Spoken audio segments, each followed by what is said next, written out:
The Maker's Mark. By Mark E. Cooper. 1. The Third Year Board. Third year announced itself on a brass-framed board wider than Ned's first bed at the parish house, which seemed unnecessarily grand for a list of things meant to make children nervous.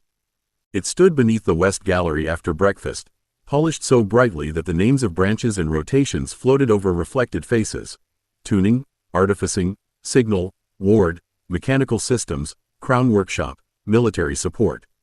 Around it, older students pressed in with trunks still half unpacked, summer height added to collars and cuffs, and the brittle confidence of people trying to look as though Avalon had not just found a new way to measure them. Ned Vale stood at the edge of the crowd with his kit bag over one shoulder and his school coat fitting better than it used to. That was not saying much, because the first version had made him look as if the crown had issued a coat to a suspicious broom handle, but the sleeves now ended near his wrists on purpose and the mended cuff no longer drew comments unless Pike was in a mood. His kit was still modest. Main wand focus, notebooks, permitted scraps, wrapped tools, a small tin of labeled screws, and one half-finished rod idea he had not yet admitted to anyone official. Arthur Penrose leaned close enough to read over a Laurel boy's shoulder. Military support is on there. You say that like it's a birthday cake, Rafik said, shifting his folded root paper under one arm. It may also be a trap with boots. Livia March had already found the small print at the bottom of the board. All rotations are assessed. Some are observed by branch representatives. Some require written conduct confirmation from supervising masters. She looked at Ned. They've improved the hooks. They do that when the old hooks start looking obvious, Ned said. Beatrice Ashcone's gloved fingers tightened lightly around her books. Old families will read this board like a guest list. Tuning is prestigious. Signal has imperial reach. Ward work has estates attached. Crown workshop means someone has noticed you. Ned looked again at the names. Tuning sat there like a summons wearing respectable ink. Artificing looked warmer, messier, and more dangerous to want. Mechanical systems made his fingers itch toward gauges, heat, and brass. Crown workshop sounded less like a lesson than a door that locked behind you. Behind them, the entrance bell rang once, and the crowd shifted closer. Third year, Arthur said, quieter now. Feels different. Ned watched his own name appear under preliminary rotation assignments in neat blue light. That's because this year isn't asking whether we belong, he said. It's asking what use we are. The blue light under Ned's name held steady, too neat to argue with and too public to ignore. Around him, the crowd became a shifting machine of elbows, trunks, satchels, polished boots, and murmured ambitions. Students pressed forward to find their own assignments, then backed away with expressions that told more truth than their words did. Some looked delighted. Some looked ill. Crown Company boys tried to look as though military support had expected them personally, while Laurel students read signal and ward placements with the grave faces of people already imagining reports sent home before supper. Arthur pushed closer, his shoulder brushing Ned's. Mechanical systems and military support both on your slate. That's hardly fair. You've got military support, Rafik said, pointing with the rolled end of his root paper. You're only wounded because Ned has more ways to be ordered about. Arthur's face brightened despite his attempt at dignity. I'm not wounded. I'm professionally interested. You're glowing, Livia said, bending nearer to the lower corner of the board where the clauses shimmered smaller. And before you ask, yes, branch observation remarks can be copied into end-of-year preliminary files. No, that does not make the observation harmless. Yes, that means every senior who smiles at you may also be measuring you. Arthur stopped glowing quite so much. You could have let me enjoy it for another minute. I could, Livia said. But then you'd thank the hook for being shiny. Beatrice stood a little behind Ned, not because the press of students worried her, but because that position let her watch faces as well as names. Old families will not read this as mere schoolwork. Signal suggests imperial reach. Ward suggests estates and trust. Tuning suggests rarity. Crown workshop suggests access. Military support suggests commendability, if one's relatives are inclined to hear it that way. Commendability? Ned said. A dreadful word, Beatrice said. Useful people attract dreadful words. Ned looked back at the board. His name sat under tuning, artificing, mechanical systems, and crown workshop like a set of hands laid carefully on his shoulders. He had thought third year meant harder work, stricter marks, Perhaps more permission if Pike was in a generous mood and the moon had signed the correct form. He had not expected the school to arrange futures in blue light before breakfast. Rafik tapped the air beside his own name. Root Logic, Signal, and Crown Logistics. My uncle will pretend not to be pleased while writing 3 letters about it. Livia's mouth tightened at her own line. Records, scriptorium procedure, justiciar observation, and legal apparatus. Someone has developed a sense of humor. Arthur glanced at her. That sounds exactly like you. That is what worries me, Livia said. Beatrice read her slate last and folded her gloved hands around her books. Social protocol, estate ward administration, diplomatic correspondence, and branch hospitality.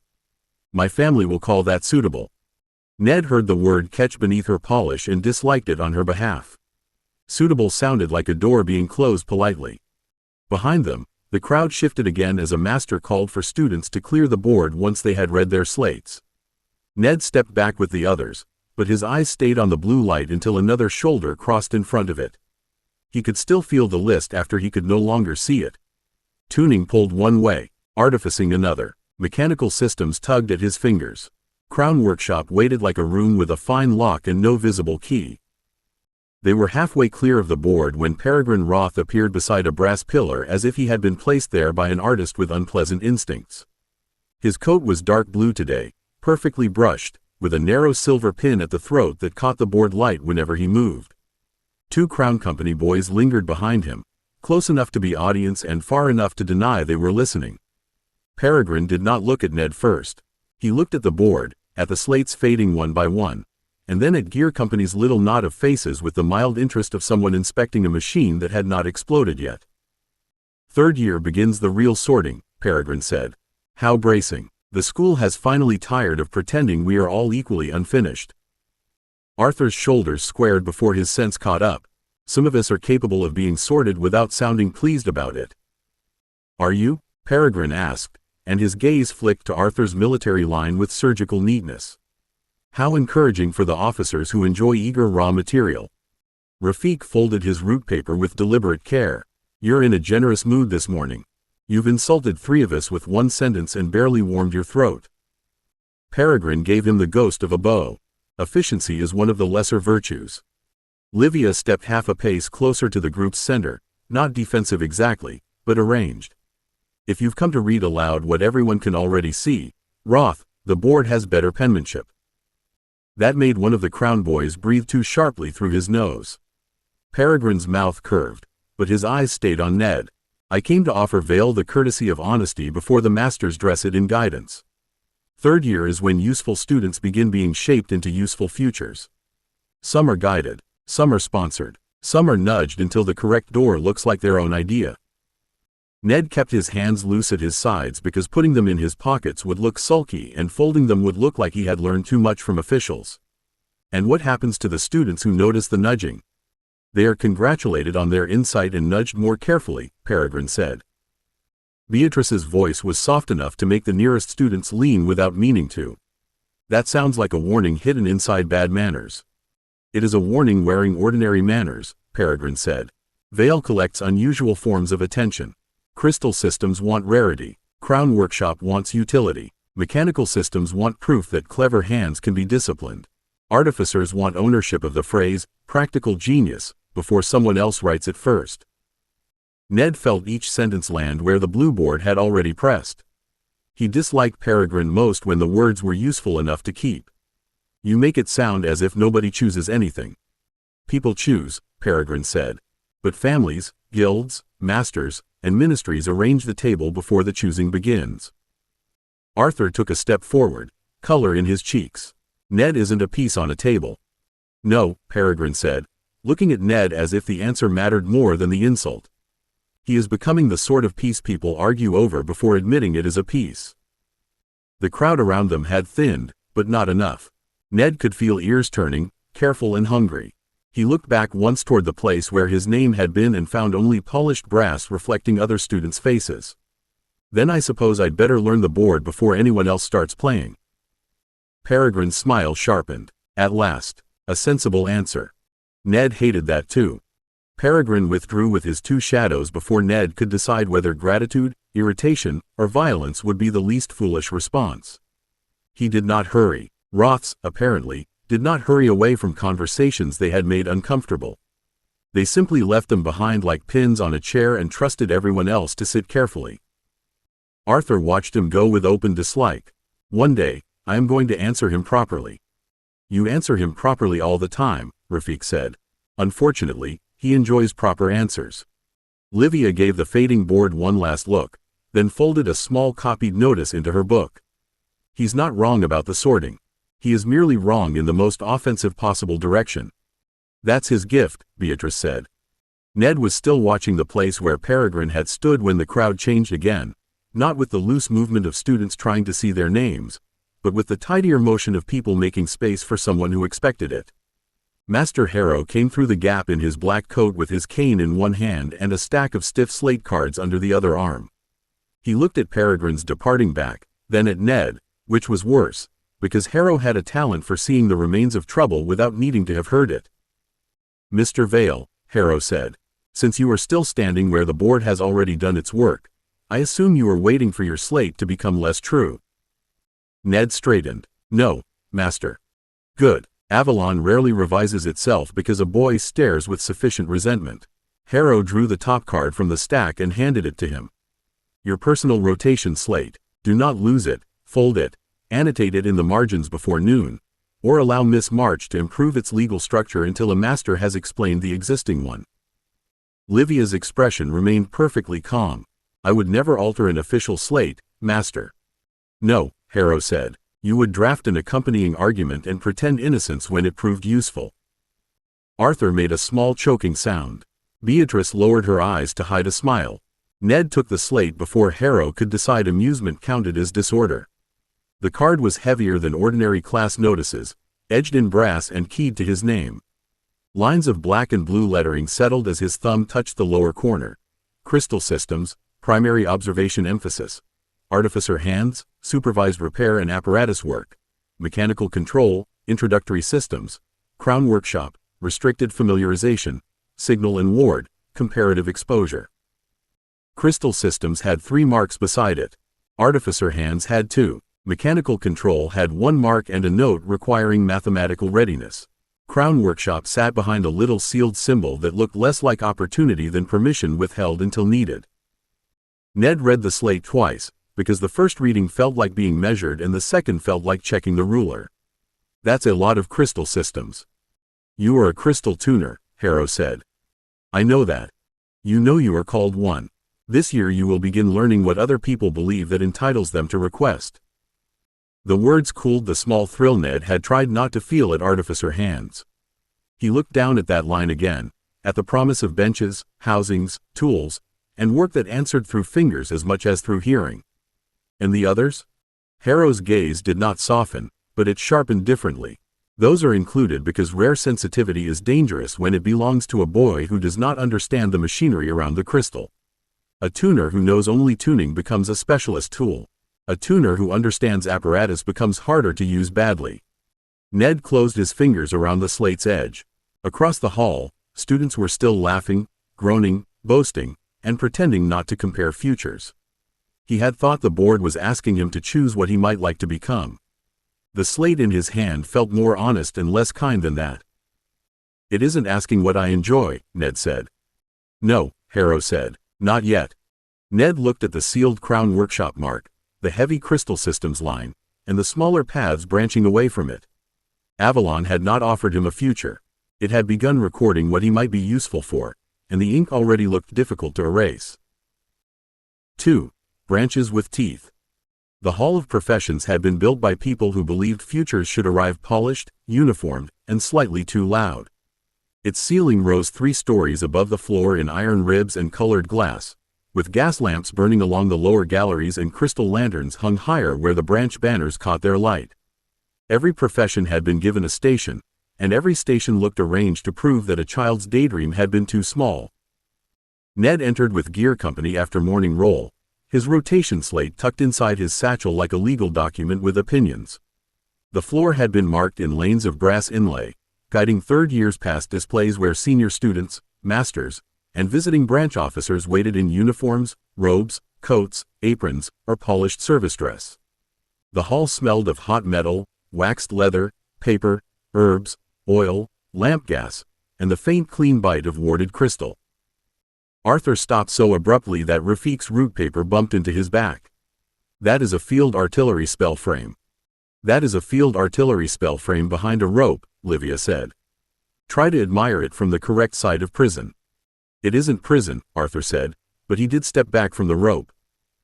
At the tuning station, a senior master in dark cuffs adjusted a sealed crystal housing while 3 needles trembled inside a glass-fronted gauge. No flash, no theater, just the terrible precision of a man asking a small object a smaller question and expecting obedience.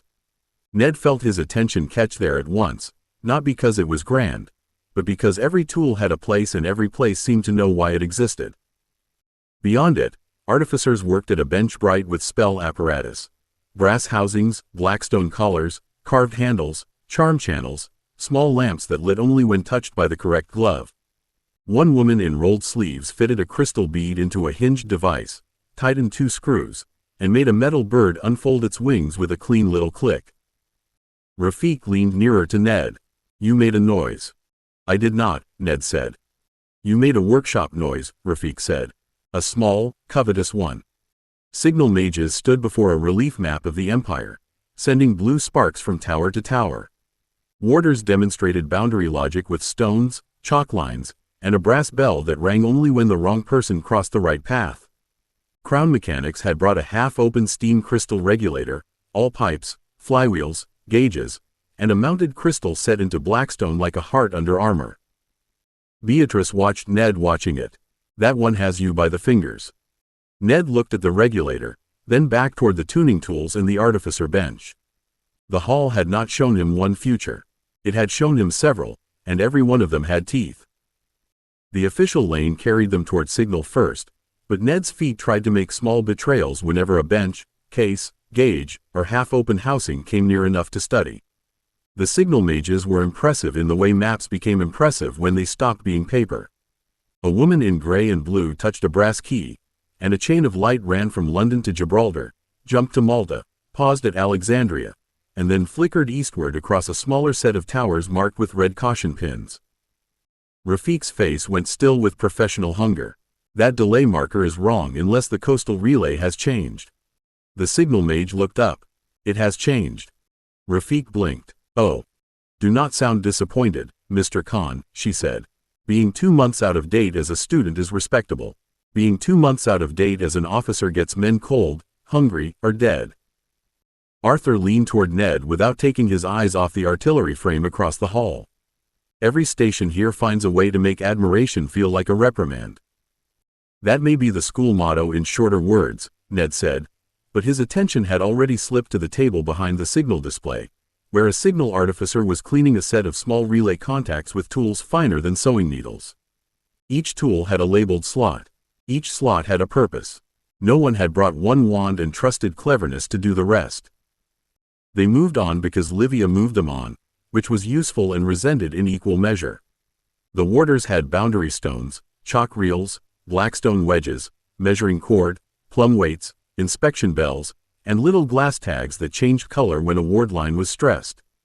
The healers had wand lenses, green-sealed field kits, warming plates, tiny stasis charms, splint brackets, silver probes, and linen rolls packed so neatly Ned suspected they could judge character. Crown mechanics had spanners, dampers, pressure needles, crystal collars, torque keys, bearing oilers, valve hooks, and 3 different kinds of clamp for holding one awkward thing still while another awkward thing tried to move. Ned slowed at every station. Beatrice noticed by the mechanics display. "You're counting their tools." "I'm not counting," Ned said, then corrected himself because Livia was there. "Not only counting." A broad-shouldered crown mechanic with soot at his cuff and captain's braid on his sleeve looked amused. A man who says, "not only counting," has usually reached the interesting part. "What are you seeing, Mr. Vale?" Ned glanced at his rotation slate and then at the open regulator. No one trusts one tool to do all work. The mechanic's amusement sharpened into approval. "Good. A fool owns a miracle. A professional owns a kit." He tapped a row of fitted instruments with one blunt finger. Steam has moods. Crystal has habits. Brass lies when stressed. Men lie when frightened. You ask each question with the tool built to survive the answer. Ned looked across the hall to the tuning station, then back to the artificer bench where the little metal bird still held its wings half open. By then, the branches did not look like separate futures. They looked like different drawers in a very large cabinet, and he wanted, badly and dangerously, to open more than one. The tuning station claimed him next, not by announcement, but by the simple unfairness of being exactly where his attention wanted to go. The senior master in dark cuffs had finished demonstrating the sealed housing and was resetting the gauge when his eyes lifted to Ned's face. He did not look surprised. That made Ned feel as if he had been expected, which was worse. "Mr. Vale," the tuner master said. "Step to the line." Ned obeyed, stopping with his boots just short of the brass strip in the floor. The housing on the table held a thumb-sized crystal mounted in blackstone, bound by a ring of pale metal and 4 little clamps so fine they looked more like watchwork than engineering. The needles in the gauge trembled at rest. Ned felt the little pull of it behind his teeth before the master touched anything, a faint sideways itch that wanted naming. "You feel that already," the master said. Ned kept his hands at his sides. "A little." "A little," the master repeated, and the watching students heard the weight he put into it. Most trained third years would feel nothing until the second adjustment. Some fifth years would wait for the needle and pretend dignity afterward. Arthur's pride flickered across his face before he caught Ned's expression and smothered it. Rafik looked down at his root paper as though paper had become fascinating. Livia's pencil had stopped. Beatrice watched the watchers. The tuner master turned one screw by less than a quarter turn. The gauge needle steadied, but the itch sharpened. Ned swallowed. That made the gauge prettier. "Not the crystal?" the master asked. "No, sir, the crystal still doesn't like it." The master's mouth moved in something too thin to be called a smile. Rare sensitivity, good discrimination, poor vocabulary, and enough sense not to touch. Master Harrow has not entirely wasted his temper. A small laugh moved through the station. Ned felt heat rise under his collar. Praise should have warmed. This one hung him in the air like a labeled instrument. Before the tuner master could say more, the artificer woman from the next bench leaned one elbow on her work table and looked over with brighter interest. "If you have finished putting the boy in a glass case, may I borrow his hands for a question?" The tuner master's brows lifted. Artificers borrow everything and return half of it improved without permission. "Only the dull half," she said, then beckoned Ned over once Harrow's assistant nodded the station change. "Vale, isn't it? I've seen 2 repaired Brassfield Scouts and a desk lamp with a charm channel. No student should have made that tidy. What have you made lately that wasn't assigned?" Ned looked at her bench, at the metal bird, at the screws lined by size rather than prettiness, and felt the warmth he had wanted from praise arrive as danger instead. "A marking rod idea," he said carefully. "Not made yet, only drawn." Her smile had grease at one corner and approval in it. "Drawn honestly is better than built badly. Bring the sketch when your rotation reaches my bench." Ned had the uncomfortable sensation of walking away from one station while part of him remained behind on the artificer bench, trying to get a better look at the little metal bird's hinge. The official lane curved toward the central aisle, where branch banners hung in a bright procession above the students. Tuning's banner showed a crystal held inside a ring of instruments. Artificing's carried a hand, a gear, and a wand-crossed chisel. Crown Workshop's mark was plainer and somehow heavier. Crown, hammer, crystal, seal. Arthur was still looking back toward the artillery spell frame. "I think I have discovered my calling." "You discovered a large dangerous object," Livia said. "Those are not always the same thing." "They often are for Arthur," Rafik said. Arthur looked offended. "I admire disciplined application of force." Beatrice gave him a sidelong look. "That sounds much better than wanting to fire the cannon." "It is not a cannon," Arthur said. "It is an artillery spell frame." "That fires what?" Ned asked. Arthur opened his mouth, paused, and then looked wounded when Rafik laughed. The warmth of it steadied Ned more than he expected. Around them, other third years were already comparing banners, stations, compliments, and imagined futures. Some spoke too loudly about branch recommendations.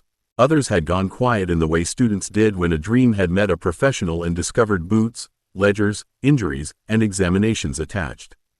The hall had teeth, yes, but it also had workbenches, tools, cases, questions, and people who seemed to know exactly why each one mattered. Livia touched Ned's sleeve with the folded corner of her notes. "You're doing the thing again." "What thing?" "The thing where your face says someone has offered you 3 mutually exclusive machines and you want to keep all of them." Ned looked across the hall. The tuner master had returned to the quiet precision of his crystal housing. The artificer woman had the metal bird apart now, each little piece laid in order as if a creature could be understood by respecting its screws. The crown mechanic was explaining a regulator fault to a cluster of students with his hands blackened at the nails and his voice patient enough to be dangerous. None of them looked like fantasy once seen properly. They looked like trades with rules, costs, and claims. "I don't want to be only one part of it," Ned said before he had polished the thought enough to be safe. Beatrice's expression softened, though her voice stayed careful. "Then perhaps that is the part worth remembering." Rafik tucked his root paper beneath his arm. "You realize the school will dislike that answer. Schools adore tidy boxes." "So do ministries," Livia said. "And officers," Arthur added, then sighed. "Also my father." Ned looked up at the banners one last time before the masters began steering students toward the exit. The tuner path honored the thing in him that heard wrongness before instruments confessed it. The maker path, though no banner named it cleanly, lived in the join between benches, tools, gauges, crystal, brass, and hands. It did not ask him only to diagnose a problem. It asked what answer he could build. 3. Artificer hands. The artificer rotation began in a room that smelled less like destiny than hot wax, old filings, and badly cleaned brass. Ned found that comforting until Mistress Pike placed a cracked training housing on his bench and looked at him as if comfort itself were an unsafe workshop habit. The housing was about the size of a bread loaf, built from blackstone plates, brass ribs, 2 crystal sockets, and a hinged service face marked by little scratches from generations of students who had thought force could replace patience. "Task," Pike said, setting a slate card beside it. "Repair the training housing without replacing the whole assembly." Ned looked down at the housing, then at the neat rack of replacement shelves behind Pike's shoulder. "There are new housings there, mistress." "There are," Pike said. "So this is a trick." "This is education. Tricks are usually cheaper." Pike folded her arms. "The standard lazy answer is to strip the crystal bead, discard the frame, fit a replacement shell, and write 'fatigue' in the notes. That teaches you to consume parts. Today you will learn whether there is anything beneath the word fatigue worth knowing." Arthur, who had no business being at the neighboring observation bench except that his own rotation had been delayed by a missing drill officer, leaned sideways. "This is why artificers frighten me. Battle training simply tells you where the enemy is." Pike did not look at him. "If battle training has told you that, Mr. Penrose, it has lied to spare your feelings." Rafik, assigned to record timing for the exercise, covered a smile with his pencil. Livia, permitted to observe procedure because someone had foolishly written legal apparatus beside her name, had already copied the task wording exactly. Beatrice stood farther back with the other third years, her gaze moving from Pike's face to Ned's hands. Ned lifted the housing carefully, testing its weight before he turned it. One side sat slightly proud. A screw head had been polished by repeated handling, but the slot was bruised. Near the lower crystal socket, a faint heat stain darkened the brass rib. The crystal bead inside gave him only a dull itch, nothing like the clean wrongness the tuning station had offered. It felt smothered rather than crooked. Pike placed 3 tools in front of him: a fine screwdriver, a brass probe, and a blackstone shim. "Do not start with the crystal." Ned's fingers stopped halfway toward the socket. "Yes," Pike said, "that is why I said it."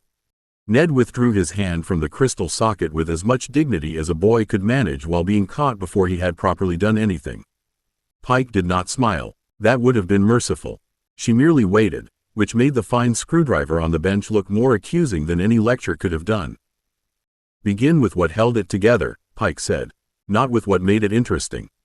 Ned took the screwdriver and set the housing flat on the padded block. The first screw turned easily, too easily, and came out with a faint grit of brass dust clinging to its thread. He placed it in the tray, then bent closer to the next one. That slot had been chewed by someone impatient. The third resisted until he changed pressure and angle, and when it finally loosened, the service face shifted with a tiny click that did not belong to the hinge. Rafiq's pencil scratched once. That sounded guilty. Objects do not feel guilt, Livia said, though her eyes had sharpened. They merely provide evidence. Arthur leaned closer, then remembered Pike and leaned back. It looks like someone opened it with a spoon. Worse, Pike said. Someone opened it with confidence. Ned lifted the service face half an inch and stopped. The blackstone plate beneath had a hairline crack running from the lower screw boss toward the crystal socket, thin enough to miss if the housing were opened carelessly. A smear of old wax had been pushed into the crack and polished over until it almost matched the stone. Almost was doing far too much work. That isn't crystal fatigue, Ned said. No, Pike said. It is not. He used the brass probe to trace the heat stain along the rib. The metal had softened once, not enough to fail openly, but enough to let the socket settle a fraction low. The bead's dull itch made more sense now. It was not the crystal alone complaining. It was trapped inside a frame that had been made to lie about its own shape. Ned reached for the bead again, slower this time. Pike's voice cut in. Still no. I know what's wrong with it. You know one consequence. Show me the cause. Ned bit back the answer his pride wanted and turned the housing over. The underside bracket had been rubbed smooth at the corner, and one mounting foot was bent just enough to make the whole frame rock when he pressed it. Someone had dropped it, forced it closed, overheated the rib during a bad repair, and let the crystal take blame because crystal fatigue sounded official. Beatrice spoke from behind the observation rail. So replacing the shell would hide the history. It would discard the history, Pike said. Hiding is merely the polite version. Ned looked down at the cracked plate, bruised screw, heat-dark rib, bent foot, and unhappy crystal. The fault was not one thing. It was a little pile of wrong decisions, each one small enough to excuse until the housing stopped answering properly. It's not broken where it looks broken, he said. Pike nodded once. Now you are beginning. Ned did not touch the crystal. He wanted to, which made not touching it feel like holding back a sneeze with both hands full, but Pike had given him the shape of the lesson now. The bead was not the beginning. It was the witness everyone had blamed because it was easiest to question. He set the housing on its side and reached for the blackstone shim. The cracked plate needed support before anything else moved, but the standard shim was too broad. He turned it between thumb and forefinger, then looked toward the scrap tray with longing. Pike's eyebrow rose. Words, Mr. Vale, do not commune silently with my scrap tray. I need a thinner support, Ned said. Not to brace the whole plate. Just the line from the screw boss to the socket. You may request a material. A narrow brass shaving, low spring, and a pinch of binding dust. Not enough to make it stiff. Enough to keep it honest. Livia's pencil stopped. Keep it honest is not a technical term. It should be, Rafiq said. Pike selected a thin brass strip from the tray herself and laid it beside the housing. You will shape, not force. Ned took the strip and worked it under the small hand press, easing the curve little by little until it matched the underside of the damaged plate. The first bend was too proud. He flattened it, tried again, then used the fine file to take a whisper from one edge. When it slid under the crack without lifting the socket, the dull itch from the bead eased by a hair. Arthur leaned forward despite himself. That changed it. It stopped making the crystal carry the frame's lie, Ned said, then looked at Pike because that still was not proper language. Pike only pointed to the rib. Continue. The softened brass rib was worse. Replacing it would be faster, cleaner, and exactly the answer Pike did not want. Ned warmed the joint with a lamp, not enough to soften the whole frame, only enough to coax the old wax and dust out of the seam. He cleaned the channel with the brass probe, then cut a tiny charm line beside the rib where the stress could settle instead of biting the socket. Beatrice's voice came carefully from the rail. Is that allowed? Not until he says what it is, Pike said. A relief channel, Ned said. Not for pressure, for strain. If it moves again, the line takes the complaint before the bead does. Pike waited one heartbeat longer than kindness required. Proceed. Ned set the shaped shim, fed the binding dust, and touched his wand focused to the charm line. The glow that answered was small and plain, no brighter than a sewing needle in lamplight.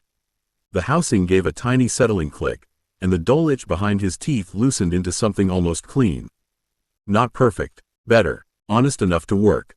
Pike looked at the housing, then at Ned's hands. Now you may touch the crystal. Ned touched the crystal bead with 2 fingers and felt the last of the housing's complaints settle into shape. It was not happy, because crystals were not happy no matter how many poets and fools tried to make tools sound like pets, but it was no longer being forced to answer for a bent frame and a dishonest socket. The dull itch behind his teeth thinned until it became a clean point of pressure, small enough to name and steady enough to trust. He eased the bead from its socket, checked the seating with the brass probe, then brushed the contact well with a twist of linen. Pike handed him without comment. The old dust came away gray, sticky, and faintly green at the edge. Rafik leaned over his timing slate. That looks unpleasant. That looks like someone overheated wax, let dust cook into it, and called the result maintenance, Ned said. Pike's eyes narrowed. Are you guessing? No, mistress. Ned held up the stained linen with the careful pride of someone presenting evidence rather than opinion. Heat mark on the rib, old wax in the crack, green on the contact dust. The bead wasn't failing first. It was being made to work dirty. Livia wrote quickly. Work dirty is also not a technical term, but I understand it. That is how language begins its decline, Pike said, though she did not sound entirely displeased. Ned cleaned the socket, set the bead back, and tightened the clamps in a cross pattern rather than around the ring. He paused before the last turn, felt the bead begin to complain again, and backed the screw off by the smallest fraction. The complaint vanished. He closed the service face slowly, watching the shaped shim hold without lifting the plate, then set the repaired housing on the test block and touched the activation stud. A little training light glowed within the housing, steady and plain. No sputter, no pretty flare, no lie. Arthur released a breath as if he had been watching a duel. It works. It answers, Pike said. Working comes after use, abuse, inspection, and the next student trying to ruin it. She took Ned's slate card and wrote in her square workshop hand while he stood with wax under one fingernail and brass dust on his cuff. When she turned the card back, the mark at the bottom was higher than he expected. Beneath it she had written, "Thinks with hands" before title. Ned read the phrase twice. Is that good? Pike put the repaired housing on the finished tray. It is accurate. Whether it becomes good depends on what your hands learn to obey. Beatrice looked at the card over his shoulder. I think it is praise pretending to be a warning. No, Livia said, studying Pike's handwriting. It is a warning pretending to be praise. Ned copied the phrase into his notebook before the ink on the slate could fade. He did not know which of them was right, and that made it worth keeping. 4. Senior Brassfield Tournament. By the time the Senior Brassfield Tournament was announced, Ned's notebook had acquired a new page headed "Thinks with Hands" before title, underlined twice, argued within 3 margins, and smudged with workshop dust at one corner. The phrase followed him through tuning drills, artificer benches, mechanical control lectures, and one miserable hour in which Master Fen made ratios behave like moral judgment. It was still bothering him when Gear Company reached the Brassfield Hall and found half the senior school already gathered around the tournament notice. The hall had been rearranged from friendly chaos into something much sharper. The long central tables had been cleared. Raised boards stood under crystal lamps, each Brassfield terrain laid out with bridges, ravines, gear towers, signal pylons, rail lines, and little brass forests that looked harmless until one noticed the rule tags fixed beside them. Repair trays waited at the ends of the room under red covers. A chalkboard listed team limits, repair windows, legal substitutions, command delays, fog of war screens, and forfeits for unrecorded alterations. Arthur read the list and drew a slow breath. This is beautiful. Livia read the same list and narrowed her eyes. This is litigation with legs. Rafik leaned over the terrain nearest them, already tracing route choke points without touching the board. Team tactics, timed repairs, supply limits, and command delay. It's not just moving pieces anymore. It was never just moving pieces, Arthur said. It was sometimes Arthur moving 3 pieces heroically into a trap, Beatrice said. Ned looked past the rules to the other teams. That was where the lesson sat with its teeth showing. Crown and Laurel students opened velvet-lined cases to reveal polished walkers, engraved command officers, bright cavalry pieces, and tiny crystal engines mounted on gilded bases. One older boy lifted a family-built artillery crab from a fitted box as if he were presenting silver at dinner. Another team's scout pieces were so delicately made that even their legs looked expensive. Ned set Gear Company's battered case on the table.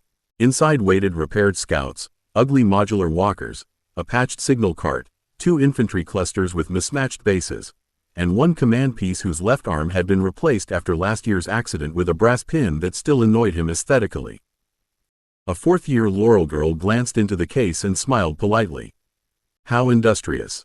Ned heard the word she did not say. Arthur's hand settled near the case latch. They work. The girl's smile did not change. I'm sure they do.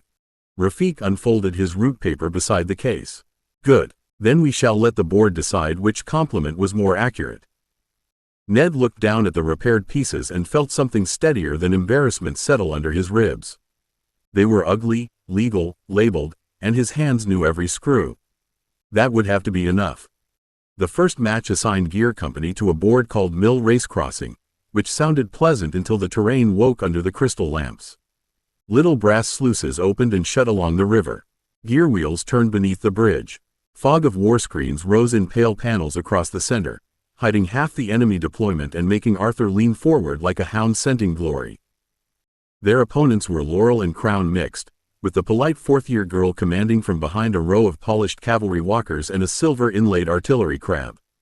Ned set Gear Company's pieces into their starting notches one by one, checking each charm tag against Livia's record before releasing it. The Laurel girl watched with faint amusement. You have rather a lot of repair marks. We prefer ours where we can see them, Ned said. Livia slid the team ledger under the match steward's eye before the girl could answer. All alterations recorded. All powder channels declared. All modular substitutions approved by Mistress Pike last week. The match steward glanced at the ledger, then at the Laurel girl's case. And your artillery crab's left pincer modification, Miss Valeham? Miss Valeham's smile faltered by less than a breath. Factory standard. Livia turned one page in the printed rules without hurry. Factory standard still requires declaration if the pincer carries an independent charm channel.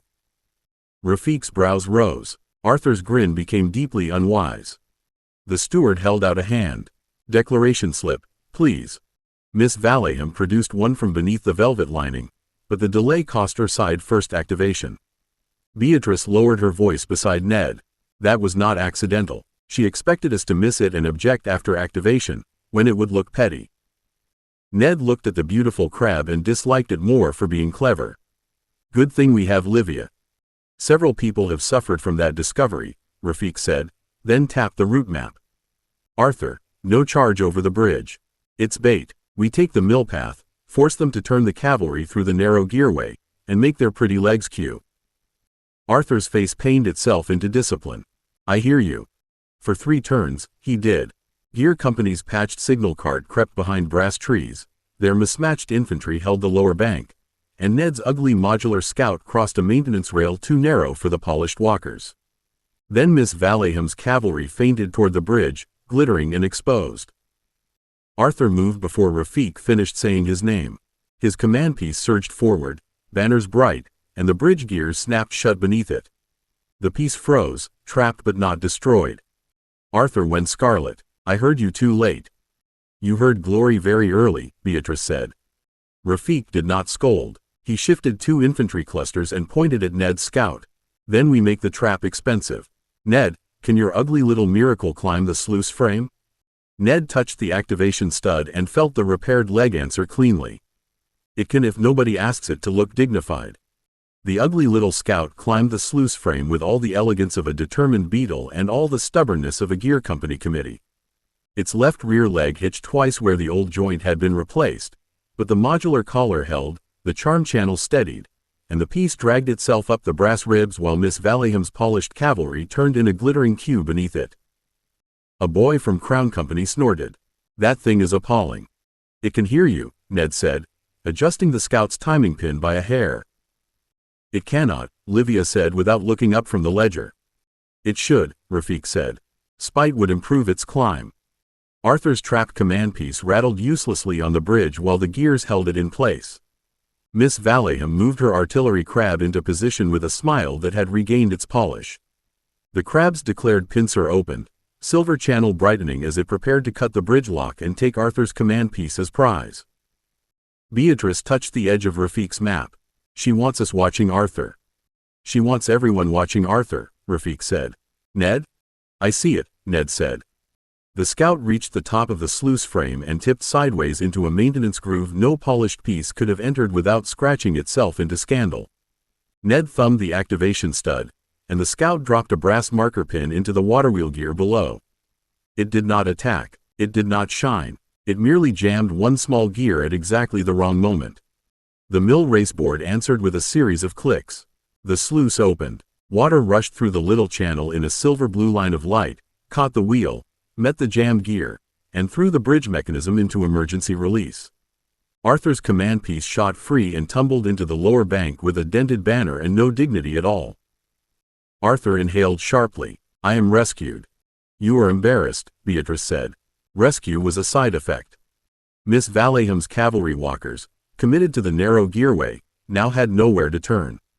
Rafik moved the infantry clusters, Livia confirmed the timing window, and Arthur, chastened but not useless, used his damaged command piece to block the retreat rather than chase glory. Ned's scout clung to the sluice frame above it all, ugly, scratched, and still functioning. The artillery crab tried to pivot toward the scout. Its left pincer caught the rail, corrected beautifully, then overcorrected because beautiful legs had not been built for damaged terrain. One polished joint snapped with a tiny, expensive sound. A murmur ran around the board. Ned winced despite himself. That hurt. Miss Valleham stared at the broken pincer. The match steward leaned closer. Piece disabled. Repair window available after turn 6. Rafik's smile was small and dangerous. Turn 6 is a long walk away. Ned looked at the little scout, still gripping the frame with its repaired leg. The crowd had noticed now. Noticed ugly. Noticed repair marks. Noticed that something built to be fixed could survive places where polished things failed. Turn 6 arrived with Gear Company 1 point behind. Arthur's command piece dented, Miss Valleham's artillery crab disabled, and half the room pretending not to watch their board more closely than the others. The match steward lifted the red cover from the repair tray, and both teams had 3 minutes by the sandglass to restore whatever they could without breaking declared limits. Miss Valleham's team moved beautifully. 2 students opened a fitted repair case, laid out silver tools, replaced the broken pincer joint, and reseated the charm line with hands so smooth that the watching first years sighed. It was elegant work, but it required the whole case, 2 students, and every second the sandglass was willing to surrender. Ned did not have elegance to spend. He lifted the scout from the sluice frame, turned it over, and saw the left rear leg had bent again at the old collar. Rafik, hold the map flat. Livia, timing?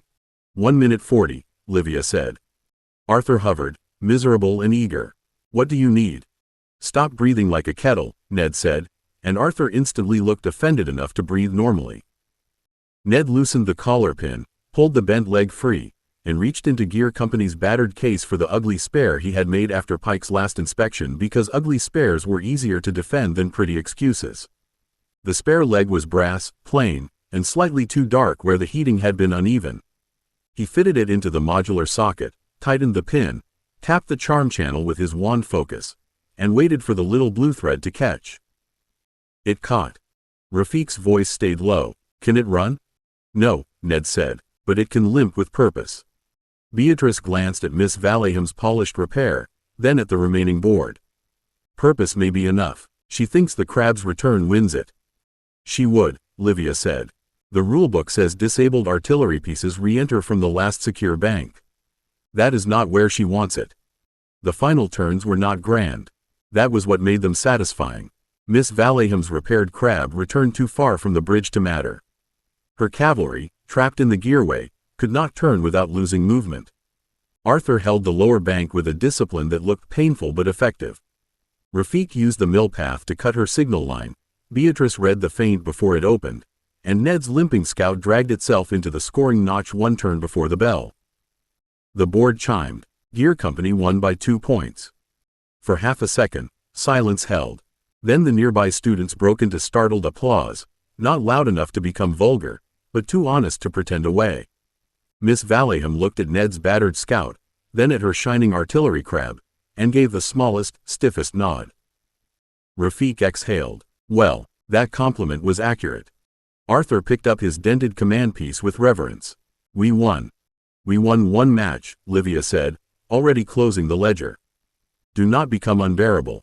Ned looked at the scout in his palm, its spare leg crooked, its body scratched, its charm channel still warm. Around them, students were talking now. Not about rarity, not about crystal scents, about repair marks, modular fittings, legal substitutions, and the ugly little thing that had survived. That felt different from praise, and more dangerous. It felt like a name beginning to fasten itself to the work. 5. The year that learned his name. After the senior Brassfield tournament, Ned discovered that victory had a way of traveling faster than the people attached to it.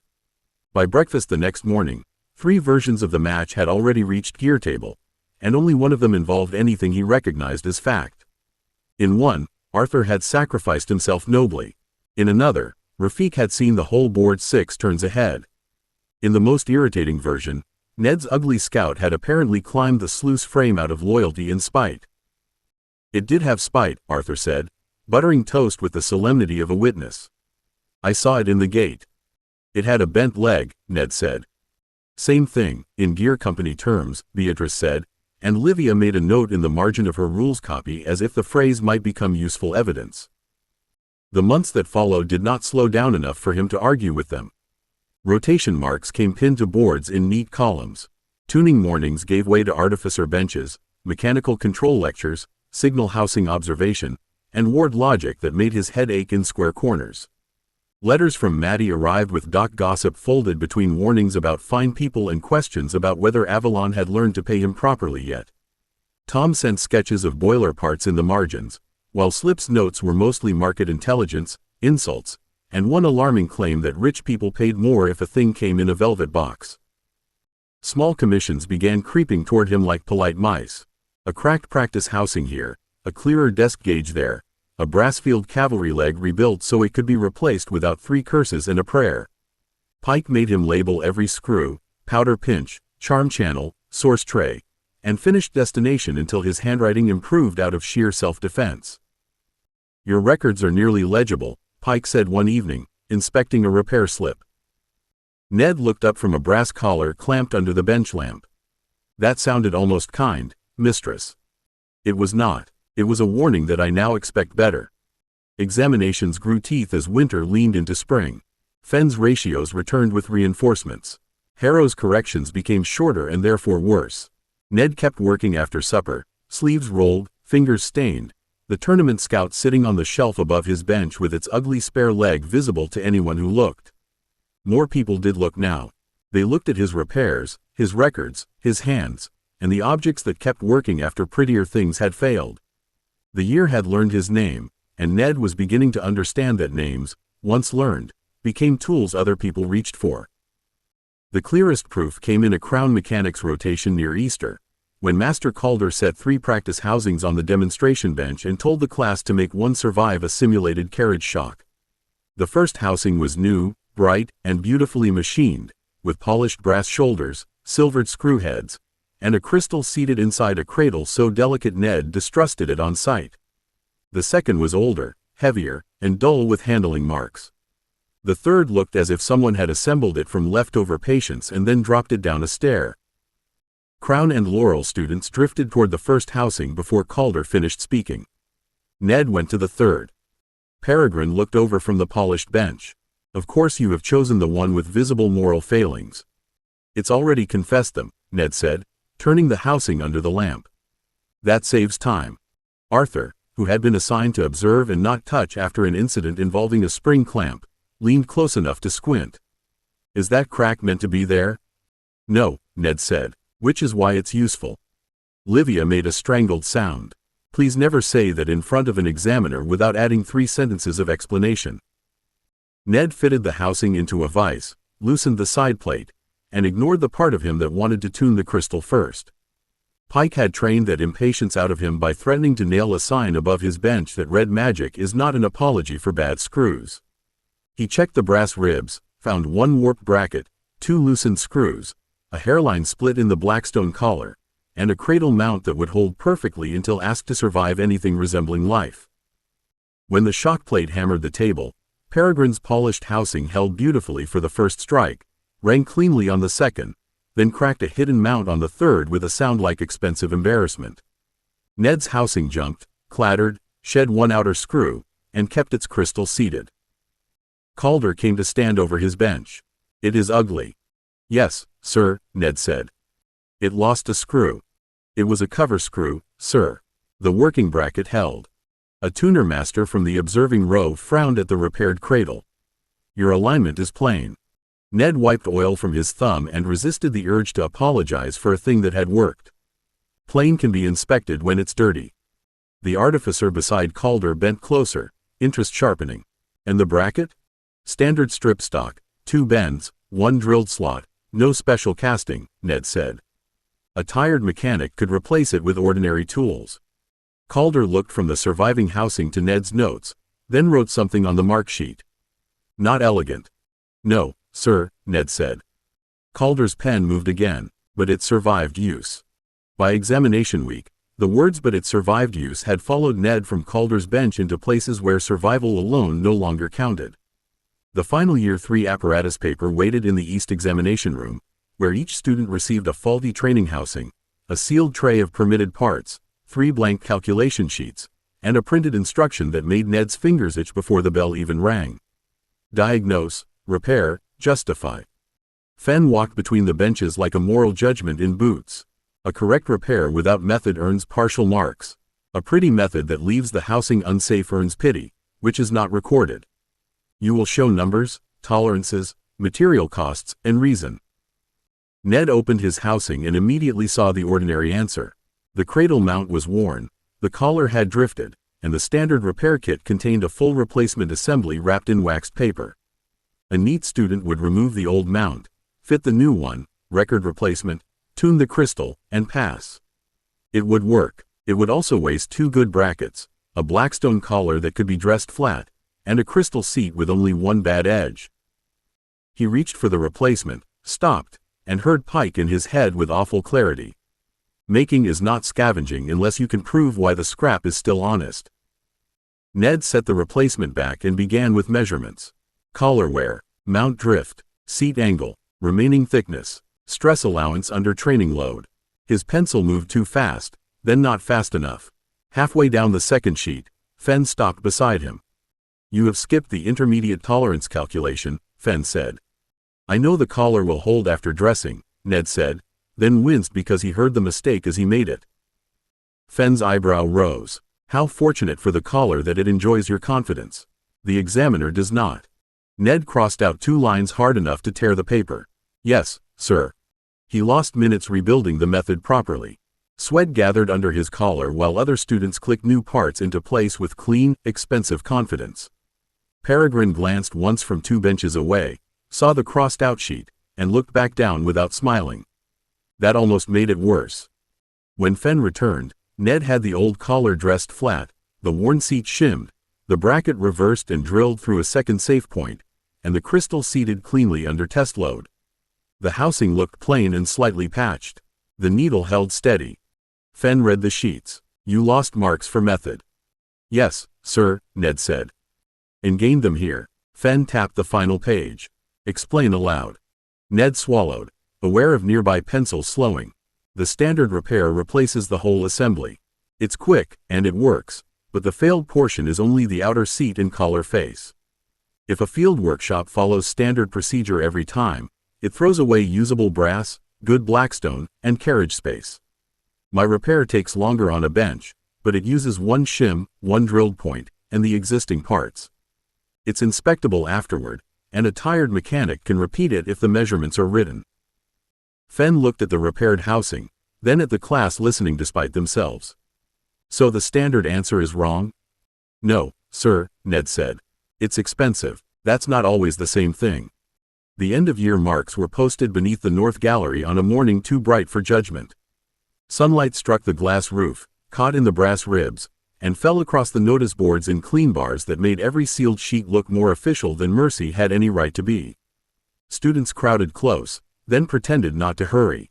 Ned stood behind Livia because she had elbows sharper than his and fewer scruples about using them for access to public information. "There," she said, tapping the third-year advancement list with one gloved finger. "Vale, Edmund, advanced to preliminary branch consideration."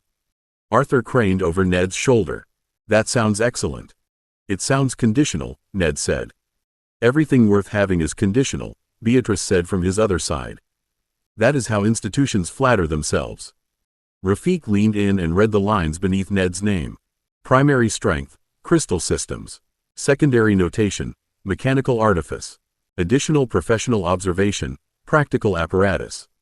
The words sat in black ink beside his name, neat as if they had always belonged there. Ned read them twice, then a third time more slowly. Crystal systems was no surprise. It had followed him since the Skydock, since Voss, since Harrow's first testing room. Mechanical artifice felt newer, heavier, as if Calder's ugly housing, Pike's records, the Brassfield Scout, and every plane repair had taken his side while he wasn't looking. Practical apparatus was the phrase that made his fingers curl inside his pockets. Peregrine's voice came from just beyond Arthur. "Congratulations, Vale. You have acquired enough categories for several people to argue over." Ned looked back. "That's congratulations?" "In its least sentimental form," Peregrine said. His gaze moved to the sheet and stayed there. Crystal systems would have been simpler. Rarer, cleaner, more prestigious. "Prestige doesn't tighten a loose bracket," Ned said. "No," Peregrine replied, "but it decides who is allowed near the bracket before it fails." That landed more cleanly than Ned liked. Before he could answer, Harrow emerged from the stair corridor with Pike beside him, both carrying folders and neither looking inclined to celebrate youth. Harrow stopped in front of the board and let his eyes pass over the students gathered there. "Preliminary consideration is not a prize," he said. "It is permission for sterner questions. Mr. Vale, your sensitivity remains your strongest recorded capacity. Do not become vain about the rest." Pike looked at Ned's ink-stained fingers. "And do not let anyone tell you hands are secondary because a report puts them on the second line."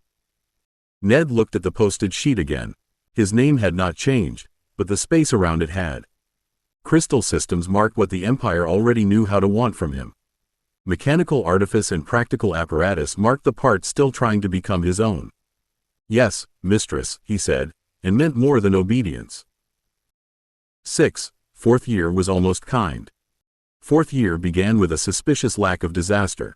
Ned noticed it by the third morning, somewhere between breakfast and mechanical control, when he crossed the west cloister without being summoned, corrected, inspected, trapped by a form, or cornered by someone who wanted to discuss his future as if he were not standing there.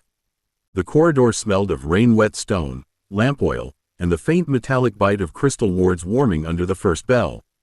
It should have been comforting. Instead, it made him wary. Arthur strode beside him with a training satchel over one shoulder and a practice saber case bumping against his leg. "You look like a man expecting the floor to declare terms." "The floor's been quiet for 3 days," Ned said. "That's not natural." Rafik unfolded a timetable as they walked, turning sideways at the exact moment a group of second years hurried past with drawing boards clutched to their chests. Fourth year has a gentler opening because preliminary tracks begin with review, not immediate assault. That is not kindness. It is sequencing. Livia, who had already obtained 3 copies of the fourth-year conduct amendments and annotated one before breakfast, gave a small nod. Sequencing is where institutions hide teeth. Still, the first fortnight appears survivable. "That's what bothers me," Ned said. Beatrice adjusted one glove as they passed beneath a row of portraits whose brass nameplates gleamed with polished judgment. "Perhaps Avalon has decided you are now tame enough to let you reach class unaided." Ned glanced at her. "I know which fork to leave alone in most rooms now. That is not tameness." "It is progress," Beatrice said. "Last year you treated cutlery as a hostile branch of heraldry." He wanted to object, but unfortunately he remembered the Ashcombe supper where 3 forks, 2 spoons, and 1 conversation about colonial warding policy had nearly finished him before the fish course. Now he could sit through an ordinary noble room without bleeding pride everywhere. He knew when not to answer, when to let silence look deliberate, when to refuse gently enough that refusal wore gloves, and when to ask Livia afterward what he had almost agreed to. At the mechanical control door, Pike passed them carrying a wooden tray of labeled collars, cracked gauge faces, and one battered valve assembly. She looked Ned up and down. "Fourth year has not made you respectable, Mr. Vale. Do not relax." Ned felt himself smile despite the warning. "No, mistress." "Good," Pike said. "Respectable students ruin perfectly interesting problems by pretending they meant to solve them that way." She swept inside, and Ned followed with gear company around him, still wary, still watched, but no longer feeling as if every polished corridor had been built to prove he didn't belong. Fourth year was almost kind, which meant Ned trusted it about as far as he could throw the valve assembly. The almost kindness did not mean anyone had grown idle. If anything, gear company had become busier in ways that made free time feel like a rumor told to younger students. Arthur began rising before breakfast for drill yard practice, returning with damp hair, bruised knuckles, and the shining look of someone who had been corrected by Ormond and had decided to call it encouragement. Rafiq's books spread across the common room map table until entire trade routes vanished beneath notebooks, timetables, and thin blue route slips. Livia collected regulations with the cheerful menace of a girl sharpening knives in public, while Beatrice answered family letters with a politeness so exact Ned suspected each sentence had drawn blood somewhere far away. Ned found them all in the gear common room after supper, which was to say he found evidence of them before he found space to put his own elbows. Arthur had balanced a practice saber across 2 chairs and was wrapping the grip with intense concentration. Rafiq had pinned a railway map over the Brassfield notice board, earning 3 complaints and ignoring all of them. Livia had built a stack of new conduct amendments beside her tea. Beatrice sat nearest the lamp, writing on cream paper with a face smooth enough to make Ned uneasy. Arthur looked up from the saber. "I have decided footwork is a moral discipline." Ned set his satchel down carefully between a route atlas and a heap of folded regulations. "Did Ormond decide that for you?" "He suggested it with a cane," Arthur said, at some length. Rafiq tapped a pencil against the railway map. If moral discipline could move supplies through Saffron Pass, the Empire would be invincible by Tuesday. Livia did not look up. "Only if properly authorized." Beatrice sealed her letter with pale wax and pressed the Ashcombe signet into it as if closing a small trap. "My aunt believes fourth year is an ideal time to strengthen suitable acquaintance before apprentice cadet notices make everyone tiresome. I believe she means me to become more decorative near people with prospects." Ned pulled out the chair beside her. "Do you have to?" "No," Beatrice said. "I have to answer as if I might." That sounded too familiar to be funny. Ned looked around the crowded table and felt the year's shape settling around them. Arthur's courage was being drilled into form. Rafiq's maps were becoming more than cleverness. Livia's rules had edges. Beatrice's family world was moving its pieces.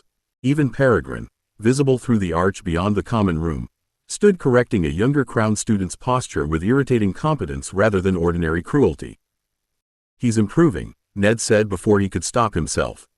Livia followed his gaze. "That is inconvenient." Peregrine glanced over as if improvement included hearing unwelcome truths at distance. His mouth curved slightly, and Ned looked back to the table with the unpleasant sense that fourth year was not kinder at all. It was simply waiting for all of them to become useful enough to be moved.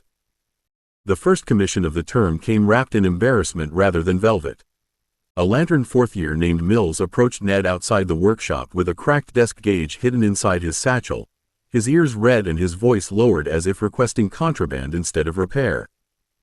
"It only needs to read clearly enough for my aunt not to ask why the needle sticks," Mills said, setting the gauge on the side bench once Pike allowed him past the doorway. "She thinks I am doing splendidly in practical apparatus." Ned turned the gauge under the lamp. The brass face was dented, the glass scratched cloudy, and the needle dragged because someone had forced the adjustment screw after the spring warped. "Your aunt's confidence has had a difficult life." Mills winced. "Can you mend it?" "Yes," Ned said, then looked at Pike before touching anything. "If there's a slip, a declared fault, and he understands I'm not making it lie." Pike's mouth twitched. Progress. Frightening, but progress. By the next week, the side bench had become an unofficial cue that Livia insisted on making official before it ate him. A desk gauge for Mills. 2 Brassfield infantry bases rebuilt with interchangeable pins. A practice housing whose student owner wanted it safer to open after burning 2 cuffs. 3 crystal tag tool trays for a Laurel girl who pretended she wanted them for neatness and not because Pike had praised Ned's own tray system in class. One student-safe demonstration spark wheel for Arthur, who had been expressly forbidden to call it battlefield educational. "It is educational," Arthur said, watching Ned fit a guard over the little wheel. "It teaches controlled aggression. It teaches you not to set your sleeve on fire," Livia said, writing the receipt. "That is a form of controlled aggression." Beatrice examined the growing order list with more interest than comfort. "None of these are grand. That may be why they matter." Ned tightened the guard screw, tested the wheel with his wand, and watched it throw 3 harmless blue sparks against the shield instead of Arthur's fingers. "People pay for grand things. People praise grand things," Beatrice said. "They pay again for things that save trouble." That stayed with him longer than he expected. By the end of the month, Ned had earned more in small coins, trade credit, and approved materials than any single impressive commission had ever promised him. The work was plain, fussy, and sometimes ridiculous, but each object taught him a sharper lesson than applause. People paid for fewer burns, clearer needles, quicker repairs, safer hinges, replaceable pins, labeled trays, and tools that did not require pride to operate. Grandness looked well in a cabinet. Hughes returned to the bench with money in its hand. By midterm, 4th year had nearly convinced Ned it meant to behave. Nearly was the important word. Avalon still found ways to bruise, burn, correct, and humiliate him, but the disasters had become smaller, more instructional, and less likely to involve Crown inquiry. In the workshop, he scorched 2 fingertips on a brass sleeve he knew perfectly well was hot because knowing had not yet taught his hand patience. In ward logic, he offended Master Bell by calling a boundary diagram a fence with opinions, which Livia later admitted was accurate and therefore unwise. In mechanical control, he spent half an hour arguing that a maintenance hatch no tired man could open safely was not a maintenance hatch, only a decorative promise. Calder stared at him over the training engine. "Do you intend to accuse every accepted design of moral failure, Mr. Vale?" "No, sir," Ned said, wiping grease from his knuckle. "Only the ones that need both hands, a prayer, and a man with no fear of losing skin." Arthur made the mistake of laughing while holding a parts tray, and the tray tipped just enough to send 3 screws skittering across the floor. Pike, who had entered silently in the way all dangerous instructors did, looked down at the screws as if considering whether their deaths would be educational. "Unlabeled screws on my floor," she said. Arthur froze. "Mistress Pike, technically they were labeled before they became floor screws."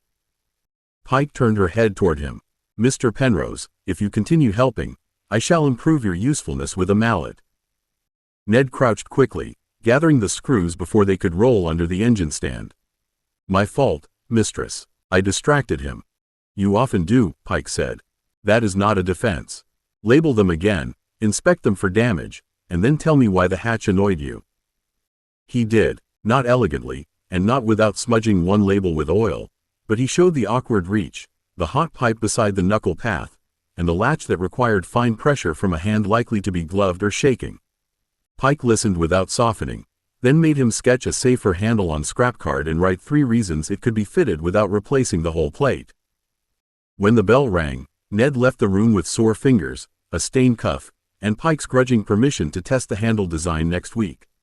Outside, Gear Company fell into step around him, tired and warm with ordinary school survival. 4th year had not become easy. It had simply stopped feeling like proof he had no right to be there. That, Ned decided, was probably improvement. 7. The governor that hunted. The safer handle worked well enough the next week to annoy Calder, which Ned counted as a promising result. It did not transform the training engine, win applause, or cause anyone to declare him a mechanical visionary. It merely let a gloved hand open the maintenance hatch without scraping skin across a hot pipe, and Pike's only comment was that usefulness became suspicious when it arrived before proper decoration. That should have satisfied him. Instead, the hatch led him deeper into the engine. Mechanical control met in the lower engine hall, where 3 training boilers sat behind brass rails and a row of exposed governors spun above them under glass guards. The room smelled of steam, warm oil, hot iron, and chalk dust baked dry by the pipes. Ned had seen governors before, of course. Every factory boy knew the spinning ball type by sight, 2 metal arms rising as the shaft turned faster, the motion-tugging linkage that eased the throttle before pressure ran away with itself. The Empire had not been waiting for Ned Vale to discover that steam preferred supervision. Calder seemed determined to make that point before anyone touched a tool. A governor is not magic, he said, tapping the nearest glass guard with his cane. It is a mechanical bargain with motion. Speed rises, the balls lift, linkage responds, steam feed adjusts. Too little response and the engine runs wild. Too much response and the engine chases itself into stupidity. Arthur watched the spinning arms with open fascination. Simple, when seen like that. Many clever things are simple after 3 generations of dead men have done the difficult part, Calder said. Ned leaned closer to the guard, following the linkage from spindle to sleeve to throttle arm. The motion was elegant in the way a reliable habit was elegant. Weight, speed, pull, correction. No glamour, no crystal doing the thinking. Just brass and iron answering what the shaft already knew. Peregrine, standing 2 places down, glanced at Ned. Try not to look disappointed that civilization preceded you. I'm relieved, Ned said. It leaves more to improve. Calder's cane struck the floor once. Careful, Mr. Vale. Improvement begins with respect for what already works. Ned looked back at the spinning governor and nodded because that was true. The device worked. It had worked in mills, pumps, locomotives, cranes, and training engines long before anyone wrote his name beside practical apparatus. But as the instructor brought the little boiler under changing load, the balls dipped, rose, dipped again, and the throttle linkage answered a breath late each time. Not wrong, not broken, just always waiting for the problem to show itself before it moved. Ned's fingers found his pencil before his head had quite caught up. On the margin of his notes, beneath Calder's neat diagram, he wrote, "Response after trouble, not before." Calder let the class admire the governor for exactly long enough that admiration became dangerous, then signaled to the assistant at the boiler rail. The assistant opened a small load clutch beneath the training engine, and the neat rhythm changed at once. The shaft took weight, the belt tightened, the governor balls dipped, rose sharply, dipped again, and began a restless little dance that made the linkage twitch as if the engine had developed nerves. There, Calder said, hunting. Arthur leaned closer to the guard. It sounds wrong. Ned almost smiled at the phrase, but the engine's uneven note caught him before the humor did. The boiler was not failing. The throttle was not sticking. Steam fed, linkage answered, speed corrected, and every part performed its duty just late enough to make the next duty worse. The governor lifted, cut feed, sagged, admitted feed, lifted again. Not wild, not safe either. It was a tidy argument happening too quickly for politeness. Peregrine's brow furrowed, but it is still governing. Yes, Calder said, which is why lazy men call it acceptable. The assistant changed the load again, first lighter, then heavier. The training engine surged, slowed, and surged again. A needle on the pressure dial flickered across its marks. The mounting beneath the governor gave a tiny repeated knock against its bolts, and Ned felt each knock travel through the floor into the bones of his feet. Calder glanced toward him. Mr. Vale, since your pencil has already committed suspicion, tell us what you dislike. Ned looked from the spinning balls to the throttle arm. It keeps answering the last thing that happened. That is broadly what a governor does. No, sir, Ned said, then caught himself and forced the words into order before Fenn's ghost could haunt him. I mean, it waits until the speed changes enough to move it. Then it corrects hard enough that it has to correct back. The engine isn't running away, but it's working against itself. Calder's eyes sharpened. Cost? Steam wasted, Ned said. Wear on the linkage. Strain on the mounting. Bad readings if someone only looks after it settles. More trouble if the load keeps changing. The assistant set the load clutch back to neutral, and the governor steadied as if butter wouldn't melt on its polished arms. Calder tapped the glass with his cane. Technically within accepted tolerance. Ned watched the now obedient motion and disliked the word more than he should. Accepted by whom, sir? Calder's mouth almost smiled. That, Mr. Vale, is where engineering becomes politics. Calder did not let the question remain clever. He shut the training engine down, opened the glass guard, and made Ned stand at the bench with the governor parts laid out on a green baize mat.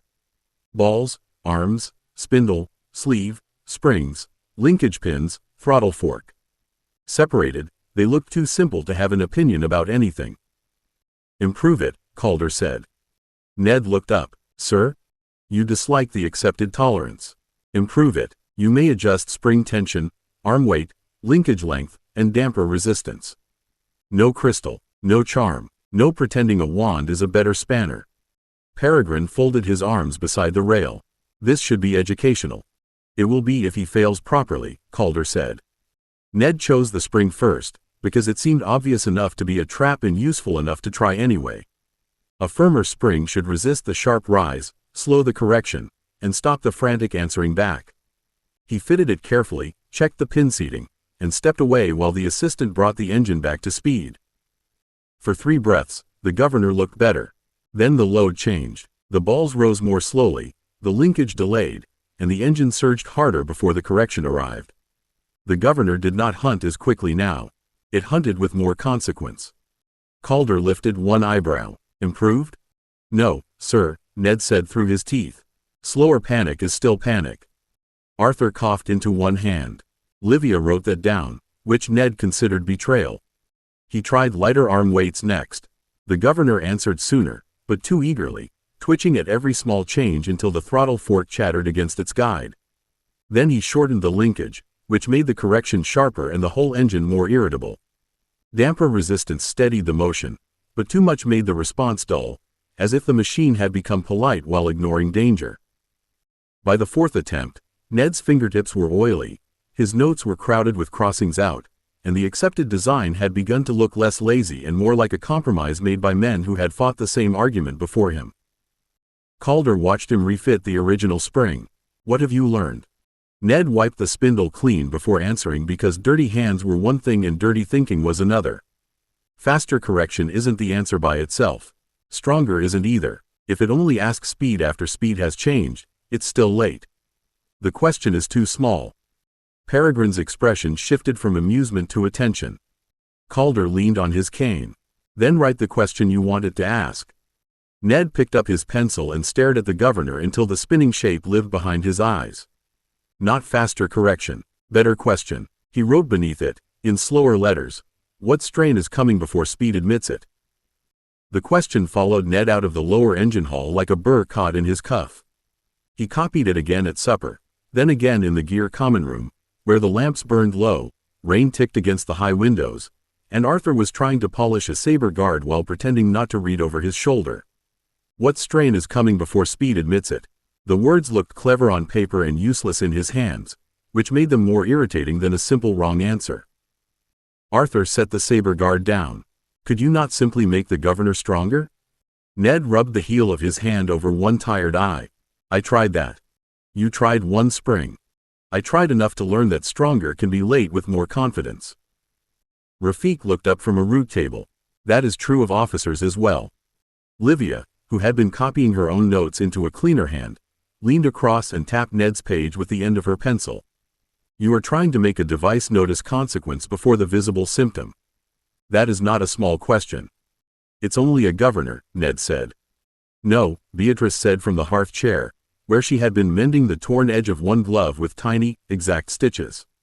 It is a device that decides how much danger is acceptable before correction begins.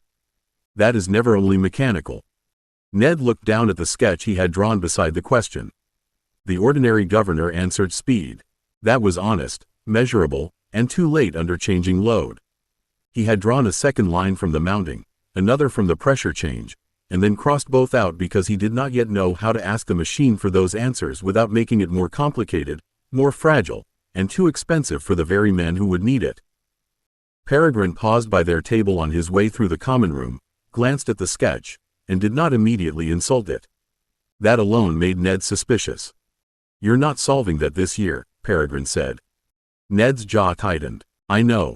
Good, Peregrine said. Knowing when a problem outranks you is one of the less glamorous signs of progress. Arthur frowned at him. Was that encouragement? No, Peregrine said. It was risk assessment. After he left, Ned turned the pencil between his fingers and wrote one final line beneath the question. Need theory. Need tools. Need authority. It was not a solution, but it was cleaner than pretending he had one. The governor hunted because it answered too late.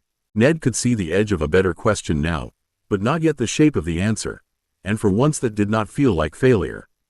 It felt like a door he would have to grow tall enough to open. 8. The cost of better tools. The practical assessment began with a locked cabinet. That alone was enough to put Ned in a poor mood, because locked cabinets at Avalon rarely contained anything harmless. Master Calder stood beside it in the apparatus room with a brass key in one hand and a row of numbered benches behind him. Each bench held the same task card, the same practice frame, and the same sealed instruction slip. On paper, the assessment was fair. Ned had learned to distrust those words whenever rich students looked relaxed. Calder turned the key. Fourth-year practical apparatus assessment. Each student will assemble, tune, and test a small pressure warning linkage for a training boiler frame. You may use your own approved tools or draw from the common cabinet. Parts are issued equally. Time is not.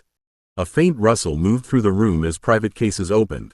Crown and Laurel students unfolded polished trays lined in velvet or stamped leather, each slot holding bright calipers, matched screwdrivers, fine clamps, miniature gauges, and little crystal lamps that threw clean light exactly where a hand needed it. Peregrine's case opened without a sound, every tool nested so precisely that the tray itself seemed to disapprove of disorder. A Laurel girl set out 3 gauges to choose the most convenient one. Ned placed his own roll on the bench. It held 2 good screwdrivers, 1 reworked clamp, a measuring strip he trusted, a fine pick, a battered lamp with a repaired hinge, and 3 small tools he had made because borrowing the proper version had become more humiliating than failing without it. They were not bad tools. That was the trouble. They were good enough to make him slower in the company of people equipped to be quick. Arthur, assigned to the next bench, looked from Ned's roll to Peregrine's case and lowered his voice. That does seem somewhat unfair. It's perfectly fair, Ned said, fitting his practice frame into the clamp and tightening it by hand. Everyone's allowed to bring what they own. Livia, 2 benches behind, said without looking up, that is often the neatest way to hide unfairness. Calder's bell rang, and the room bent over work. Ned sorted his parts, checked the warning needle, and reached for the common cabinet's shared depth gauge, only to find 2 students already waiting. Peregrine, at his own bench, set a private gauge into place, adjusted once, and began recording measurements before Ned had finished standing still. Peregrine glanced over. Bought advantage is still advantage, Vale. Resenting it wastes more time than lacking it. Ned hated him most when he was right.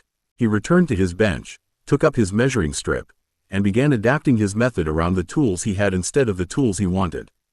The pressure warning linkage weighted in pieces beneath his hands, equal in issue, unequal in everything that helped a student make equality matter. Ned lost the first 5 minutes to wanting better tools and the next 10 to proving he could work without them.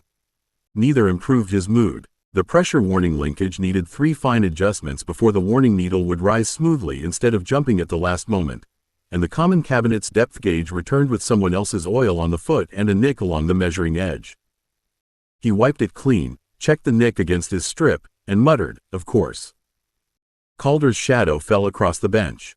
"A complaint, Mr. Vale?" "A discovery, sir," Ned said. "The common gauge has been dropped." "Then account for it." Ned looked up. "In the mark?" "In the work," Calder said. "Marks follow work more often than students believe." Peregrine had already finished his first calibration run. His needle rose cleanly through the painted range, touched the warning band, and settled without chatter. He noted the result with a pen that had never been chewed, then glanced toward Ned's bench. If you spend the whole assessment proving poverty has character, you may run out of time to pass. Arthur stiffened at the next bench, but Ned kept his eyes on the linkage because anger made fingers stupid. If I spend the whole assessment using damaged tools as if they're sound, I deserve to fail. Peregrine's expression did not soften, but his voice lost some of its shine. Then stop pretending the world rewards the distinction. That answer stung because it was useful and ugly at the same time. Ned reset the frame, marked the nick's error against his strip, and used the battered lamp to cast light across the needle from the side rather than above. It was slower, but the shadow showed the drag point more clearly than the common gauge had. He eased the pivot screw, tested the spring, then filed 1 burr from the linkage slot with 3 careful strokes. When the bell warned 10 minutes remaining, several polished cases had already closed. Ned's linkage was still open. Sweat ran down the back of his neck, but the needle now climbed smoothly through the lower marks, slowed at the warning band, and trembled there rather than leaping past it. Calder stopped beside him again. Late. Yes, sir. Accurate? Ned pressed the test bulb and watched the needle rise. More accurate than it was. Peregrine watched the result, then looked at Ned's tool roll. You adapted well. Ned did not look away from the needle. I'd rather have adapted with better tools. Good, Peregrine said. Resentment is more useful when it knows what it wants. The mark sheet called Ned's linkage serviceable, late, and intelligently compensated, which felt like 3 insults wearing 1 decent coat. He carried the thought out of the apparatus room and into the workshop, where a second-year gear boy named Ibbotson waited beside the side bench with a cheap pressure gauge clutched in both hands. His coat cuffs were frayed, his boots had been polished over cracks, and his expression had the hunted look of a student who had already asked 3 people and been told the answer involved money. I heard you mend gauges, Ibbotson said. Not fancy ones, ordinary ones. Ned set his satchel down. Ordinary ones are usually the ones that need mending. Ibbotson placed the gauge on the bench. It was smaller than Mills's desk gauge, with a dull brass case, clouded glass, and numbers so fine that Ned had to bend close to read them. The needle stuck halfway between safe and warning, which was the worst possible place for a thing meant to prevent trouble. It came with my uncle's old kit, Ibbotson said. Master Calder says I may use it if it reads honestly. I can't afford a better one. Pike, working at the far bench, did not look up. Then Mr. Vale will begin by proving whether it can be made honest before anyone discusses better. Ned opened the case carefully. The spring was tired, the dial face stained, and the needle mount worn but not ruined. A proper replacement face would cost more than the gauge deserved, which was exactly why no one had made it easier to read. He cleaned the pivot, tightened the mount with a thin brass shaving, and tested the needle twice until it stopped dragging. Then he paused over the fine printed numbers. Ibbotson leaned forward. Is it too far gone? No, Ned said. It's too clever for tired eyes. He mixed 3 small washes of enamel from Pike's student safe tray, then painted broad bands along the lower arc of the dial. Green for working range, amber for caution, red for trouble. The numbers remained, but the eye no longer had to hunt for them under poor light. When he reassembled the gauge and pressed the test bulb, the needle rose through green, trembled at amber, and stopped just below red. Ibbotson stared. I can read that from here. So can a man with soot in his eyes, Ned said. Calder had come in quietly behind them. Interesting. Ned stiffened. It's only paint, sir. No, Calder said, lifting the gauge and turning it toward the lamp. It is a decision about who the tool is speaking to. Pike's mouth made the smallest approving line. Ibbotson looked at the gauge as if it had become worth more by becoming simpler, and Ned felt the assessment room's anger settle into something sharper than resentment. Better tools did not always mean finer tools. Sometimes they meant tools that stopped pretending every worker had perfect light, perfect eyes, and perfect time. The gauge should have been the end of it. Ibbotson paid in 2 small coins, a packet of clean brass screws, and a gratitude so fierce Ned nearly looked away from it. By supper, however, 3 students had already found reasons to pass gear table and ask whether colored warning bands were allowed on assessment gauges, personal practice gauges, boiler room gauges, or anything else that had spent too long assuming numbers were helpful under smoke and bad light. Livia set her spoon down before the 3rd question finished. No one is receiving an answer until there is a request slip, a declared owner, and a statement that Mr. Vale is not accepting responsibility for every gauge you have ever misunderstood. The lantern girl holding a cracked draft meter blinked. I only wanted to know if it was possible. Possible is how cues begin, Livia said. Arthur leaned around Ned with interest. Could you put colors on a saber drill counter? No, Ned said. Could you put colors on a battlefield training dial? No. Could you put colors on a device that tells me when Livia is about to become dangerous? Rafik did not look up from his plate. That would remain permanently red. Beatrice laughed softly, and the sound eased something around the table that had gone tight since the assessment. Ned took the draft meter from the lantern girl, turned it under the dining hall lamp, and saw the same problem in a different coat. Fine marks, elegant numbers, no mercy for tired eyes. After supper, he carried the thought back to the common room instead of the meter.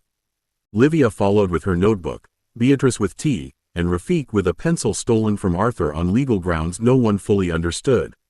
Ned drew 3 rough gauge faces on scrap paper. One expensive, one ordinary, one ugly enough for dock work.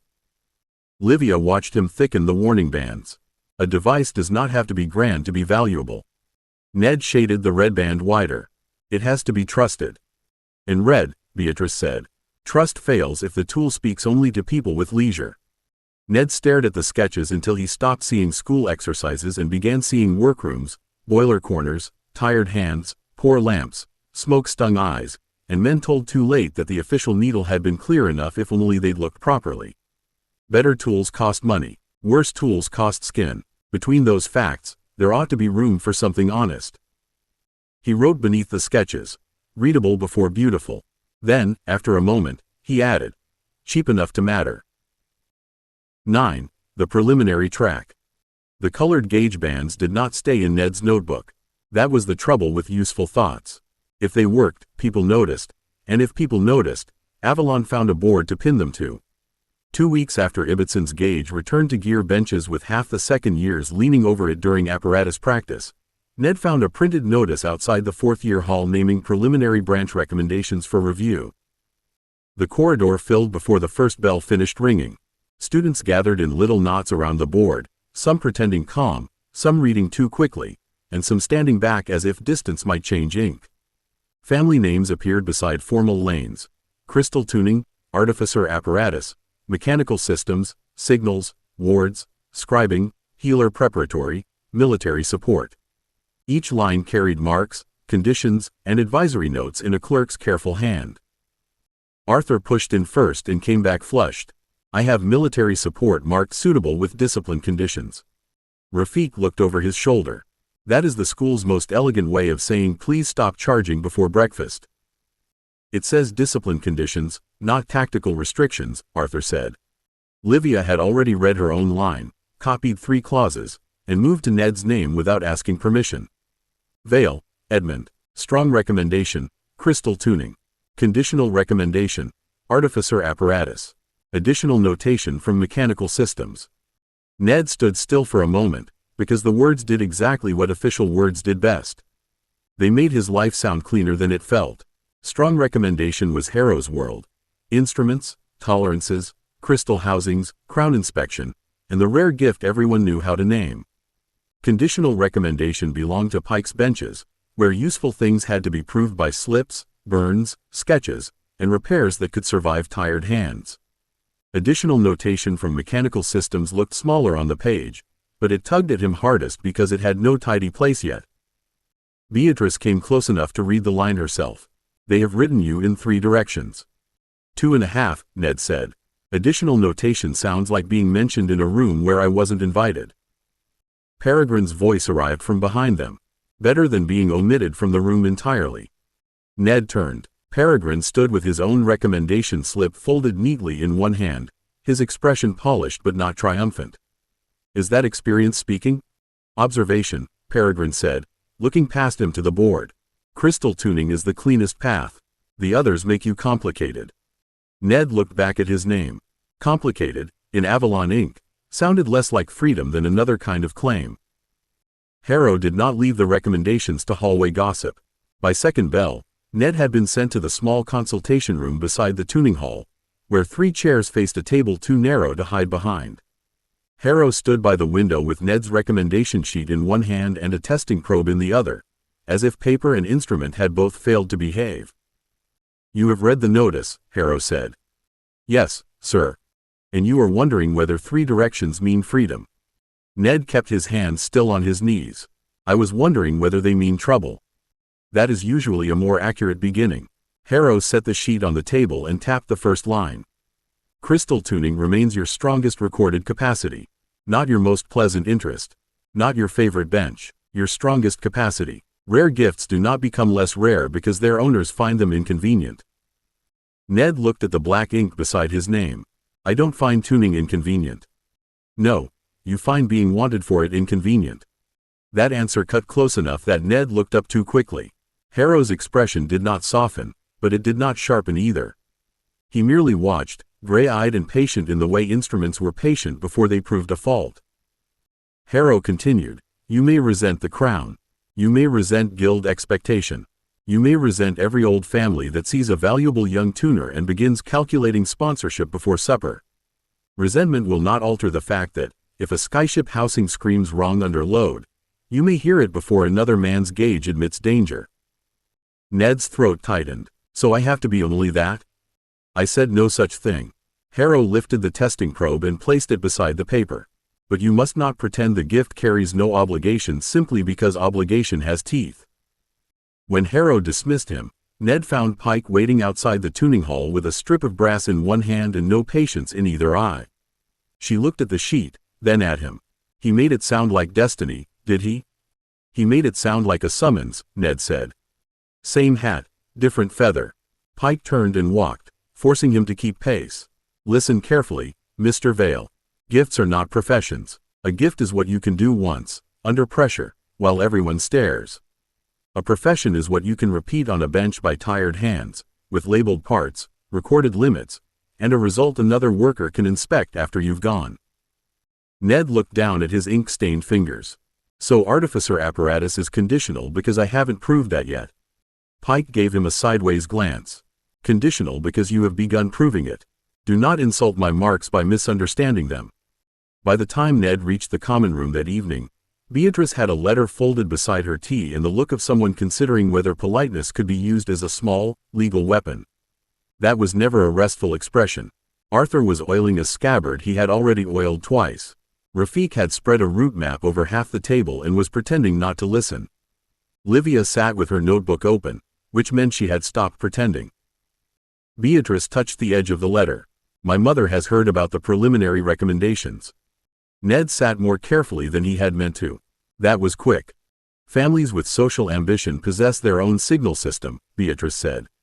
"It is powered by gossip and terrible judgment." Arthur looked up. "Is it bad?" "It is careful," Beatrice said, which made Ned trust it less at once. "She asks whether Mr. Vale has received suitable guidance in choosing between branches, whether he has considered the benefits of proper sponsorship, whether his future commissions will be managed through Avalon, guild introduction, or private arrangement, and whether any responsible person has advised him on the hazards of premature commitments." Livia's pencil made one sharp mark. "That is not one question. That is a net." Ned looked at the folded paper as if it might unfold by itself and bite him. "Does she mean to help?" Beatrice was silent for half a breath too long. "Possibly. She would call it help. She would not consider influence a separate thing." Rafik glanced up from the map. "Influence is rarely separate from help when the person offering it owns better chairs." Ned rubbed one thumb along the scar in his palm, old habit rising before he could stop it. Sponsorship sounded like a clean word. So had provision. So had opportunity. All of them could mean warm rooms, proper tools, and doors opened by people whose gloves never touched the handles. All of them could also mean discovering later that gratitude had been written in ink before he saw the page. "What did you answer?" he asked. "I have not yet answered," Beatrice said. "I thought you should know before my family begins asking more beautifully." That was kindness, and because it came through Beatrice, it arrived wearing armor. Ned looked across at Livia. "We need another form, don't we?" Livia's mouth curved with grim satisfaction. "Several." Arthur sighed. "I begin to fear paperwork is our most reliable weapon." "No," Ned said, looking at Beatrice's folded letter and then down at his own ink-stained hands. "It's the warning bell before someone calls a chain a ribbon." Livia's forms began as defense and became a conversation before the ink dried. She spread 3 sheets across the gear common room table, weighting them with Rafik's pencil case, Arthur's oil tin, and Beatrice's unopened letter. Ned sat opposite her with his sleeves rolled, the scar in his palm pale under the lamplight, and the preliminary recommendation notice copied into his notebook where it looked too official to ignore. "First principle," Livia said, dipping her pen. "No private sponsorship without written terms, named obligations, duration, payment, ownership of designs, introduction rights, commission rights, and exit conditions." Arthur blinked. "Exit conditions?" "Always," Beatrice said, her voice quieter than usual, "especially when everyone is smiling." Ned looked at the list and felt a strange mix of gratitude and shame. Other students spoke of sponsorship the way boys at the dock spoke of a full meat pie. Something lucky, warm, and slightly miraculous if one could get near it. He was sitting with friends who had begun designing a cage detector because they knew he might be tempted by proper tools, proper benches, and people who could pay without checking a purse. Rafik turned one of the sheets toward him. There is also the branch problem. If you do not say what you are trying to become, everyone else will describe you in the way most convenient to their route. Ned frowned. I don't know what I'm trying to become. No, Peregrine said from the archway, where he had apparently arrived silently enough to make Arthur twitch toward his saber guard. You know several things you refuse to become.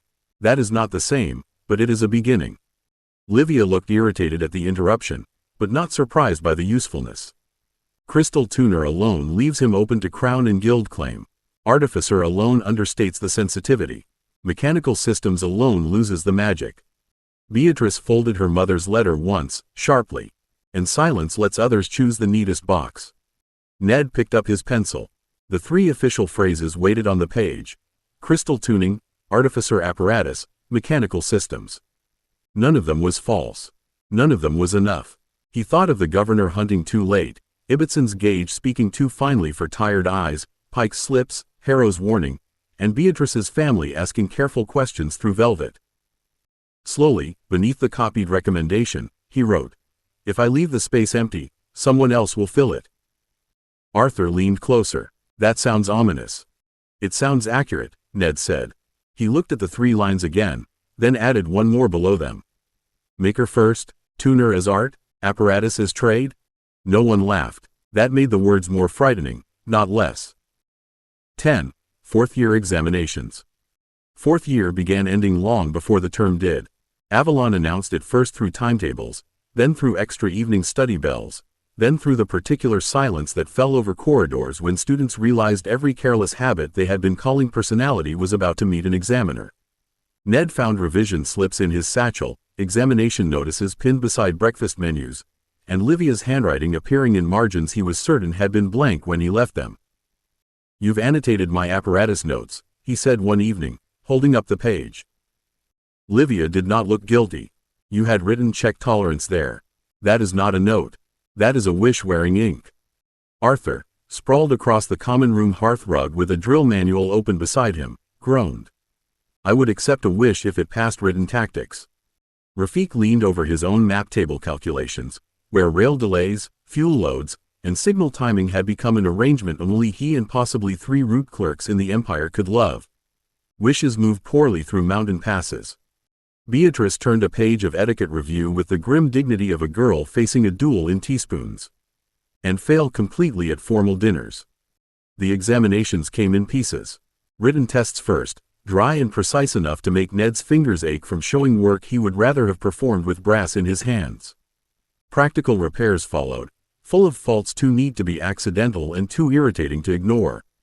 Route logic put Rafik into a quiet brightness that made Ned careful not to interrupt. Apparatus handling left Arthur muttering about labeled trays, while Livia emerged from legal procedure with the expression of someone who had enjoyed herself and intended to deny it. Then came the formal dinner trial. Ned stood outside the practice dining room in a borrowed evening coat, staring at a table set with enough cutlery to arm a small but vicious regiment. Beatrice stepped close and adjusted his cuff before he could defend himself. Fish fork left, refusal soft, no political opinions before soup, and if Lady Fenwick mentions ward tariffs, ask whether provincial allotments have affected household maintenance.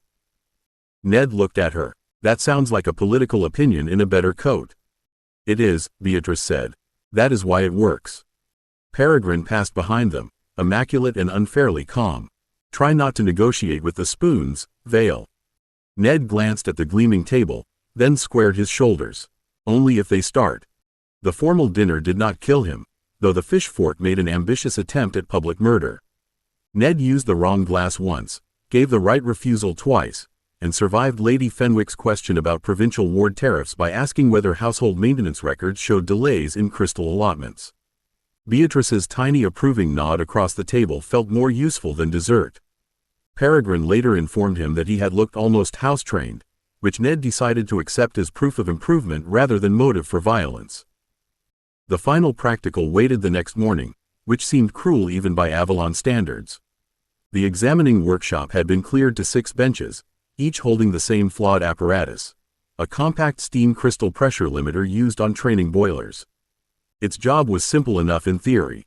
It warned, eased, and locked before student hands could turn enthusiasm into shrapnel. The one on Ned's bench had a stiff inspection plate, a warning dial set too deep behind smoked glass, and a crystal collar that could only be reached by removing half the casing. Mistress Pike stood with Calder and 2 external examiners beside the long table. Instruction, Pike said. Improve the apparatus. Do not replace it. Do not invent a fantasy machine. Do not bankrupt the school in miniature. Make the existing device better, then prove why. Ned opened the casing and immediately disliked almost everything. The limiter worked. That was the most insulting part. It would pass a lazy inspection because the warning needle moved, the pressure eased, and the locking pin dropped before danger. But the inspection plate needed a narrow tool at a bad angle. The dial could barely be read once soot filmed the glass. The crystal collar showed heat bloom along one edge, hidden unless someone knew exactly where to look. Peregrine worked 2 benches away, already sketching a neat modification to the warning dial. You are glaring at it as if it has disappointed you personally. It has, Ned said, loosening the inspection plate. It knows how to be better and has chosen not to. Calder's mouth twitched. Machines have fewer moral obligations than you assign them, Mr. Vale. Then designers should carry the rest, sir. He did not replace the limiter. He widened the inspection slot, added a hinged service catch that opened with gloved fingers, set a clearer banded warning face behind cleaned glass, and reshaped the collar bracket so heat marks and strained scratches could be seen without stripping the casing. It was not beautiful. It was easier to inspect, safer to open, and cheaper to repair. Pike stopped beside him. Reason? Ned wiped his hands and pointed to each change in order. Because if a tool hides its own condition, it teaches people to trust luck. The external examiners did not speak while the tests ran. That made them worse than Calder, who at least struck the floor with his cane when irritation required ceremony. One examiner, a narrow man with silver spectacles and a spotless cuff, watched Ned's limiter through the demonstration glass while the assistant brought the training boiler up through 3 controlled pressure steps. The warning needle rose through green, touched amber, and settled just shy of red before the easing valve answered with a soft hiss. The silver-spectacled examiner leaned closer. Your warning face is rather crude. Yes, sir, Ned said, keeping his hands behind the mark line. It's meant to be read quickly. By whom? Whoever is nearest when it matters. The other examiner, a square woman with an artificer's measuring chain looped at her waist, opened the service catch with one gloved hand. It clicked cleanly. The inspection plate swung aside without bringing her knuckles anywhere near the heated pipe. She looked inside, tilted the lamp, and saw the collar edge at once. You have exposed the strain path. I've exposed the place that was already taking strain, Ned said. The old casing only hid it. Pike's eyes flicked toward him in warning, and he corrected before the examiner could. The old casing protected it from careless hands, ma'am. It also protected the fault from careful eyes. The square examiner gave the smallest hum and closed the catch. Better. At the next bench, Peregrine's limiter gleamed. His warning dial was finer than Ned's, his casing cleaner, and his latchwork so neatly fitted that even Ned resented it properly. When tested, it performed beautifully. The silver-spectacled examiner praised the finish, the compactness, and the elegant hand. Then he returned to Ned's bench and tapped the banded dial. Unfashionable. Ned waited. The examiner opened the catch again, closed it, then looked toward Calder. But commercially interesting. Peregrine's head turned by a fraction. Arthur, watching from the student line, grinned as if the words had sounded like cannon fire. Ned only stared at the limiter, because commercially interesting did not sound like praise until his mind caught up with the money hidden inside it. Calder folded his arms. Why? The examiner gave Ned the courtesy of answering to him, because this can be taught to a mechanic, inspected by a foreman, and sold to people who cannot afford perfection but cannot survive ignorance. It is not handsome, Mr. Vale. No, sir, Ned said. But it knows where failure will try to hide. Ned looked at the open catch, the broad warning bands, and the exposed collar. The limiter was ugly in the same way dock work was ugly, by refusing to pretend hands stayed clean. That was the point, sir. The marks arrived 2 days later in sealed packets, as if Avalon believed suspense improved scholarship. Gear Company gathered in the common room after supper, too dignified to crowd the delivery tray and too invested to sit farther than arm's reach from it. Livia opened hers first, read every line twice, and made a small satisfied mark in her notebook before telling anyone she had done well. Arthur tore his open, went pale, then bright, then accused the paper of lacking enthusiasm because military support had marked him suitable pending continued discipline. "That is practically praise," Arthur said. "It is practically a leash," Rafik said, reading his own route marks with the quiet focus of a man studying signs before a crossing. "A well-fitted one, perhaps." Beatrice opened her packet with care, and whatever she found there made her mouth tighten before it smoothed again. "Social placement recommendations have begun breeding." Ned waited until the others stopped pretending not to watch him, then broke the seal on his own packet. Fourth-year examinations. Crystal systems remained strongest. Artificer apparatus had moved from conditional to recommended under continued supervision. Mechanical systems carried a formal note now, not merely an additional observation. His final practical had been marked unfashionable but commercially interesting by the external examiner, which still looked absurd in ink. Arthur leaned over his shoulder. "That sounds excellent." "It sounds like people will want meetings," Ned said. Livia took the packet when he handed it over and read with a frown of professional suspicion. Apprentice Cadet Suitability Review in Year 5. Crown Workshop, Boiler Works, and Naval Systems listed as possible placements. The room altered around those words. Not loudly. The fire still cracked in the grate, the rain still touched the windows, and someone beyond the arch laughed over a card game, but Ned felt the school corridor open in his mind into places larger than Avalon. Crown Workshop meant real orders. Boiler Works meant machines with men depending on them. Naval Systems meant ships, guns, ward nodes, engines, and the kind of scale that did not care whether a student felt ready. Peregrine, seated near the far lamp with his own packet folded beside him, looked up. "There it is, then. The Empire has noticed your useful complications." Ned looked down at the ink until the words steadied. He had spent fourth year thinking he was choosing between branches, between names and tools and the shape of his own hands. The packet made that feel almost childish. Next year, the wider Empire would begin answering back. 11. Apprentice Cadet Badge. Fifth year began with brass on velvet and too many adults pretending that made it ordinary. The apprentice cadet badges had been laid out on 6 long trays beneath the high windows of the lower assembly hall, each one polished to a dull practical gleam rather than a parade shine. They were smaller than Ned expected, no larger than a thumb joint, with the crown stamped above Avalon's tower and a narrow blank strip beneath where branch colors would later be fixed. That blank strip bothered him. It looked less like space left for honor and more like space left for someone else's decision. Gear Company stood in the third rank among the selected students while unbadged fifth years watched from the side benches with expressions that ranged from envy to relief. Arthur kept lifting on his toes to see the trays. Rafik had already counted the staff present and quietly named the departments under his breath. Livia looked as if she wished to inspect the badge terms before allowing any metal near her coat. Beatrice stood composed beside them, but her eyes had found 3 old family mothers in the visitor gallery and gone cool.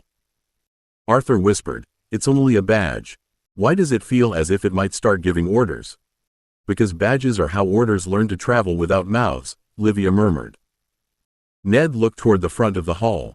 Wycliffe stood by the center tray, Harrow beside her in severe black, Pike with a clipboard held like a weapon, and 2 Crown Workshop masters in brown and brass coats watched the selected students as if taking measurements no one had authorized them to take.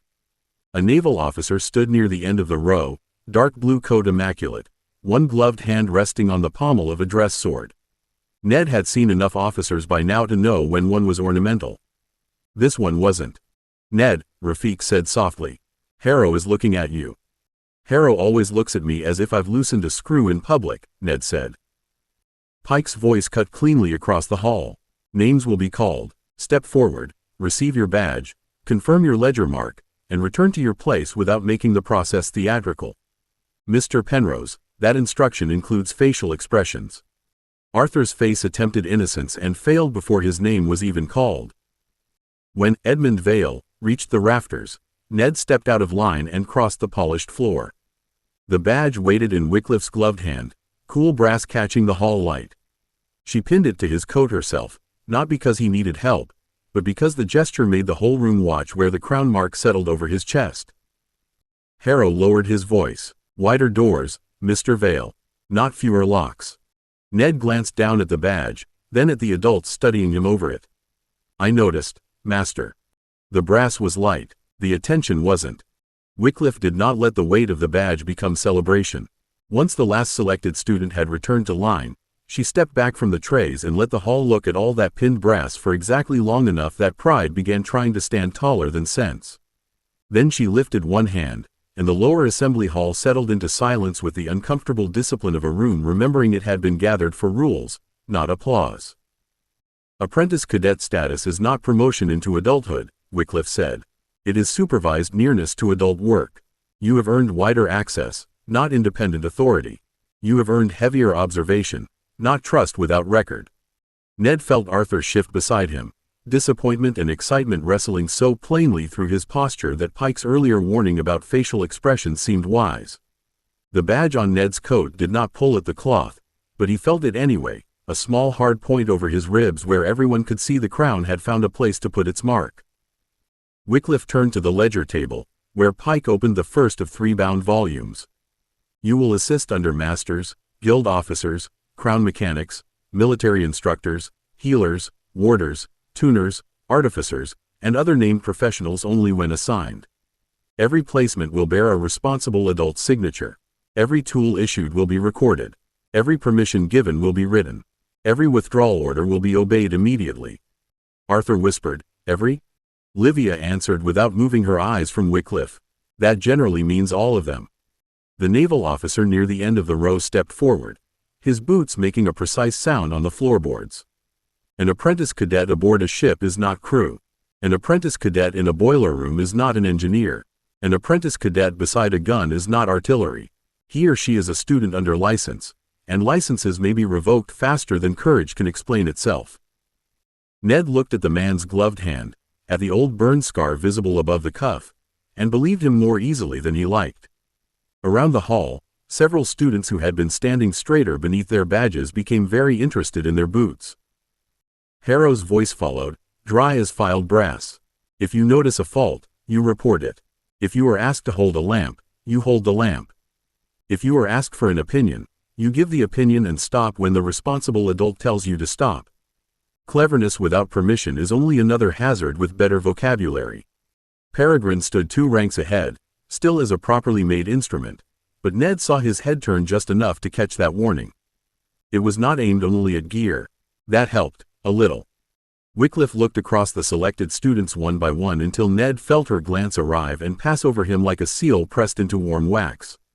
From this morning, your mistakes travel farther. So will your restraint. See that both are worth recording. The placement cards came after the warning, which Ned decided was not accidental. Pike and 2 clerks moved along the ranks with lacquered trays, each card sealed in branch-colored wax and marked with the student's name in ink too black and neat to be friendly. No one opened theirs at first. The hall had been made too quiet by Wycliffe's last sentence, and even Arthur held his envelope as if enthusiasm might count against him if displayed before witnesses. Open them, Pike said from the aisle. They are placements, not funeral notices. Arthur broke his seal at once. His eyes moved down the card, widened, and then lit so fiercely that Ned almost expected the badge on his coat to catch fire. Military stores, field drill observation, escort logistics, and armory control rooms, he whispered, forgetting to whisper halfway through. Ned, I've got armory control rooms. You have observation of armory control rooms, Livia said, opening her own card with a careful knife from her pencil case. Do try not to declare command of them before luncheon. Arthur clutched the card to his chest with wounded dignity. I shall be a model of licensed restraint. Rafiq's seal was green and black, the colors of route work and signal administration. He read more slowly than Arthur, but his expression changed in a quieter, deeper way. Route offices, relay scheduling, rail coordination, a week attached to the High Marches Supply Board, campus side only. He looked up, and for a moment the hall, the badges, and the polished floor seemed to fall away behind the map already forming in his head. They're letting me see the delays before they become excuses. Livia's mouth tightened over her own card. Records office, procedural law, justiciar filing observation, and permission review. She looked toward Wycliffe with narrowed appreciation. Someone has decided my worst habits may be professionally useful. Beatrice opened hers last among them. Her seal was cream and gold, which told Ned something before she spoke. Estate ward administration, diplomatic household observation, formal reception support, and social access reporting. Her voice remained even, but her fingers pressed the card's edge. My family will be delighted. That is rarely comforting. Ned looked down at his unopened card. The wax was brown, blue, and brass, pressed so hard that the seal had bitten through the top layer of paper. When he broke it, a faint scent of workshop varnish and official dust rose from the fold. Crown Workshop, Boiler Works, Naval Systems Observation, Crystal Control Support under named masters. No independent adjustment without written order. Arthur leaned close, all envy and delight. Naval Systems? Rafik let out a low breath. That is not a placement. That is the Empire showing you its ribs. Ned read the lines again, slower this time, and felt the badge over his chest become colder. Or where it wants hands when something starts creaking. The placement cards were not enough. Once the first stir of comparison had moved through the hall, Pike drove them toward the ledger tables by rank and name, where each student had to stand beneath the document lamp, read the appointment line aloud, and sign acceptance under the written limits. It made excitement sober very quickly. A card could be clutched, envied, or folded into a pocket. A ledger made the thing official enough to follow a person out of the room. Arthur signed first among them, shoulders squared, mouth pressed shut with heroic effort. Arthur Penrose, Military Stores, Field Drill Observation, Escort Logistics, and Armory Control Rooms. Student Observer and Supervised Assistant only. He glanced at Pike. I have read the limits. Pike dipped her pen. Miracles do occur before luncheon. Rafik's turn took longer because he read every route line twice, then asked whether campus-side High Marches Supply Board meant copied field reports or live scheduling. The clerk looked irritated until Wycliffe answered from behind the table. Both, when authorized. You will learn the difference before you touch either. Livia signed with the expression of a girl accepting weapons from an enemy who had accidentally labeled them properly. Beatrice's signature was smooth enough that no one else would have seen how tightly she held the pen, but Ned saw the whitened knuckle beneath her glove edge. Then Pike turned the ledger toward him. Mr. Vale. Ned stepped up, the badge cool against his coat and the placement card dampening slightly where his fingers had held it too long. Under the document lamp, the lines sharpened until they looked carved instead of written. Crown Workshop, Boiler Works, Naval Systems Observation, Crystal Control Support under named masters. Student Apprentice Cadet. No independent adjustment without written order. He read it aloud, each phrase tightening the room around him by a little more. Harrow stood near the end of the table, black coat severe, eyes unreadable. Do you understand the distinction, Mr. Vale? Ned looked from the written limits to the badge and then to the officers, masters, clerks, and students waiting for his answer. It doesn't make me theirs, he said carefully, but it brings me closer to where they can ask. Harrow's mouth did not move, but something in his face accepted the answer. Closer to where they can ask properly. Ned signed. The ink caught once on the paper, then flowed into his name. Edmund Vale looked smaller than the machinery listed beside it. He stepped back with the badge fixed to his chest and the placement card folded in his pocket, feeling both better protected and easier to find. His second-year practical slate had opened doors into the Empire. This badge felt nearer to the threshold where doors stopped asking whether he was ready. 12. Orders to the Home Fleet. The Home Fleet orders arrived on a wet Tuesday morning in a blue naval folder carried by a lieutenant who looked as if Avalon's corridors had been measured against him and found untidy. He entered the lower breakfast hall while Gear Company was still arguing over toast, field timetables, and whether Arthur could make armory observation sound less like a prayer. The lieutenant spoke briefly to the staff table, handed Wycliffe the folder, and waited with both hands behind his back while every fifth year in the hall pretended not to stare. Arthur forgot the toast in his hand. That is navy blue. Rafik looked over his tea. A dangerous conclusion, given the naval officer wearing it. No, I mean proper Home Fleet blue, Arthur said, lowering his voice badly. Not campus demonstration blue, not visiting lecturer blue. That man has stood on a deck while something large fired at something larger. Ned glanced at the lieutenant's polished boots, the narrow weather mark at his collar, and the stiff way he held his left shoulder. Arthur was being ridiculous, but not entirely wrong. The man had the look Ned had begun to associate with adults whose neatness had been tested by machinery that did not care about polish. Livia had already opened her notebook. If this concerns apprentice cadet placements, no one is to agree aloud before reading the responsible authority line. Arthur looked wounded. I can be moved by naval grandeur without signing anything. Briefly, Beatrice said. Wycliffe rose from the staff table. The hall quieted around the motion, and Ned felt the apprentice cadet badge on his coat become suddenly too visible. Mr. Vale, Mr. Penrose, Mr. Kahn, Miss March, Miss Ashcombe, Mr. Roth, report to the side chamber after breakfast. You will bring your placement cards and no rumors. Arthur's face went bright enough to be unsafe near powder.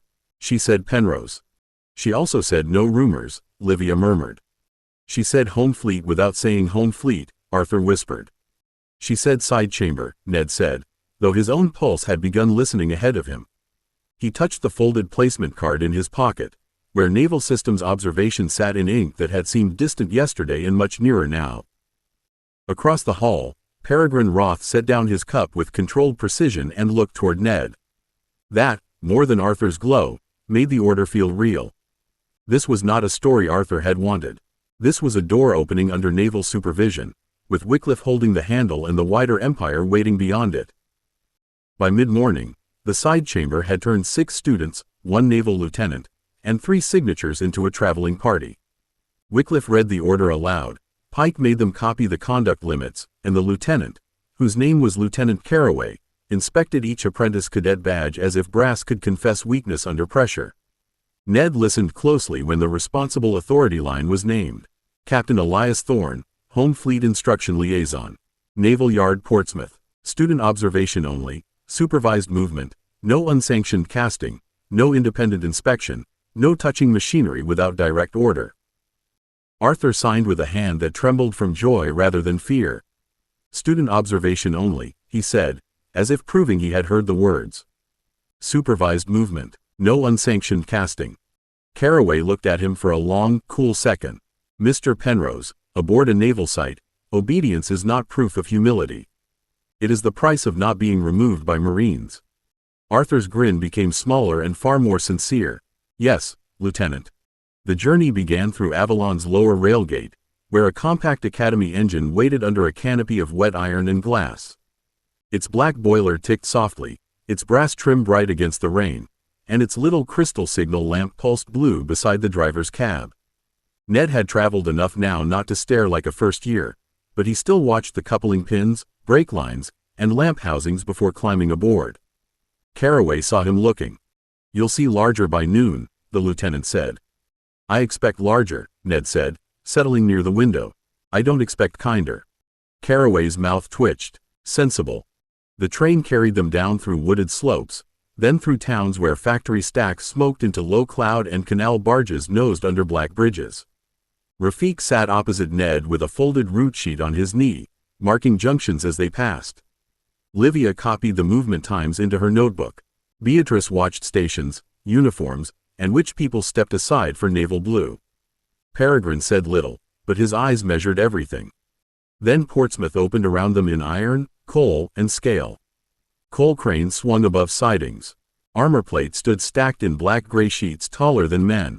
Signal masts cut the sky with rigging and lamps. Foundry roofs breathed heat. Guarded crystal housings moved past on wagons under canvas and armed escort. Beyond all of it, through smoke and rain, great ships waited in dock basins, their guns hooded, their ward nodes capped, their hulls vast enough to make Avalon's training engines feel like toys built for careful children. Arthur forgot to breathe until Livia elbowed him. Captain Elias Thorne met them at the inner yard gate, where 2 Marines checked the order folder, the apprentice cadet badges, and every name against a slate fixed to the guardhouse wall. He was broader than Lieutenant Caraway, grayer at the temples, and dressed in a plain dark coat whose lack of decoration somehow made the yard's noise arrange itself around him. Ned watched the guard return the folder with both hands and understood at once that Captain Thorne did not need to look impressive because other people already knew what happened if they forgot. Apprentice cadets, Thorne said, looking over them. You will see ships today. You will see guns, boilers, ward nodes, turret drives, signal rigs, and men doing work that keeps other men alive. You will ask questions when invited. You will not touch bright metal, dull metal, painted metal, brass handles, crystal housings, ropes, gauges, valves, levers, shells, fuses, or anything that appears lonely. Arthur's mouth opened and then shut with visible effort. Thorn looked directly at him. That was your invitation not to be memorable, Mr. Penrose. Yes, Captain, Arthur said, almost reverently. They followed painted lines across the yard while locomotives shunted flatbeds loaded with armor plates and shell crates. A turret assembly sat in a cradle beside one foundry shed, its gear ring taller than Ned, teeth cut so cleanly that his fingers twitched despite the captain's warning.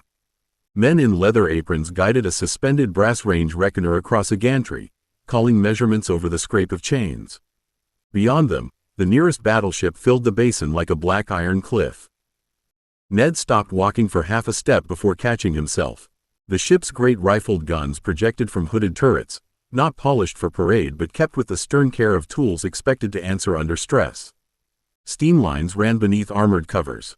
Crystal ward nodes sat in blackstone collars along the superstructure, capped and guarded, their housings marked with numbered plates and inspection tags.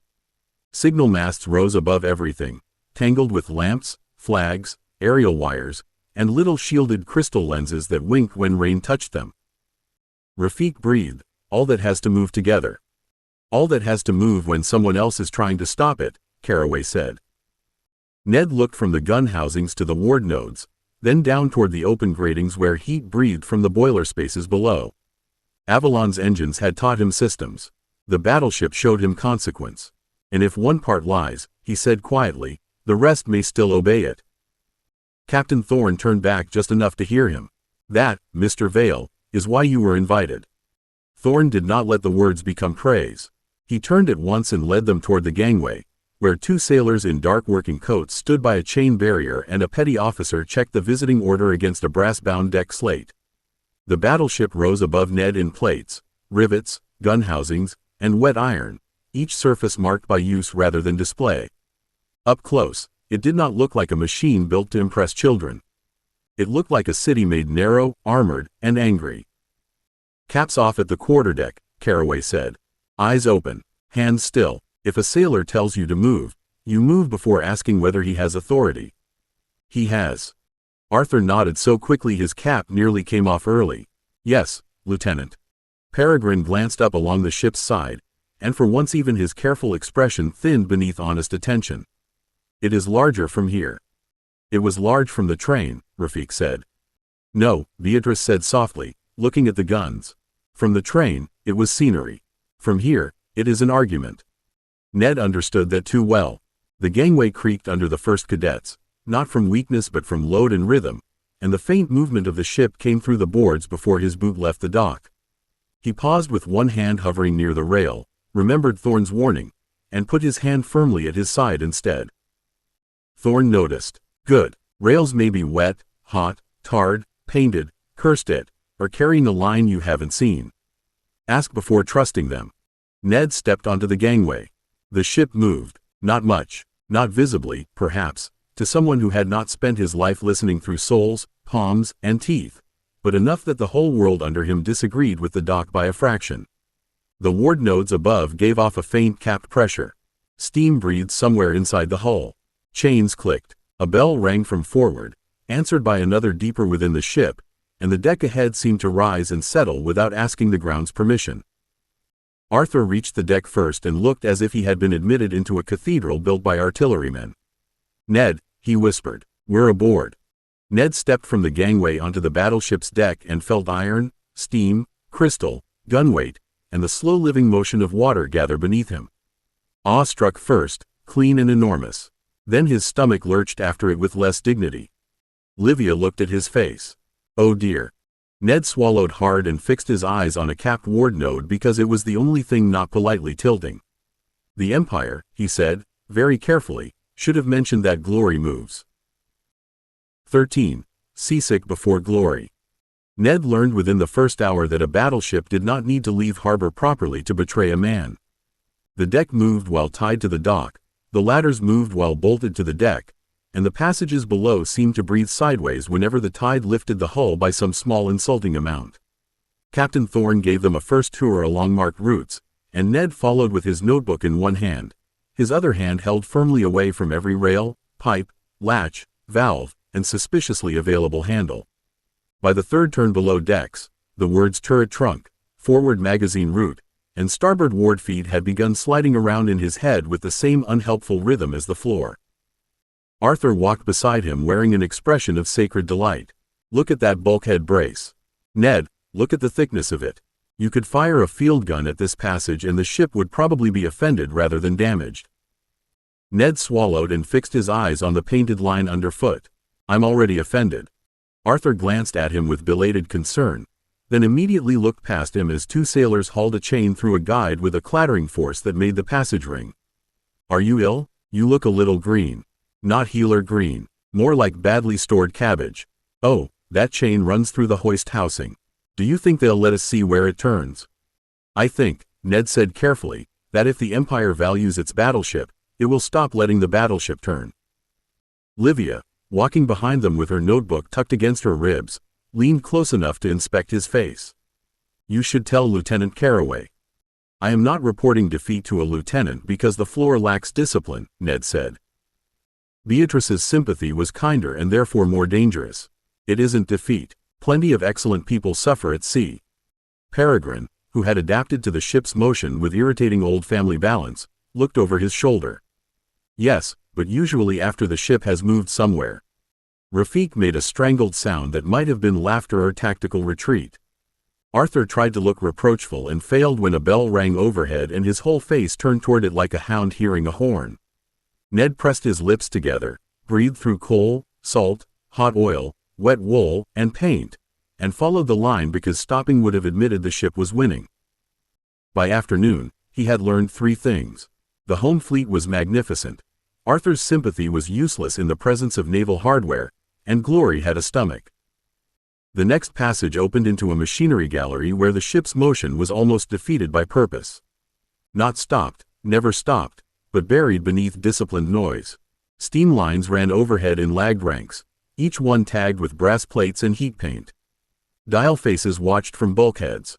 Speaking tubes curved beside signal repeaters, and a line of caged crystal lamps pulsed faintly in time with messages traveling somewhere deeper in the ship. Ned felt ill, but he also felt his attention catch, unwilling and greedy. A petty officer named Briggs took over from Carraway at the gallery door. He had forearms like mooring rope and a voice that could have tightened loose bolts. You'll stand inside the yellow marks. If you lean on nothing. If you drop a pencil, it belongs to the Navy until I say otherwise. Ned looked at the painted box on the deck. Does the Navy often keep pencils? The Navy keeps anything foolish enough to fall loose, Briggs said. Men included. Arthur stepped into the marked space with visible reverence. Petty officer, is that the turret drive line? Briggs glanced at him. It is one of them.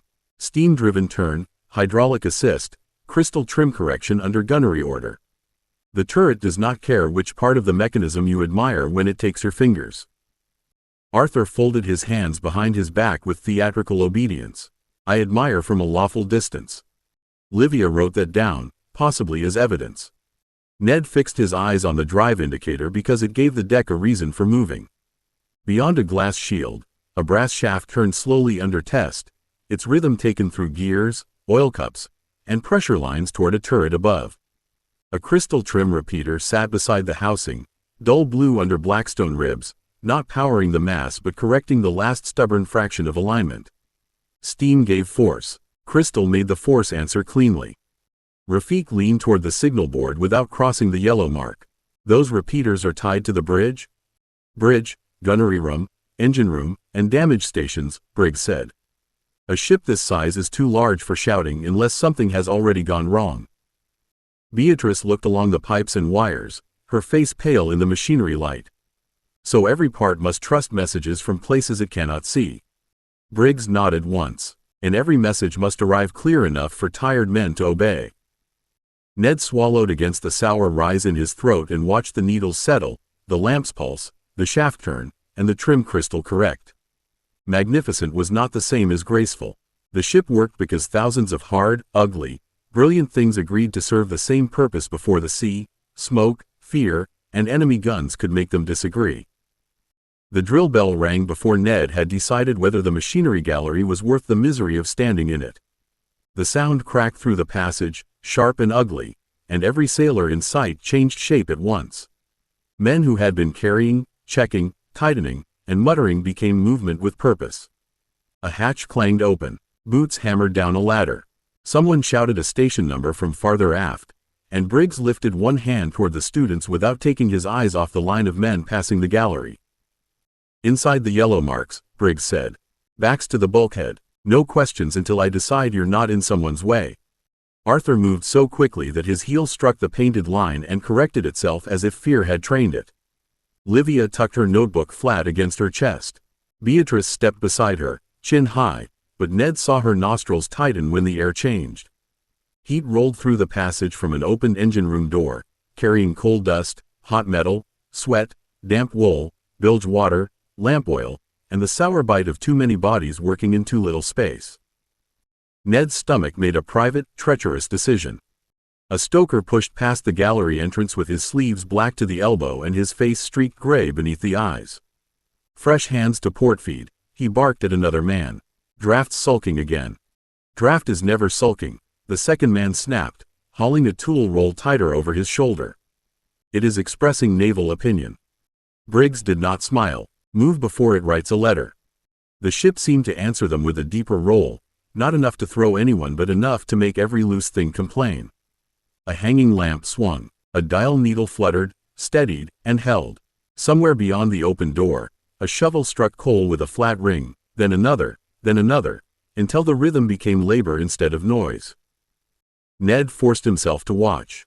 Romance belonged to paintings and recruitment posters. Service was this. Cramped shoulders, wet decks, shouted orders, men ducking pipes by memory, machinery kept alive by hands that could not afford to be delicate, and a hull that moved whenever it pleased. He had thought the sea tried to kill ships by storm. Now he understood it also tried by small insults repeated forever. Carraway glanced at Ned's color and pointed toward a canvas bucket hooked beside the bulkhead. "If you must disgrace yourself, use that." Ned swallowed hard. "That is generous, Lieutenant." "It is practical," Carraway said. "The Navy prefers disgrace contained." The drill ended with no drama grand enough for Arthur and entirely too much motion for Ned. Sailors returned to tasks as if the ship had merely cleared its throat.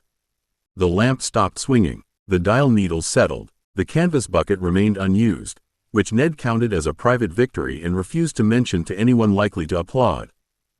Briggs led them from the gallery into a smaller maintenance bay where spare gauge faces, valve springs, packing rings, blackstone collars, and sealed crystal trim cartridges sat in labeled trays behind wire-fronted cabinets. A naval engineer waited there in rolled sleeves, spectacles, and a waistcoat marked by oil, chalk, and heat polish. He was introduced as Mr. Hobb, chief assistant engineer, and he looked at the apprentice cadets with the weary suspicion of a man who had seen both officers and students mistake curiosity for competence. "You've seen the pretty parts," Hobb said, tapping a dented gauge casing on the bench. "Now see what survives being used." Arthur glanced at the casing, then at the cabinets. "That was pretty." Hobb gave him a flat look. On a ship, pretty means it still answers after 3 months of salt air, boiler heat, vibration, bad hands, hurried repairs, and some fool trying to read it in the dark with smoke in his eyes. Ned's stomach had not forgiven the ship, but his pencil came out at once. He braced the notebook against his chest and wrote while the deck shifted under him. Salt, vibration, bad hands, hurry, fool, dark, smoke. Hobb noticed. "You writing poetry, Mr. Vale?" "No, sir," Ned said. "Requirements." That earned him a sharper look. Hobb picked up the gauge casing and turned it so they could see the cracked glass and stained face. This was a fine instrument when it came aboard. Delicate numbers, lovely needle, excellent calibration.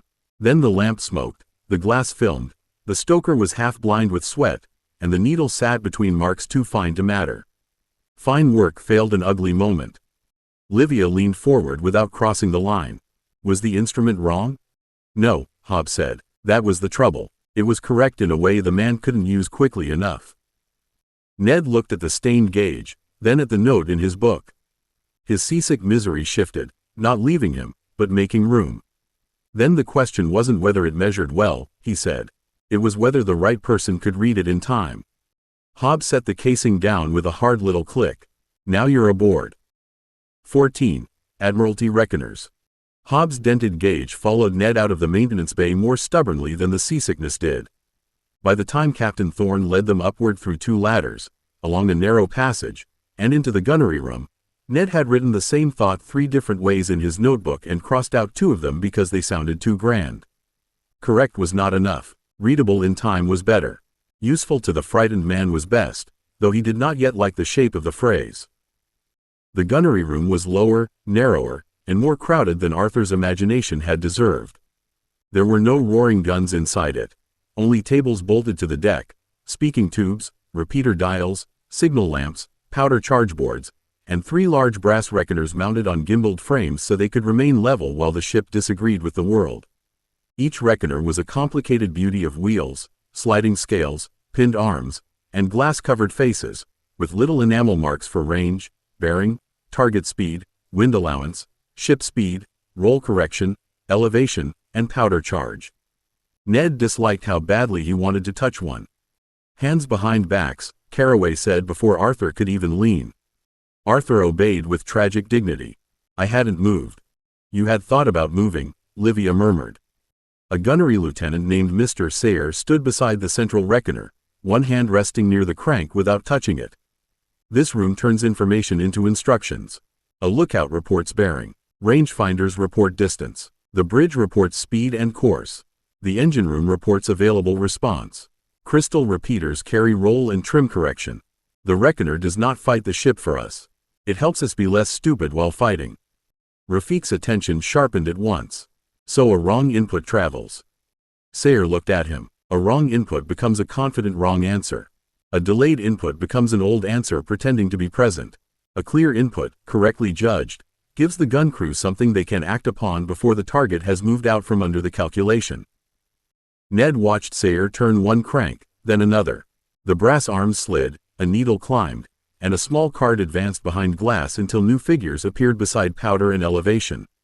The mechanism did not feel magical in the way Ward crystals did, though a capped crystal bead steadied the roll correction. It was mostly brass, ratio, gearing, and discipline, a machine built to make thinking faster without pretending thinking had become unnecessary. Beatrice glanced at the crowded boards and quiet speaking tubes. It feels less like aiming a gun and more like persuading a whole ship to agree at the same instant. Sayer gave her a brief approving look. That is closer to gunnery than most first answers.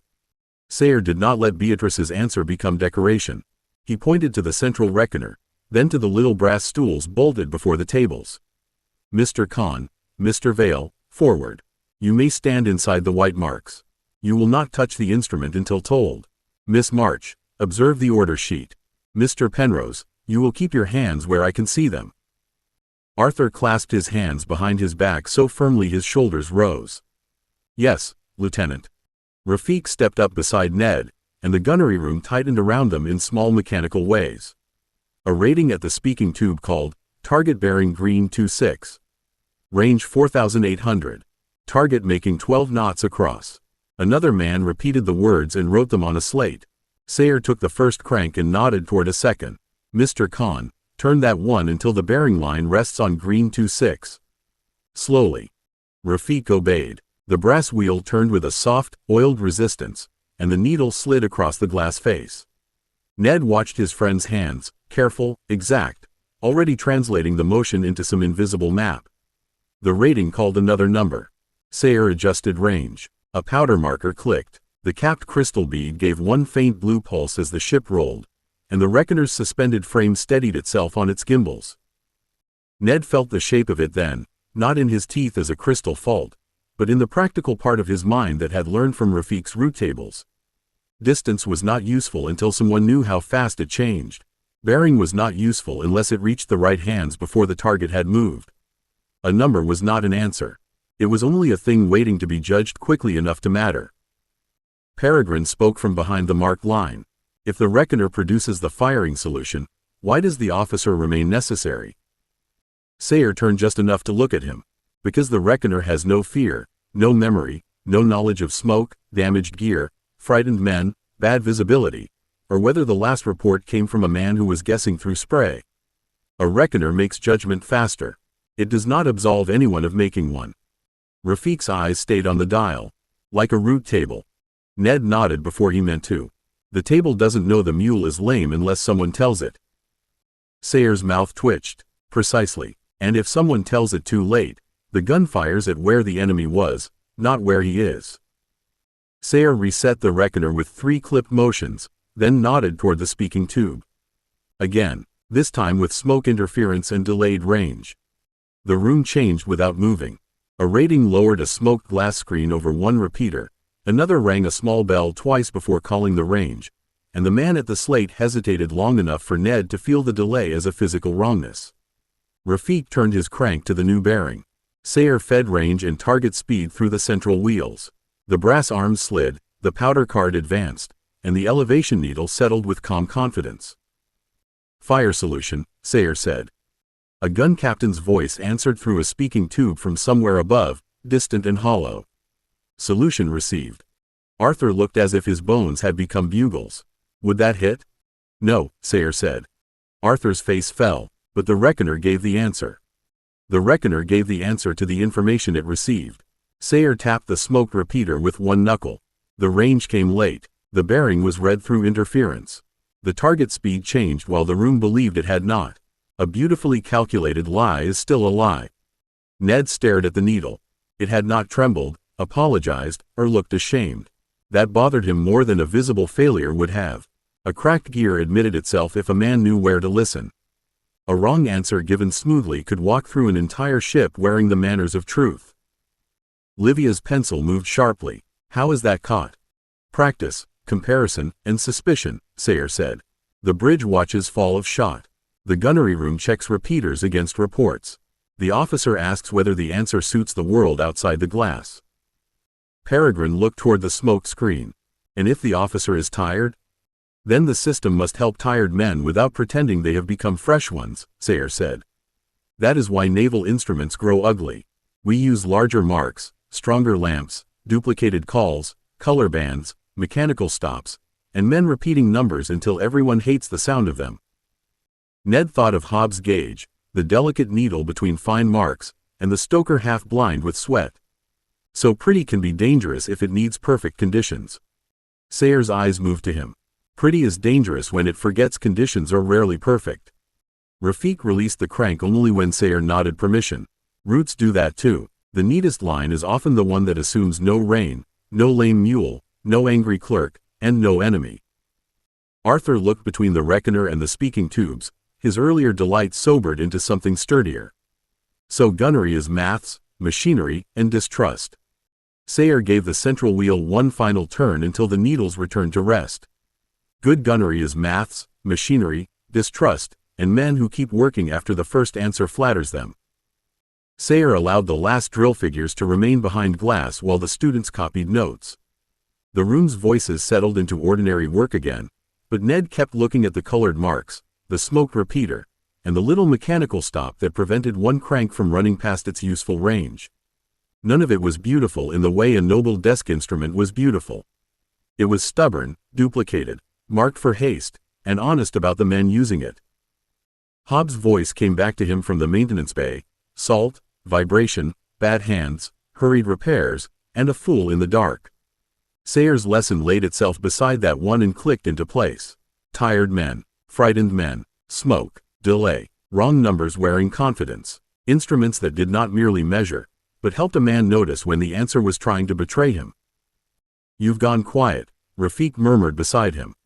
Ned looked down and found he had stopped writing words and begun sketching bands across a tiny gauge face, thick enough to see at arm's length. Green was too polite a word for safe, amber for attend, red for act, but color alone would fail in bad light, smoke, or color-blind eyes. He added raised ridges, then larger spacing, then a blunt stop mark a thumb could feel. I'm thinking. Livia leaned over his shoulder and frowned at the sketch. That is usually where paperwork begins suffering. It's not paperwork, Ned said. It's a gauge a man can read when he's scared. Arthur, still half in love with the reckoner, blinked back toward him. A naval gauge? Not only naval, Ned said, and the idea widened before he could stop it.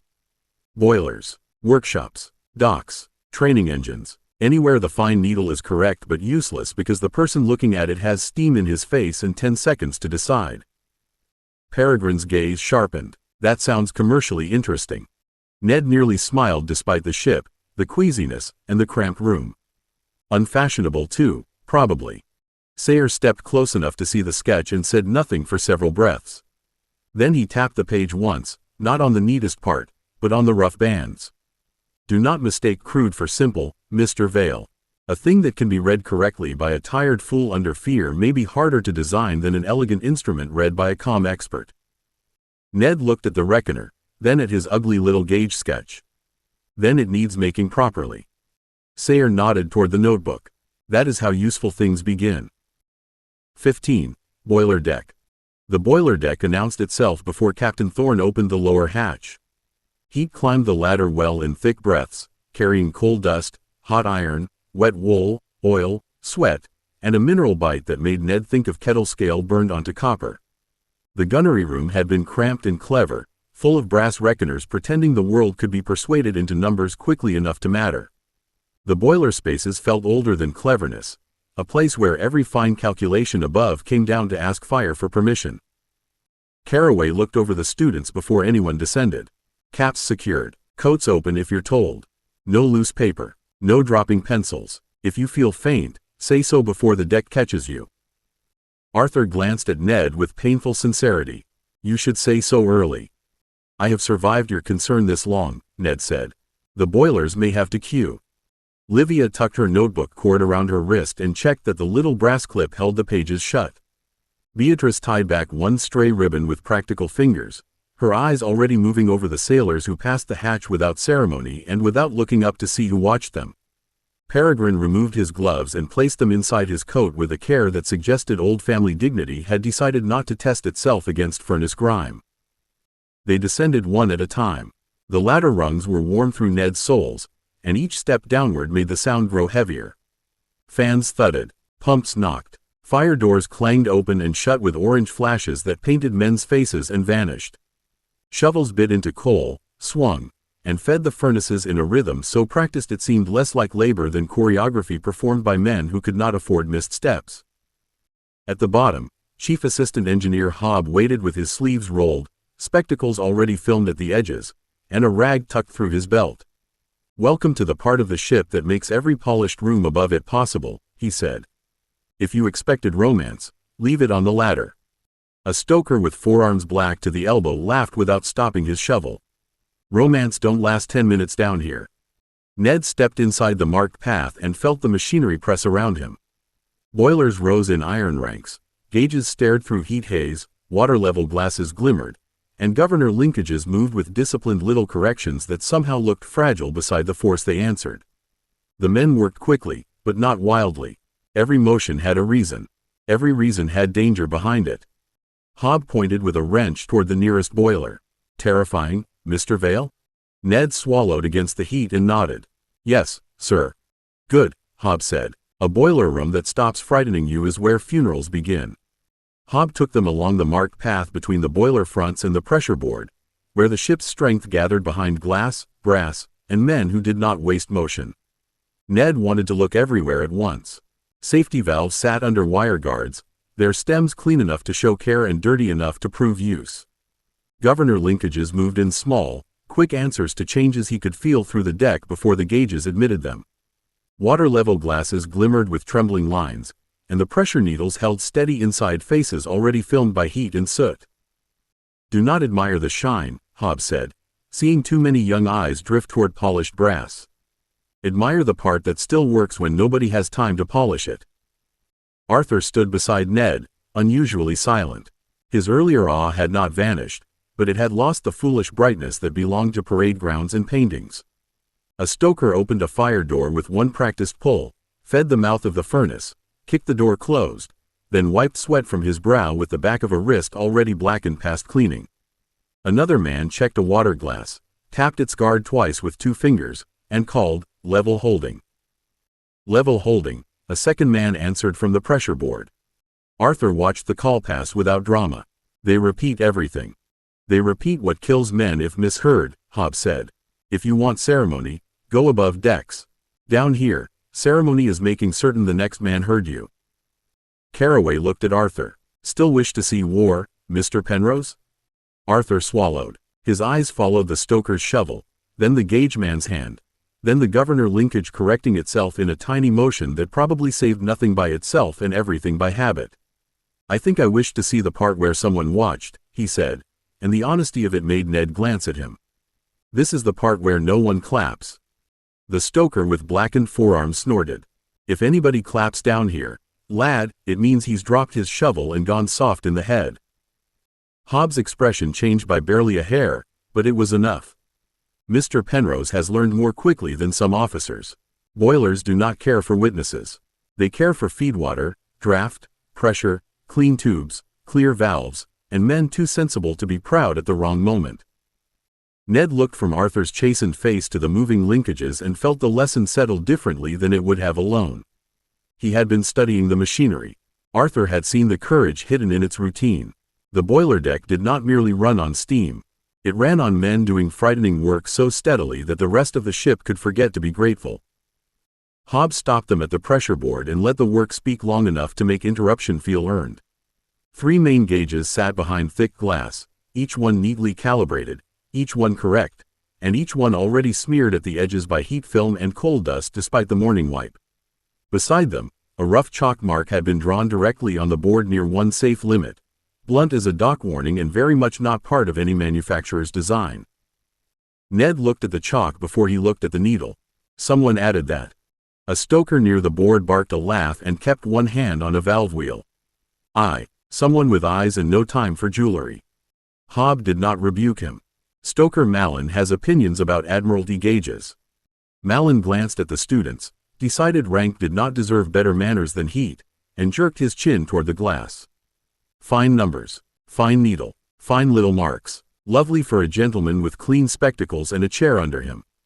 Down here, you've steam on the glass, sweat in your eyes, coal stink in your throat, and Mr. Hobbs shouting because the draft's gone ugly. I don't need fine, I need know it now." Arthur looked at the chalk line, then at the stoker's face. "So the mark is for speed." "For staying alive," Mallon said. "Speed is what officers call it when they write reports upstairs." The answer landed harder than a joke should have. Ned studied the gauge again and saw the cruelty of elegance under bad conditions. It was accurate. It was probably expensive. It had been made by someone who believed the person reading it would have light, time, and a calm hand. The chalk mark did not improve the instrument. It accused it. Caraway folded his arms. "The issue pattern is standard across half the class." "Aye," Mallon said, "and half the class has men drawing chalk on it." Livia's pencil had come out. "Are such marks recorded?" Hobbs' mouth tightened. "And officially, no. Officially, they should not exist. Practically, if I scrubbed every useful chalk mark before inspection, my men would put them back before the next watch." Arthur's expression had gone quiet again. "They trust the mark because it respects what the room is like." Ned felt the words open the problem from another side. He had been thinking about visibility, scale, color, needle weight, glass angle, and how to make the gauge harder to misread. Arthur had named the reason a man might believe it. A useful instrument did not only show danger. It had to prove that its maker understood the man standing in front of it with sweat running into his eyes. Mallon looked at Arthur for the first time as if the boy might be worth the air. "That's near enough, young sir." Ned took out his notebook and wrote quickly before heat, noise, or pride could blur the thought. "Not finer. Trusted faster. Use marks a tired man would make for himself, only make them properly." Hobbs let Ned write for perhaps 10 seconds, which was generous by boiler deck standards and almost indulgent by naval ones. Then a bell rang somewhere forward, 2 short notes followed by a longer one, and the room answered without panic. Mallon checked the chalk-marked gauge, another stoker called water level, and the man at the draft control leaned in close enough to the indicator that sweat dripped from his jaw onto the deck. Ned watched the motion pass through them. No one waited for elegance. No one asked whether the gauge face looked clever. Hands moved because the room had trained them and because the men trusted the parts of the room that had been forced to admit what work felt like. Hob pointed the wrench at Ned's notebook. Well? Ned turned the page so the sketch caught what light the furnace doors gave. Broad bands, not just painted color. Raised ridges here, here, and here, so a man can feel the danger marks if smoke or bad light makes the face hard to read. Larger needle, short words, maybe none at all. Safe, attend, act, and stop are too many letters if the glass is filthy. Malin leaned over without leaving his valve. Stop, I'd read. Arthur looked at the page. Stop sounds like an order. Good. Livia, who had been writing with the steadiness of someone determined not to let heat ruin ink discipline, shifted closer. Who is allowed to add the bands? Ned blinked at her. The maker. After issue, she said. If this replaces chalk marks, sailors will still mark them unless the official marks fit the local limit. Boilers differ. Loads differ. Crew habits differ. If your gauge has fixed bands and the room needs different warnings, men will add chalk again. Hobbs' eyebrows rose slightly, and Ned felt the idea tighten instead of collapse. Then the bands need authorized settings, he said slowly. A fixed safe range, but adjustable warning collars under a seal. The responsible engineer sets them. If someone moves them, it shows. Livia nodded once, and the issue sheet must say who set them, when, for which boiler, and under whose authority. Otherwise a clear dial becomes another argument after an accident. Ned looked from her notebook to his sketch. He had drawn a face a frightened man could read. Livia had drawn the fence that would keep officials from pretending no one knew who changed it. Between them, the ugly little gauge became less like a drawing and more like the beginning of a tool. Peregrine's voice came dryly from behind them. Unfashionable, defensible, and probably saleable. How distressing. Ned nearly smiled. Then it isn't finished yet. Hob tapped the page once with the wrench handle. No, Mr. Vale, but now it has stopped being a complaint and started becoming work. 16. Open too late. The training fault was arranged in a side compartment off the boiler deck, where the heat remained fierce enough to make dignity damp, but the danger had been caged behind glass, iron railings, and Hobbs' expression. A small demonstration boiler sat on a bolted test frame, its pressure lines painted in clear colors, its relief valve polished for teaching rather than survival. Beside it, a timing drum turned slowly beneath a brass needle, scratching a black line across paper as the pressure rose. Hobbs stood with one hand on the test lever. This is not a failure. Understand that before anyone becomes heroic, the valve is rated correctly, fitted correctly, and inspected correctly. When pressure reaches the set point, it will open. Arthur folded his hands behind his back. That sounds reassuring. It is meant to, Hobbs said. That is why it gets men killed when they stop listening after the reassuring part. Ned watched the valve housing, the spring cap, the lever arm, and the little witness marks around the threaded collar.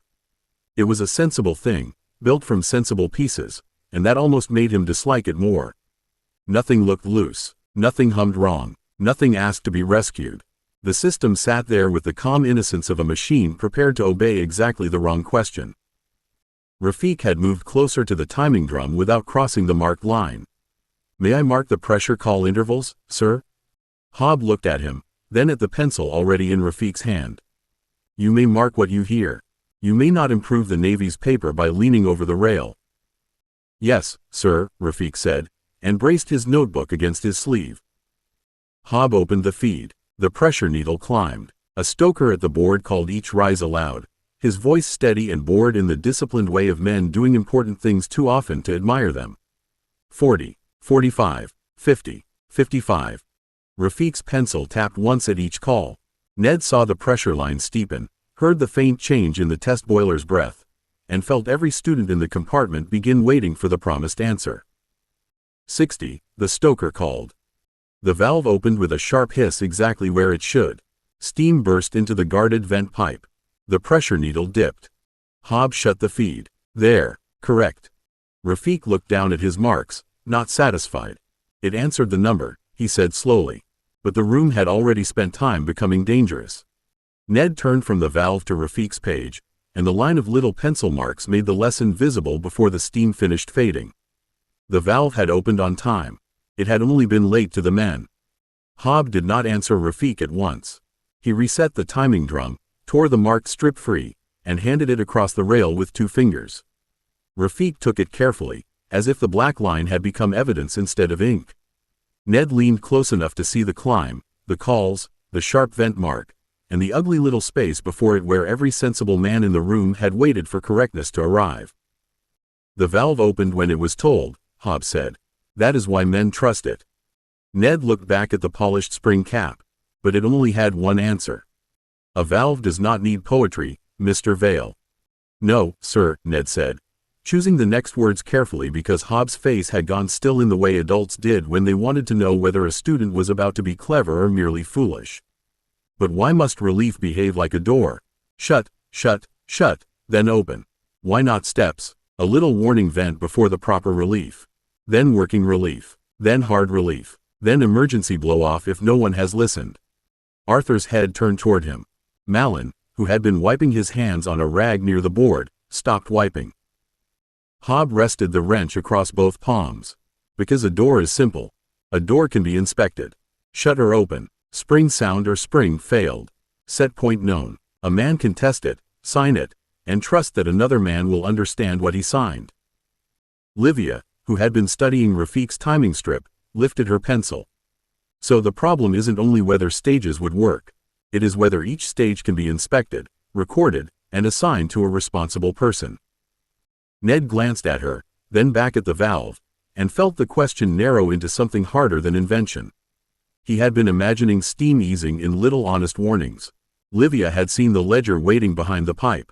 A staged valve that no one could prove, set, check, or blame would not be trusted. It would be another clever thing men bypassed when fear arrived. Hob gave Livia a short nod. "Miss March has found the anchor.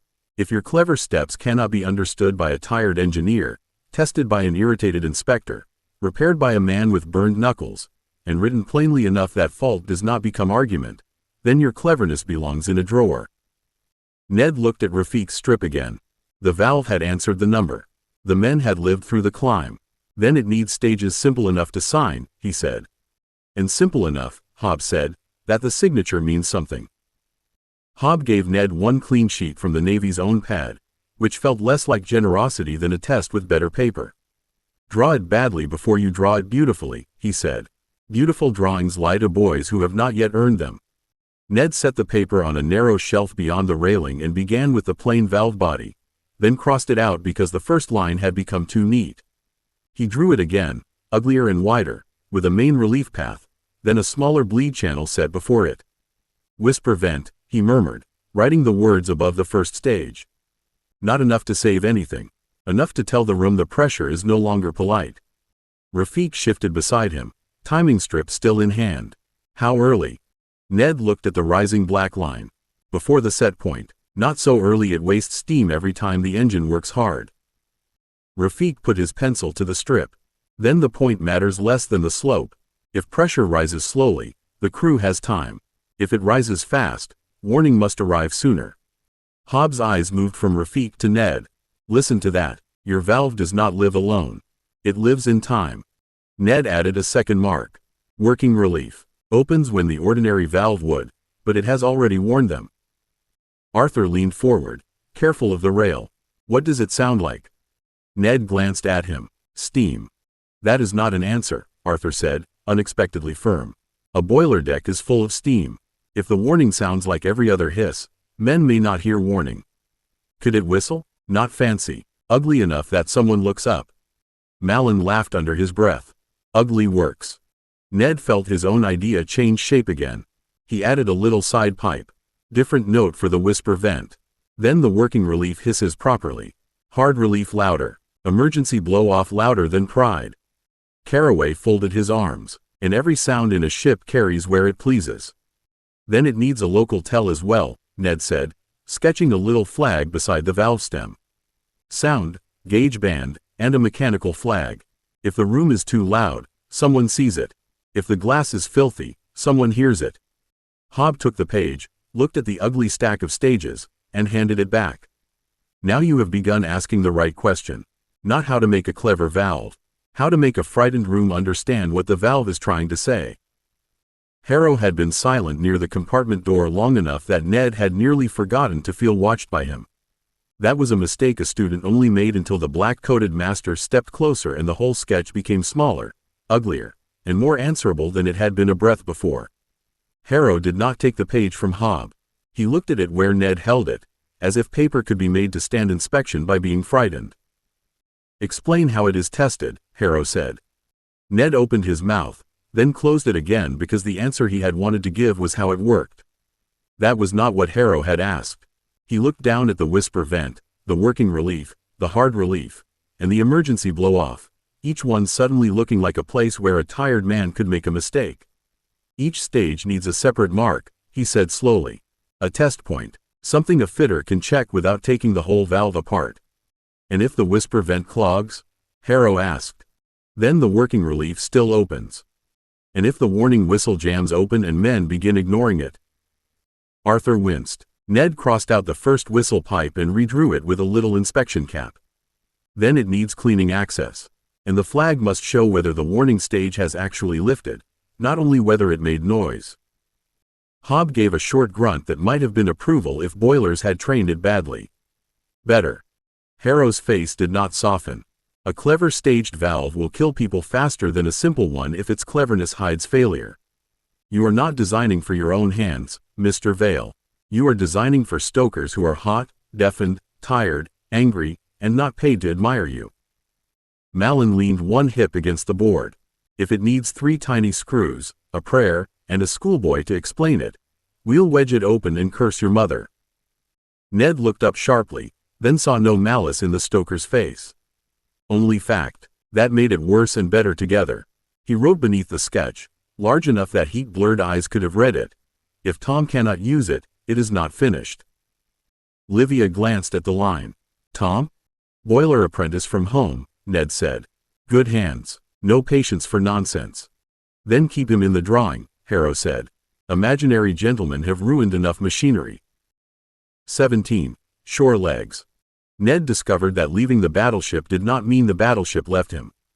Portsmouth's dockside stones should have been decent, lawful, unmoving ground, but they rose beneath his boots with a slow disagreement that made every warehouse, crane, and coal wagon appear guilty of conspiracy.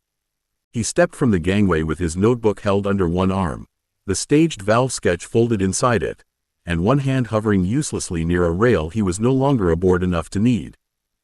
Arthur noticed within 6 steps. "You're walking strangely." "I am walking with suspicion," Ned said. Rafik, who had been reading the yard schedule posted beside the inner gate, looked up with immediate delight. "He still thinks the ground has tides." "The ground is pretending it doesn't," Ned said, placing his next foot carefully. "That is different." Beatrice's sympathy lasted almost half a breath before humor softened her mouth. "You have defeated the home fleet by leaving it." "The home fleet is still in there," Ned said, nodding toward the basin without turning his head too quickly. "Waiting." Livia tucked her papers into her satchel and inspected him with the bright-eyed cruelty of a girl who had found a useful note. "Post-ship equilibrium disturbance. Effects include cautious gait, wounded dignity, and hostility toward paving stones."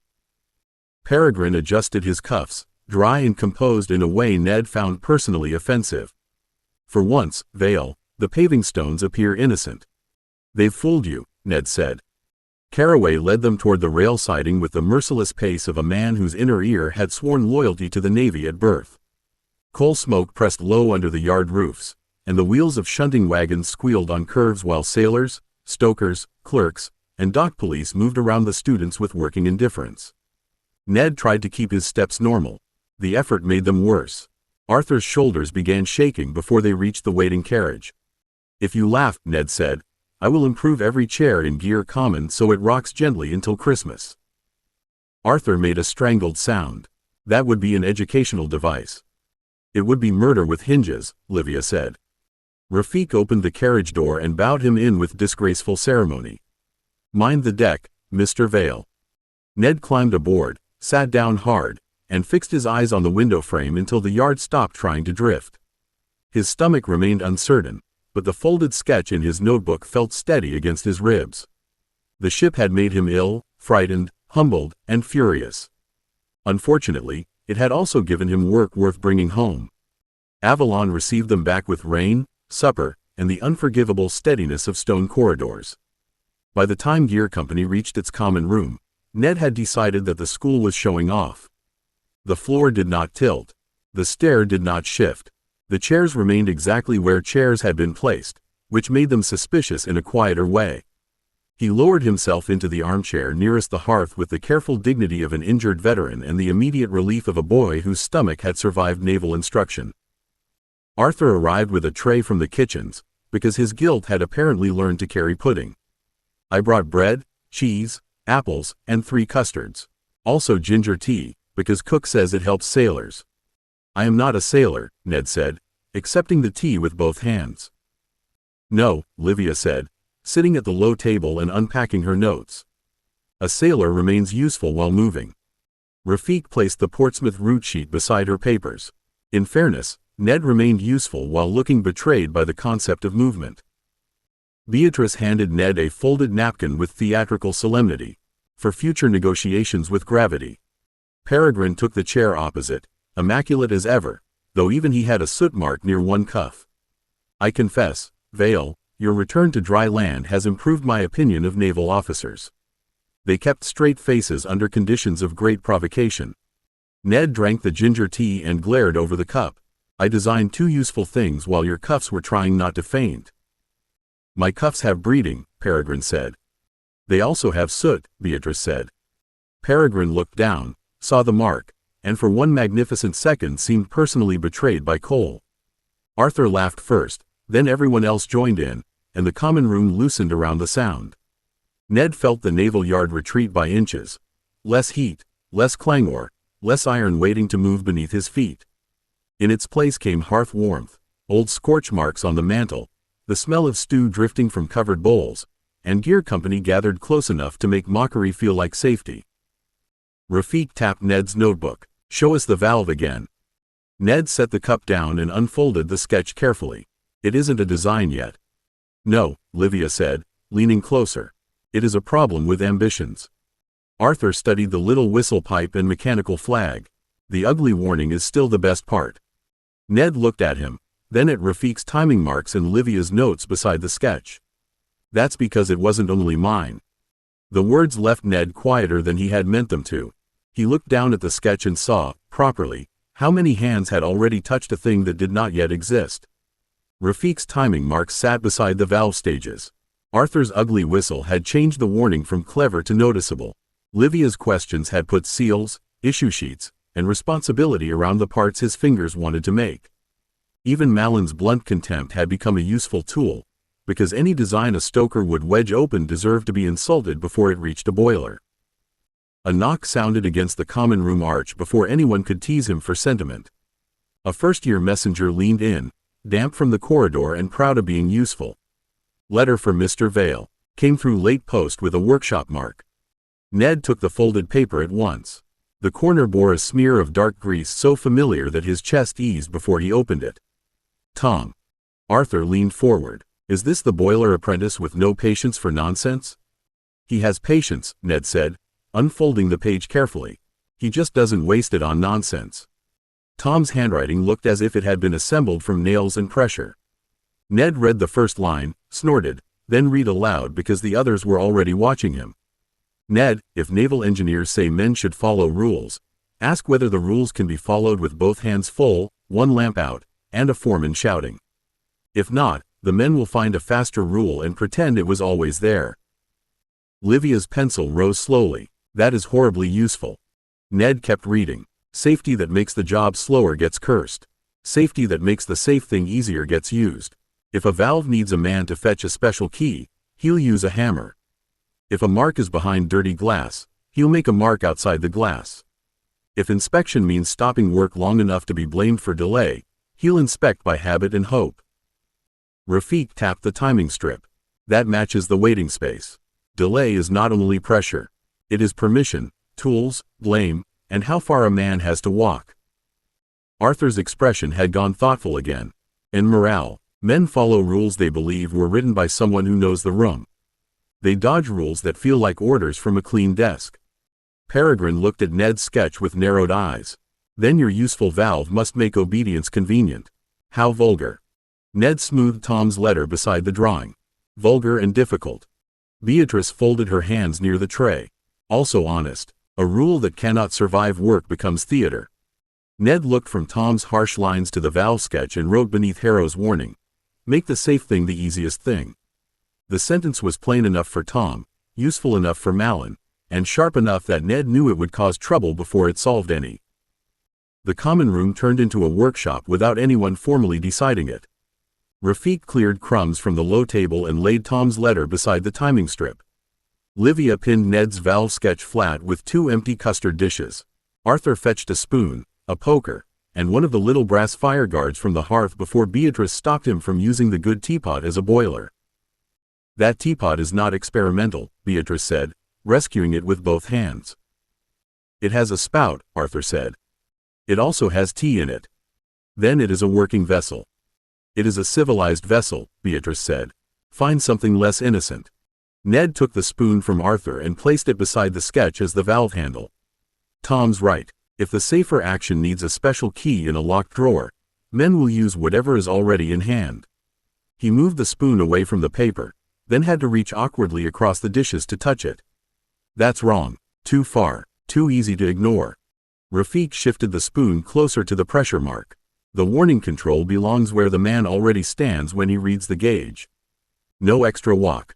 Livia added, and the inspection cap must not require permission so grand no one asks for it. Daily check by crew, formal check by engineer, sealed adjustment by responsible officer. Peregrine looked at the arrangement with visible discomfort, as if useful thought had begun occurring among crockery. If the safe action is nearest, clearest, and easiest to defend afterward, even lazy men may do it. I suppose that is efficient. Arthur leaned over the sketch and tapped the ugly whistle pipe. And if the first warning is annoying enough, the room looks up before pride can pretend nothing is happening. Ned moved the spoon again, closer this time, then set the fire guard upright as the mechanical flag.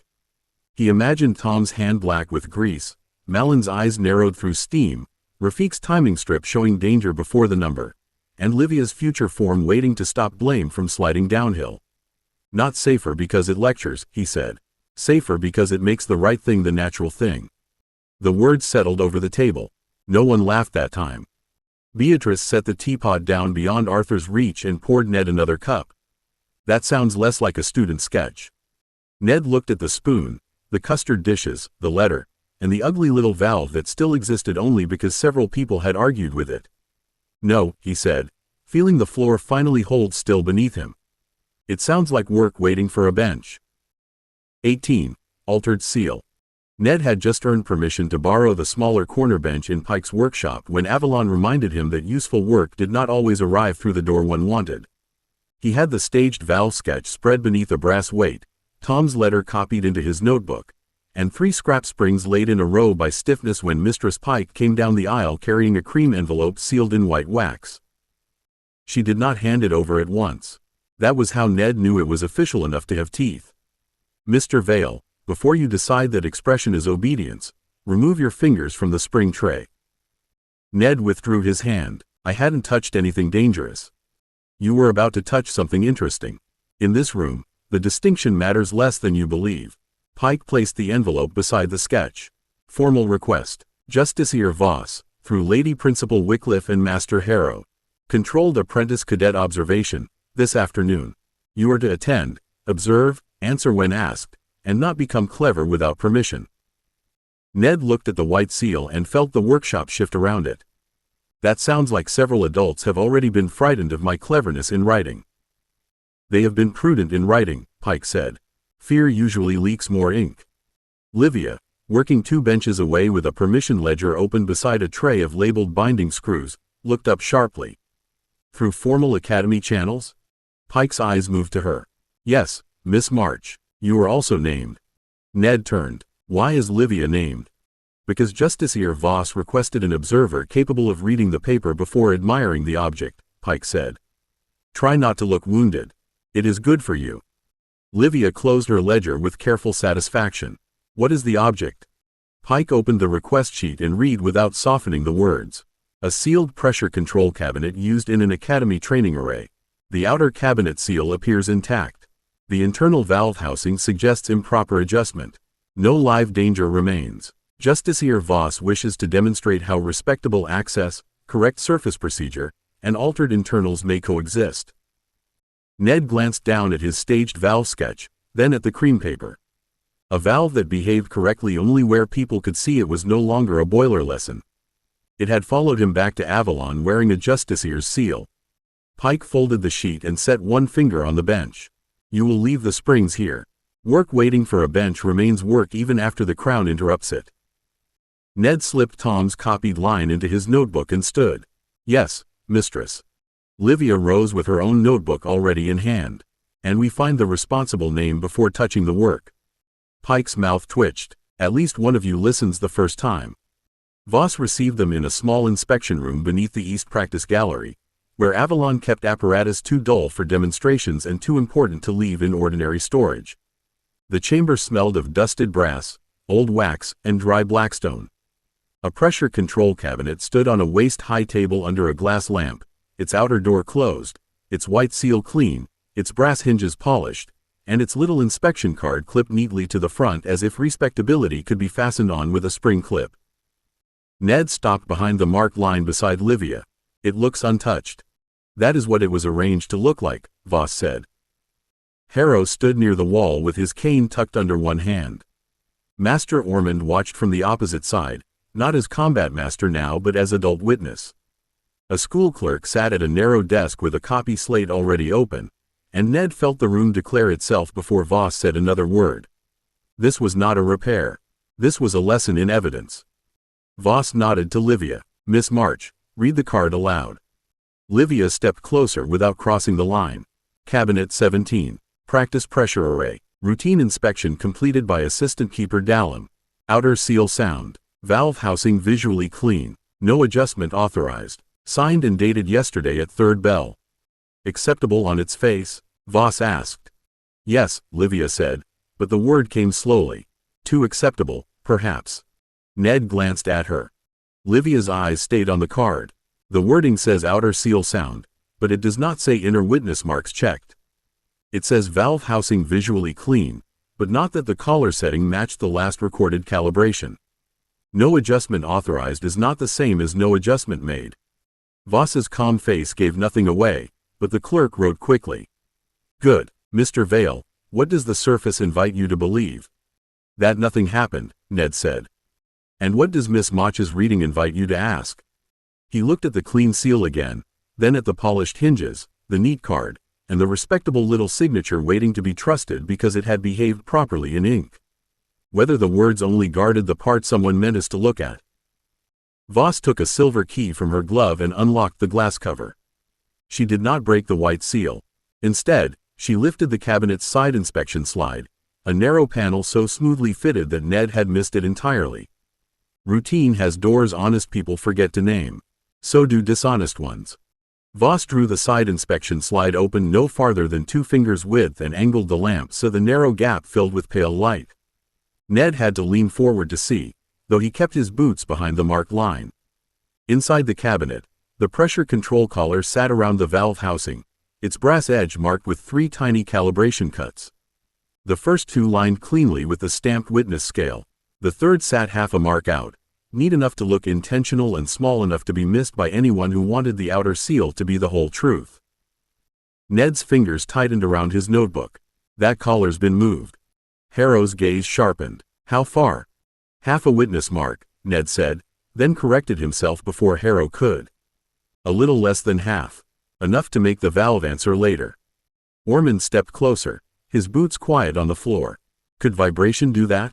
Ned studied the collar, the screw head beside it, and the clean place where dust should have been. Not with that screw still seated. Someone loosened it, shifted the collar, and set it back. Carefully. Voss looked to Livia. And what would the inspection card say? Livia did not look pleased. That was how Ned knew she had found the trap properly. It would say outer seal sound, valve housing visually clean, and no adjustment authorized. All technically true if the inspector did not open the side slide, check the inner marks, or ask whether adjustment occurred without authority. The clerk's slate scratched faster. Voss set one gloved finger near the clean white seal on the cabinet door without touching it. A dishonest hand did not need to break the obvious seal because the obvious seal was allowed to become the whole theater of security. Ned felt the naval lessons fold into the room. Chalk marks outside glass, warning stages no one could inspect, signatures that meant nothing unless they named the right thing. Then the seal protected the wrong door. It protected the door everyone respected, Voss said. That is not always the same thing. Harrow lifted his cane and tapped the table once. What would you change, Mr. Vale? Ned looked at Livia first, because the answer had paper inside it before brass. 2 seals, outer door and side slide. The card must name both. And the collar needs a witness strip that breaks or marks if moved. Livia added, with separate lines for seal condition, inner calibration check, and responsible sign-off. Voss closed the slide with a soft click. Good. Now the cabinet has stopped being a mystery and become a procedure. Voss did not release them after the answer.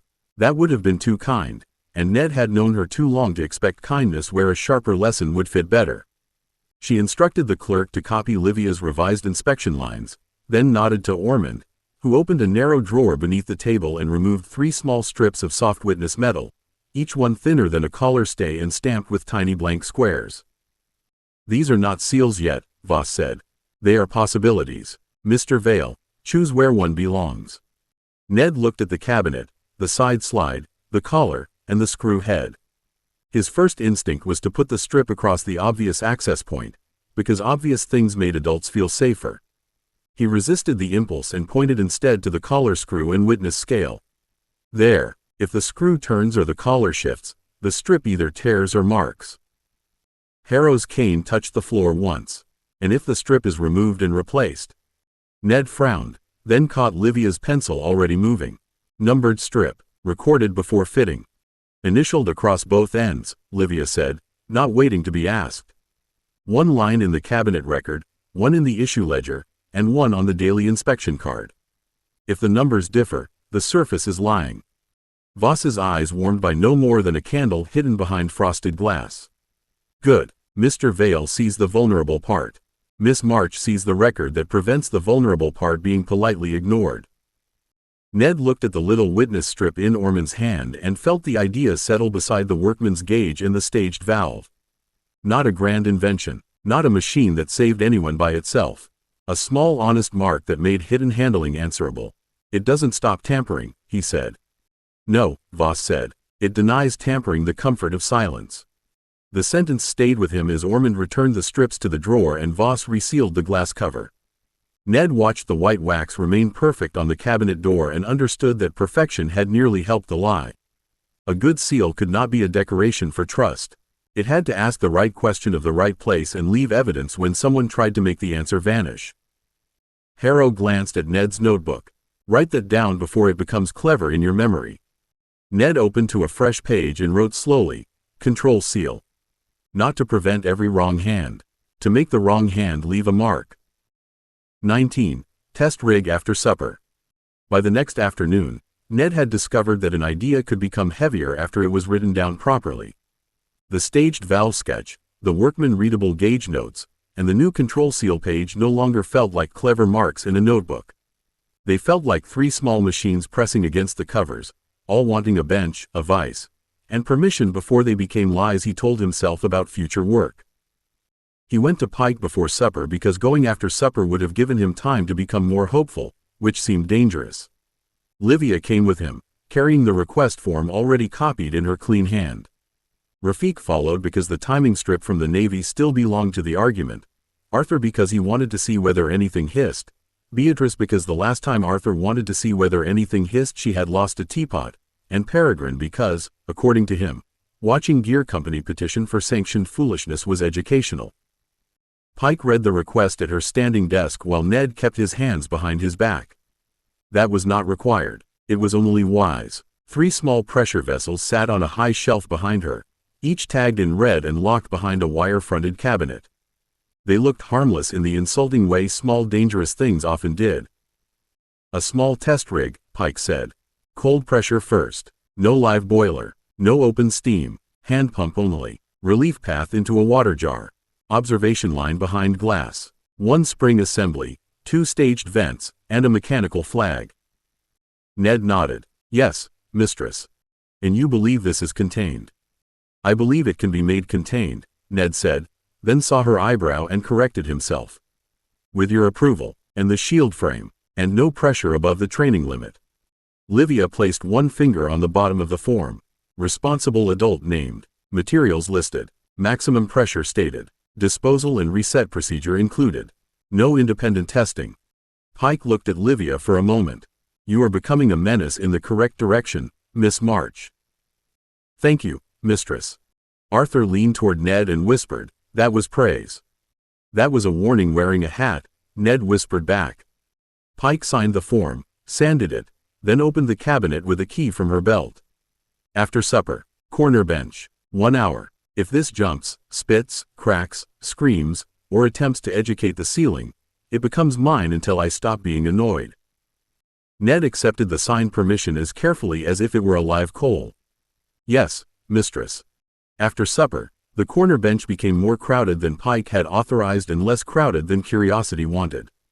The shield frame stood between the bench and the watching line, its glass panels locked into brass channels and its little pressure notice clipped to the top rail.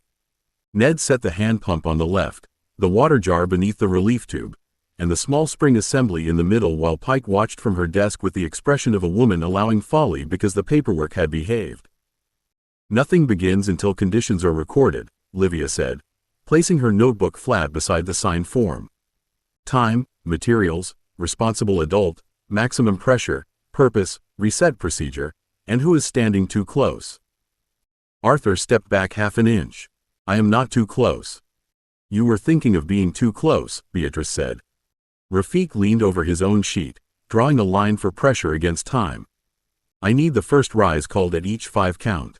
If the warning vent opens late, I want to know whether it was late by pressure, time, or our bad counting. Peregrine stood at the edge of the permitted area with his arms folded. And I assume someone has considered whether a thing that hisses, waves a flag, and requires a form before breathing will ever be bought by men who already own simpler valves. Ned tightened the clamp on the spring housing. It isn't for buying yet. That is not an answer to the objection, Peregrine said. It is merely poverty pretending to be patience.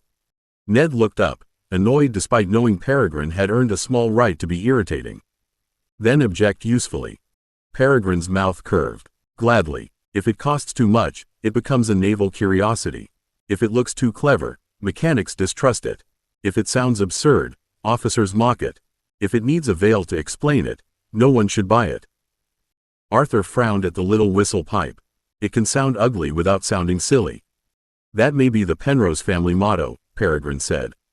Beatrice ignored him and watched the group instead of the rig, her gaze moving from Arthur's tense shoulders to Ned's hands, then to 2 younger gear students hovering near the door. Everyone wants the exciting part. That worries me. Pike's voice came from the desk. Good. Begin worried. Ned placed his hand on the pump handle and nodded to Rafik. The first test had not begun, and already the rig felt less like his clever idea than a machine made of everyone's cautions. Ned worked the pump slowly at first. The little gauge needle rose in careful steps, each movement magnified by the shield glass and the attention pressing against his back. Rafik counted under his breath, pencil tapping at the 5-count intervals. Livia recorded each call. Arthur watched the whistle pipe as if it might choose to become heroic without permission. 10, Rafik said. Recorded, Livia answered. Ned gave the pump another steady push. The spring assembly held. The relief tube trembled faintly above the water jar, but nothing vented. The mechanical flag sat flat against its stop, stubborn and useless. 15, Rafik said. Still no warning. It shouldn't warn yet, Ned said, though he heard defensiveness in his own voice and disliked it. Noted, Livia said, which was worse than argument. At 22, the whisper vent gave a sharp, thin squeal that made Arthur grin and 2 younger students at the door jump backward. The flag twitched late, stuck halfway, then sprang up so hard it struck its guide and wobbled like an insult. A thread of air spat through the relief tube and kicked bubbles into the water jar. Ned's first feeling was triumph. His second was alarm, because the bubbles did not stop cleanly. Bleed still running, Rafik said, pencil moving faster. Pressure falling too far. Ned released the pump handle. It should reseat. It isn't, Peregrine said, unless theatrical drowning is the object. The water jar continued bubbling. The flag stayed up. Arthur's grin faded. Beatrice stepped closer to the watching line and looked not at the rig, but at the students by the door. Everyone back another pace. If you cannot see without leaning, you are too close to learn. The younger students obeyed her before Pike spoke, and Ned noticed despite the hiss. Beatrice had read the room faster than he had. He had been staring at the fault. She had been watching the people faults turn foolish. Pike rose from her desk. Mr. Vale. Stopping, Ned said, already reaching for the release tap. He opened it slowly, watched the gauge fall, and waited until the bubbling died before touching the spring housing. The vent opened too late, flagged too late, then failed to reseat. Rafik slid the timing sheet beside the rig, and when it opened, it stole too much pressure instead of warning. Livia added, result recorded as failure under contained conditions. Ned looked at the stubborn little flag and nodded. Good, then it failed where we could catch it. Pike allowed the reset because the first failure had behaved politely enough to remain educational. Ned cleaned the vent seat, shortened the flag throw, widened the return channel by a shaving's width, and replaced the spring with the softer one from the authorized tray while Livia amended the form to say exactly what he had changed. Rafik drew a second line beneath the first on his timing sheet, leaving space between them as if the paper itself expected improvement to be messy.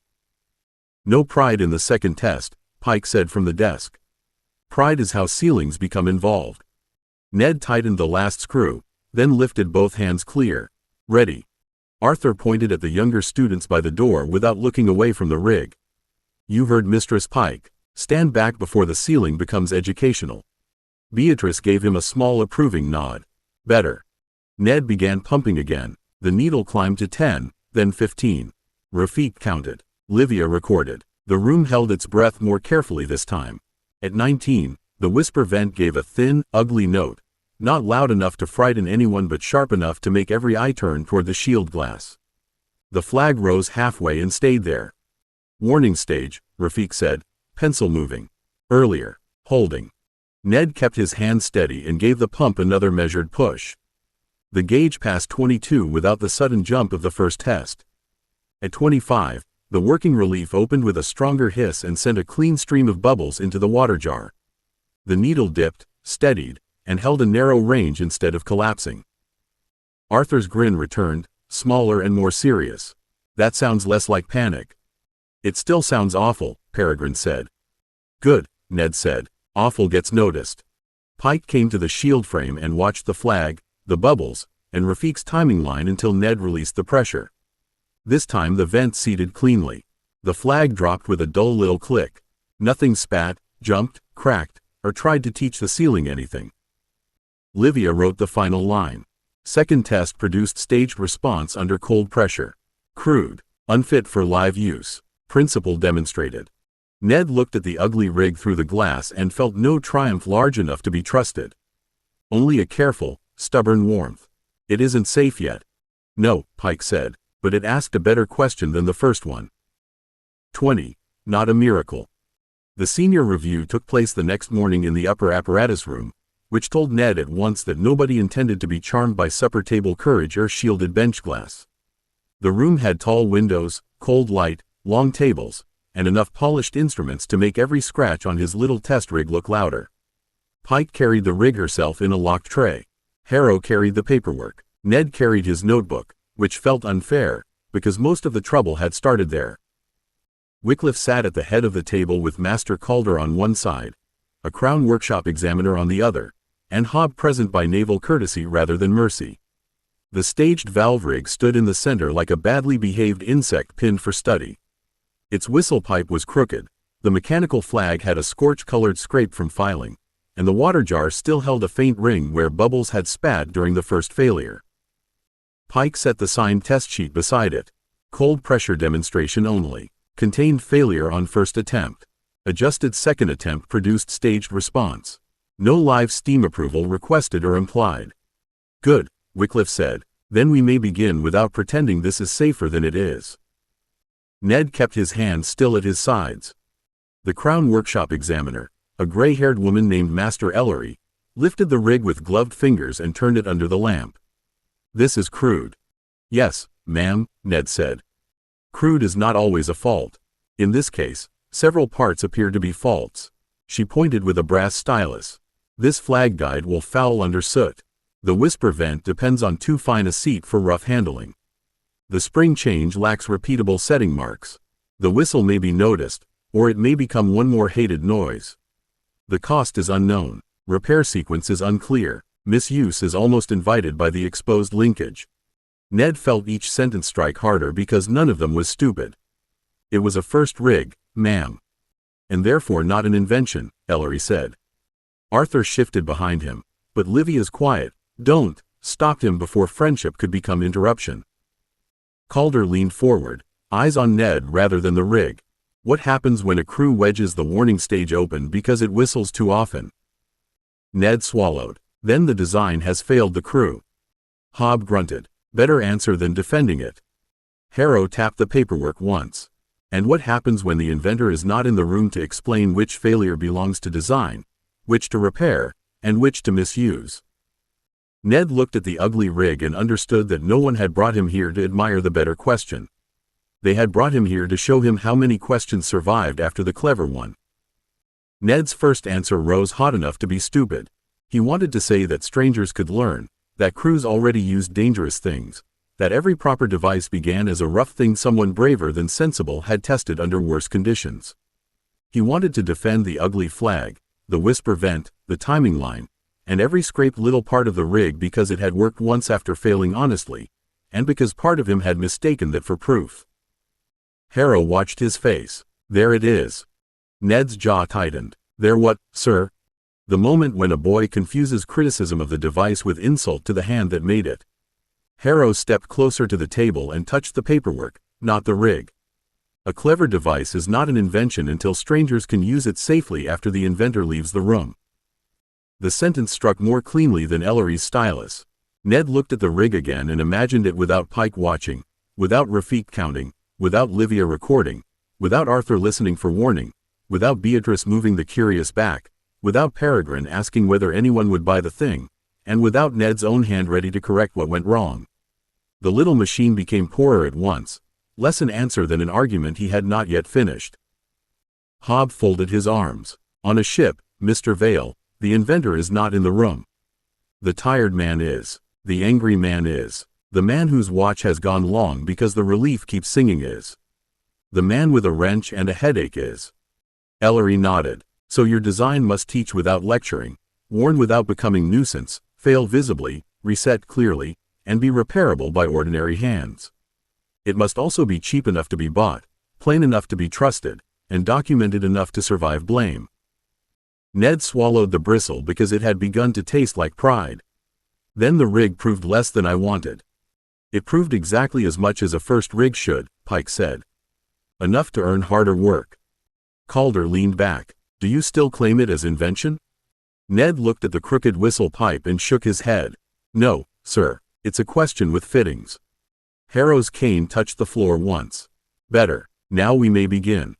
Harrow's beginning did not involve encouragement. It involved taking the rig apart. Pike set a small tray beside Ned and placed 4 labels on the table: warning, relief, reset, misuse. Each label looked harmless until Ellery pointed to the first screw. "Remove the whistle assembly. Explain what failed, not what you hoped it would do." Ned picked up the screwdriver, fitted it to the slot, and turned carefully. The little whistle pipe came free with a faint scrape. It warned. It was ugly enough to notice. Arthur shifted behind him. "It did make everyone look." "Yes," Ellery said, "and Mr. Penrose's point matters.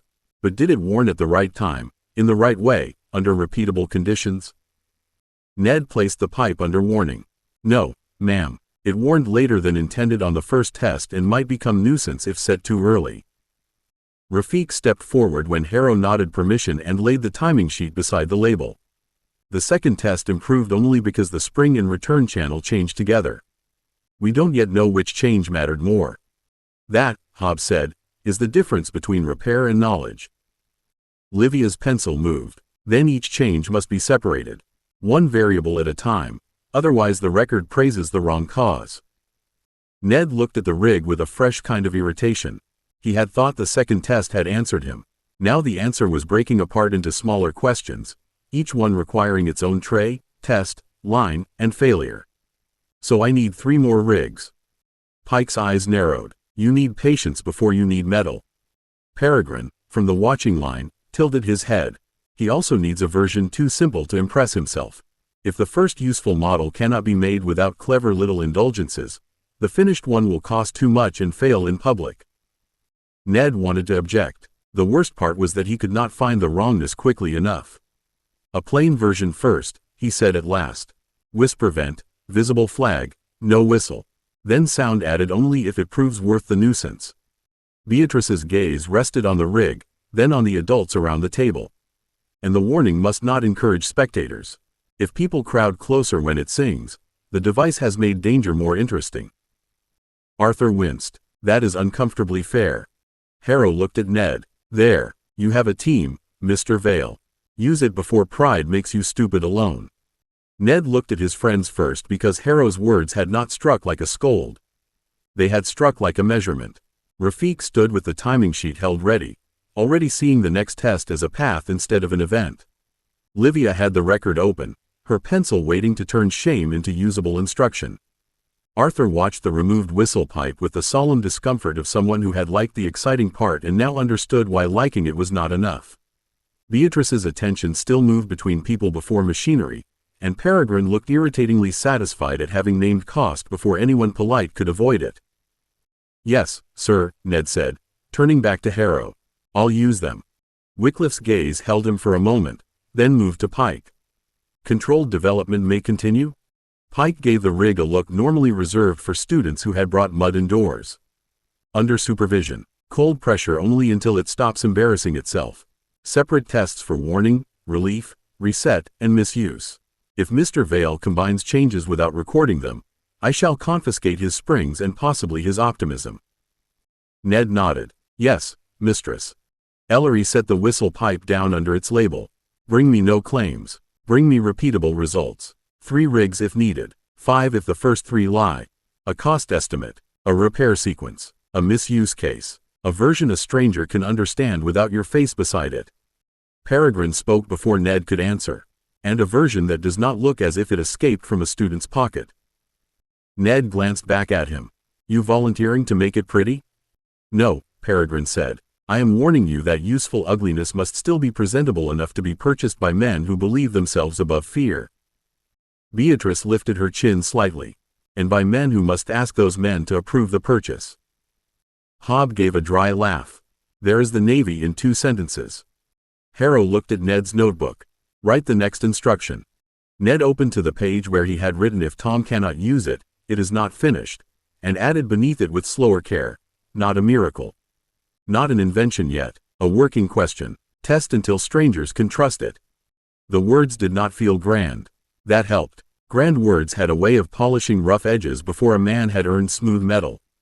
Ned closed the notebook and looked once more at the dismantled rig, the labels, the timing marks, and the people around him.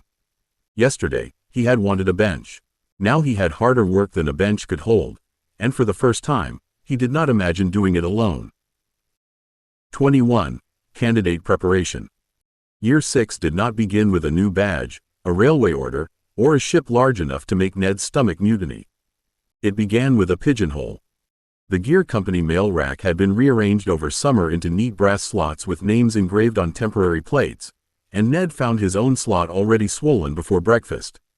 He stopped in front of it with his tray in one hand and stared at the cream envelopes pressed together inside, each one sealed with official wax, gilt ribbon, or the small square mark of an office that expected obedience by return post. After 5th year, he had thought he understood adult attention. This looked quieter and worse. Arthur leaned round his shoulder. That is either admiration or trouble. Admiration usually waits until after pudding, Rafik said, balancing his own tray with one hand and plucking a folded notice from the edge of Ned's slot. This one says candidate preparation interview schedule.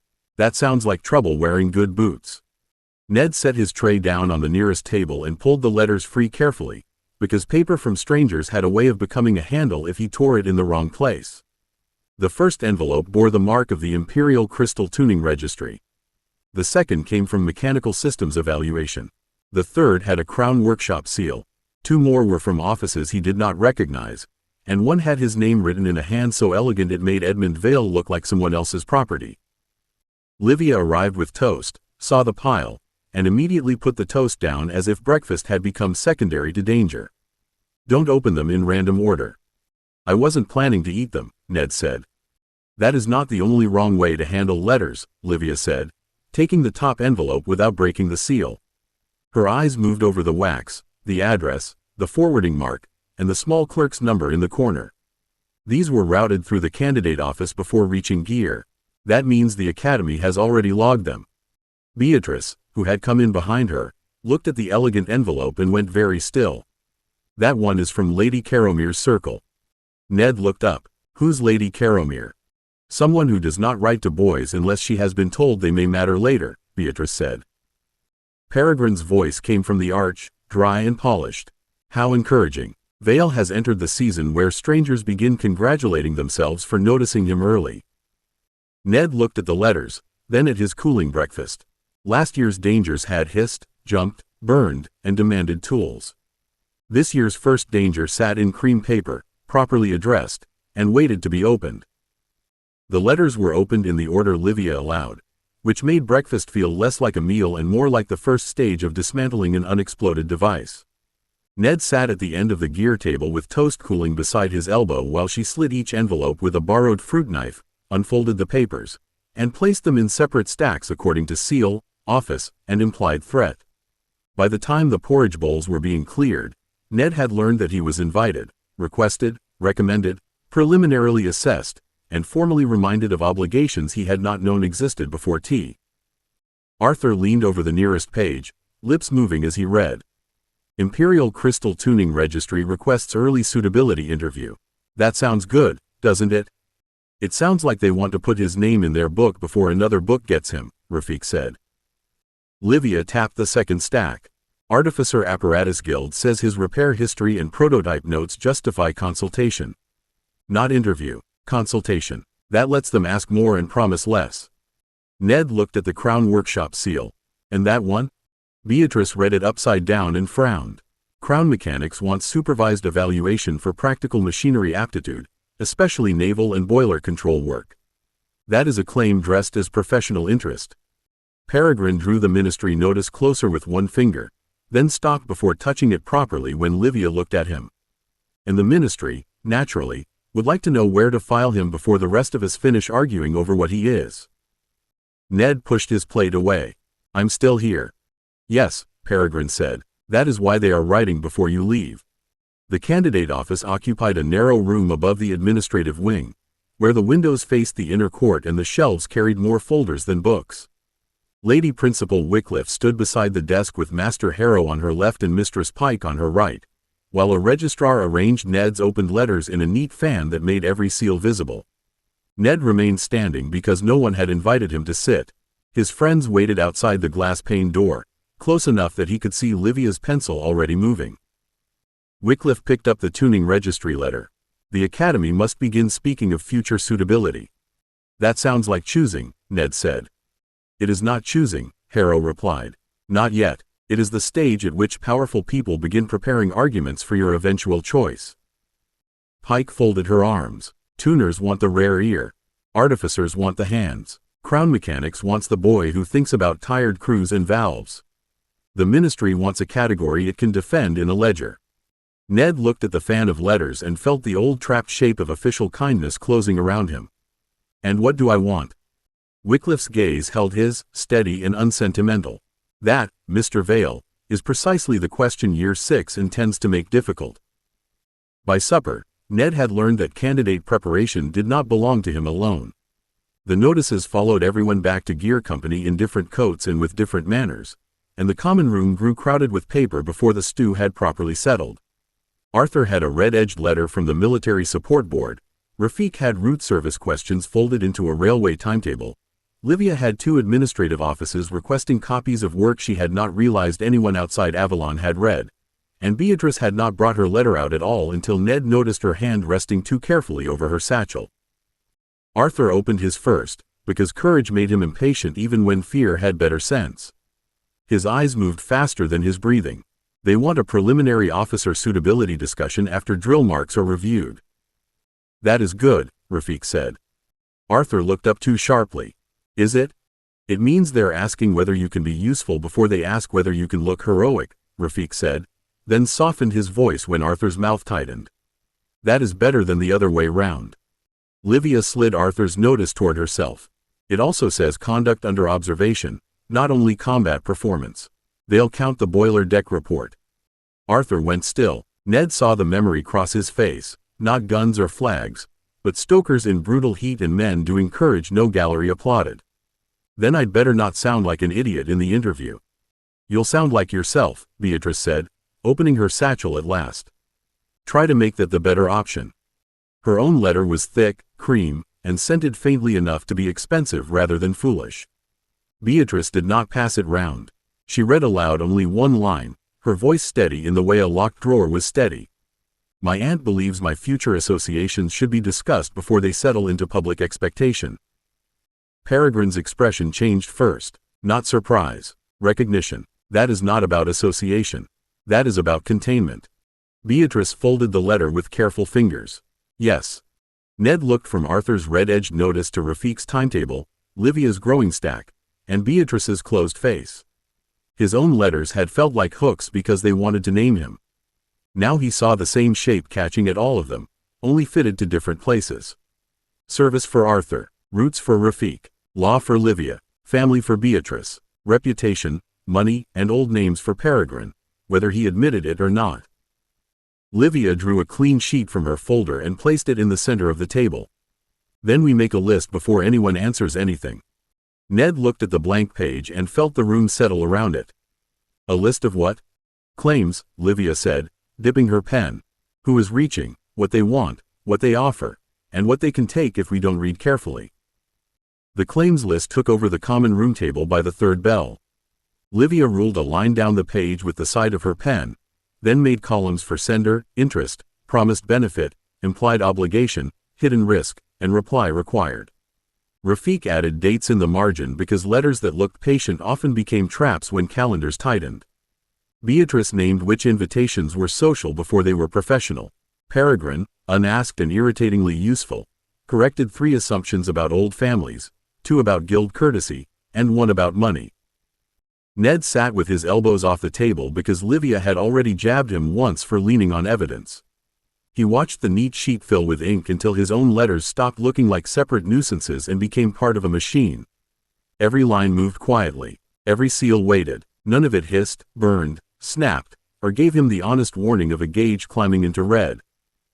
Arthur stared at his own notice as if it might change if treated with enough discipline. I thought year 6 would be preparation.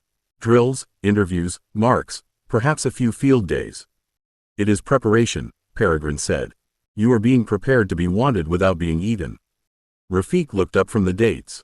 That may be the least comforting accurate thing you've said. Beatrice folded her aunt's letter and placed it under Livia's column for social containment. Year 7 will be louder. Oaths, branch declarations, candidate trials, public marks. Families and offices know that. They are moving now because quiet rooms are easier to manage than public ones. Ned picked up the tuning registry letter again and felt the thick paper resist his fingers. So while everyone talks about next year, this year decides who's already standing beside us when we get there. Livia's pen stopped. She looked at him, then wrote the sentence at the bottom of the page without asking permission. That is the point. A knock came at the open common room door. A junior runner stood there with a slate tucked under one arm and the uneasy face of a boy who had been told to deliver official news to older students and not linger afterward. Mr. Vale, Mistress Pike says you're to report to the Patent Instruction Office after breakfast tomorrow. Miss March too, if her schedule permits. Master Harrow said it does. Livia's expression sharpened. He said that, did he? The runner wisely backed away. Yes, miss. Ned looked from the claims list to the runners retreating back, then to the pile of letters still waiting for replies. Nothing dramatic had happened. No alarm rang. No ship leaned toward a tower. Yet a door had opened somewhere ahead, and paper had moved him through it before he had stood up. 22. The patent clerk smiled. The patent instruction office lived in a quiet corridor Ned had passed for 5 years without noticing. That made him distrust it at once. Important rooms usually announced themselves with polished doors, guardrails, or a smell of hot metal. This one had frosted glass, a brass plate no larger than a playing card, and a clerk's bell so small it looked embarrassed to be involved in the empire. Mistress Pike led Ned and Livia inside after breakfast, carrying the claims list in a folder tied with red tape. Harrow followed with his cane tucked under one arm and Ned's test rig notes under the other. The room beyond was narrow, warm, and entirely too tidy. Tall cabinets lined the walls. Each drawer had a number, a letter, and a tiny viewing slot. A central table held 3 harmless-looking objects: a brass hinge, a crystal desk lamp, and a pressure whistle no bigger than Ned's thumb. A thin man in a brown coat stood behind the table with ink on 2 fingers and a smile polite enough to make Ned check where the exits were. Mr. Vale, Miss March, I am Mr. Cresswell, patent clerk attached to Academy Instruction. Welcome to the room where useful ideas become property. Ned looked at the little whistle. Whose property?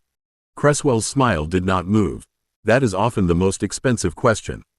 Livia's pencil came out before she sat. Are we observing general procedure or Mr. Vale's specific designs? Both, Pike said, placing the folder on the table. And before Mr. Vale looks betrayed, no design enters this room unrecorded. Master Harrow and I have already logged what may be discussed. Ned looked at Harrow. You logged my notes? I logged the existence of your notes, Harrow said. Not the claim. If I had logged the claim, you would already be losing control of the lesson. Cresswell lifted the brass hinge and turned it once beneath the lamp. An invention may be protected, licensed, challenged, improved, copied badly, copied cleverly, purchased honestly, stolen politely, or buried by someone with better filing habits. Today you will learn the difference before someone richer teaches it to you at cost. The hinge looked like any hinge until Cresswell pressed a hidden pin and the joint locked under strain. Ned leaned forward despite himself. Livia caught his sleeve before his fingers reached the table. Observation first, she said. Ned pulled his hand back, annoyed and grateful at once. The little hinge sat there, plain and useful, and already surrounded by more law than metal. Cresswell set the locking hinge back on its cloth and took up the crystal desk lamp next, handling it with the tenderness of a man lifting a legal argument rather than an object. The lamp was plain enough to be ignored at a distance, with a brass stem, a shaded crystal bead, and a thumb wheel set low on the base. When he turned the wheel, the light brightened gently instead of snapping from dim to glare. Simple, Cresswell said. Ned frowned. Useful. Those are not opposites, Mr. Vale. Cresswell placed 2 cards beside the lamp. One read Original Student Design. The other read Caromere Domestic Illumination Company. A student made the first adjustable glow regulator for invalid rooms. Clever, safe, inexpensive. She showed it to a family acquaintance over tea because praise is pleasant and rich people often provide it cheaply. 6 months later, the Caromere company sold a refined version to hospitals, hotels, and railway saloons. Ned looked at the lamp again, and the warm little glow seemed less harmless. They stole it. Such an ugly word, Cresswell said, smiling. They improved it, funded it, manufactured it, distributed it, and regretted that the young lady had never filed a dated claim, witnessed sketch, material list, operating principle, or restricted disclosure notice. Pike's mouth flattened. She got nothing? She received a commemorative lamp, Cresswell said. It was very pretty. Ned's hand closed around the edge of his chair. That's theft with manners. Harrow leaned on his cane. Manners often make theft harder to punch. Livia wrote that down, then underlined it once. Cresswell turned the lamp so the thumb wheel faced Ned. Protection does not mean hiding every idea forever. It means proving what existed, when it existed, who made it, what was shared, under what conditions, and what rights remained with the maker. A good idea without those bones is meat on a public table. Ned looked toward Pike's red-tied folder, where his test rig notes sat in adult custody. So if I show the staged valve to the wrong person before it's filed properly, someone can make it prettier and call it theirs. They can make it prettier, cheaper, louder, grander, safer, worse, or merely better advertised, Cresswell said. Then you may spend years proving you were first while they spend profits proving you were careless. The pressure whistle lay small and bright on the table. Ned did not touch it. That felt like the first sensible thing he had done all morning. Cresswell did not let the silence last. He lifted the pressure whistle at last, but instead of sounding it, he placed it on top of a folded agreement and slid both across the table toward Livia. Assume Mr. Vale has made a better warning device. Assume a respectable firm offers to manufacture it for him. Miss March, tell me whether he should be grateful. Livia touched the edge of the paper, not the whistle. That depends on the agreement. Excellent, Cresswell said. Gratitude has ruined more young makers than malice. Ned leaned closer as Livia unfolded the document. The writing looked harmless at first, all neat clauses and courteous promises. Then Livia's pencil began moving in small, sharp taps along the margin. Her mouth tightened by degrees. This grants improvement rights to the manufacturer, she said. Good, Cresswell replied. Meaning? If they improve his design, the improvement belongs to them, Livia said. But the definition of improvement is too wide. A new casing, spring setting, pressure mark, whistle note, mounting bracket, or repair procedure could count. Ned stared at the clause. That would be half the machine. More than half if they are clever, Harrow said. Livia moved down the page. Derivative designs. They may develop related devices from the principal without further permission. Crown priority supply. That sounds patriotic, but it lets them redirect production before commercial terms are settled. Exclusive supply for 10 years. No, absolutely not. Family sponsorship clause. Her pencil stopped. Why is there a family sponsorship clause in a manufacturing agreement? The door opened before Cresswell answered, and Peregrine stepped in with Wycliffe's signed permission slip between two fingers. Because families prefer not to call it purchase when patronage sounds more civilized. Ned frowned at him. You were invited? Regrettably, yes, Peregrine said, handing the slip to Pike. Apparently my upbringing has become instructional. Cresswell's smile brightened by a dangerous fraction. Mr. Roth, explain the polite version. Peregrine looked at the agreement without needing to read every line. A family sponsors the promising maker, introduces him to buyers, advances materials, pays certain fees, arranges a workshop corner, and speaks warmly of guidance. In return, the maker becomes socially obliged before he becomes legally bound. Then, when a real contract arrives, refusing looks ungrateful, disloyal, and vulgar. Beatrice was not in the room, but Ned heard her whirled in every word. He looked back at the agreement, and the pressure whistle seemed to shrink beneath the paper's shadow. Livia drew one hard line through the sponsorship clause. Then we don't sign gratitude. Peregrine's mouth curved faintly. At last, Gear Company discovers civilization. Pike did not let Peregrine enjoy the victory for more than a breath. She took the sample agreement from Livia, folded it with one hard crease, and set Ned's test rig notes in its place. The red tape around the folder looked suddenly less like nuisance and more like a line drawn round a bench. Now, Pike said, make the lesson useful. Ned looked at the notes, then at Cresswell. What am I allowed to say? Cresswell's smile became almost approving. That is the first question that belongs in this office. You may say you have explored staged pressure response for training apparatus under supervised academy development. You may not claim a finished invention, disclose exact spring settings, describe the internal sequence beyond general principle, or hand anyone a sketch unless the disclosure is recorded and restricted. Ned took the pencil Livia pushed toward him. So I name the thing without giving it away. You name enough to prove there is a thing, Livia said, already drawing a fresh sheet toward herself.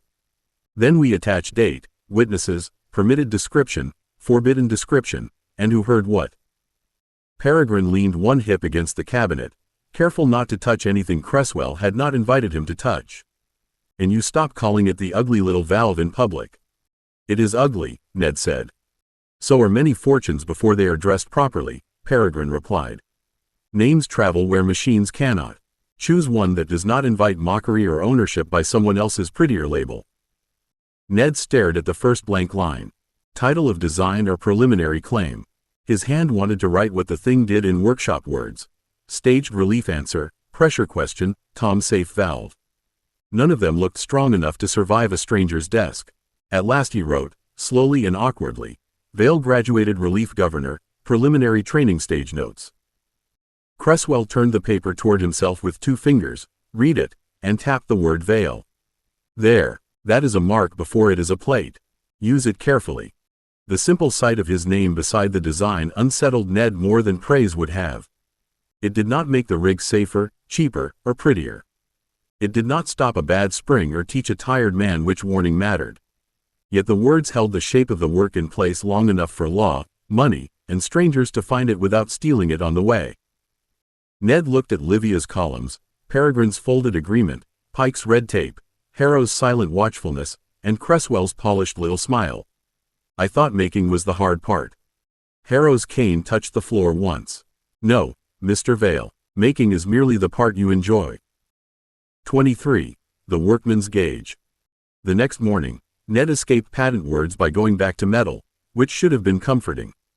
It was not. The lower apparatus shop had been set aside for gauge trials, and Pike had made it look like a small factory had been forced to confess under labels.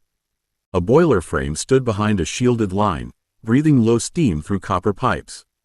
3 official gauges sat on a rack beside it, their polished faces crowded with fine numbers, black needles, and tiny marks no tired man should have to read through sweat. Ned set his own trial casing on the bench. It was squat, ugly, and built from brass thick enough to survive being dropped by someone angry. The glass was not fine. The needle was broad. Behind it, instead of a full ring of delicate numbers, 4 painted bands curved across the face: green, yellow, amber, and red. Pike looked at it for a long moment. That is not elegant. No, mistress, Ned said, tightening the backplate screws with a stubby driver. It's meant to be seen. Harrow stood near the official gauges, one hand resting on his cane. Seen by whom? Ned slid the casing into its clamp and checked the steam line with his thumb beside the joint, not over it. Men below decks, boiler hands, dock crews, people who are tired, shouted it, half blind with steam, and not in the mood to quote tolerances. Livia, seated at the record table, lifted her pencil. State intended use for the sheet. Ned took a breath and made the words plain enough to survive her ink. Rugged warning gauge for working crews under poor conditions. Not a precision instrument. A quick reading danger guide. Arthur leaned in from the safe side of the line, eyes on the colored bands. Safe, strained, inspect, stop. That's better than green, yellow, amber, red, Rafik said. Those are actions, not colors. Ned stopped with the driver still in his hand. He looked at the painted face, then at Rafik, annoyed because the answer was obvious once spoken. Say that again.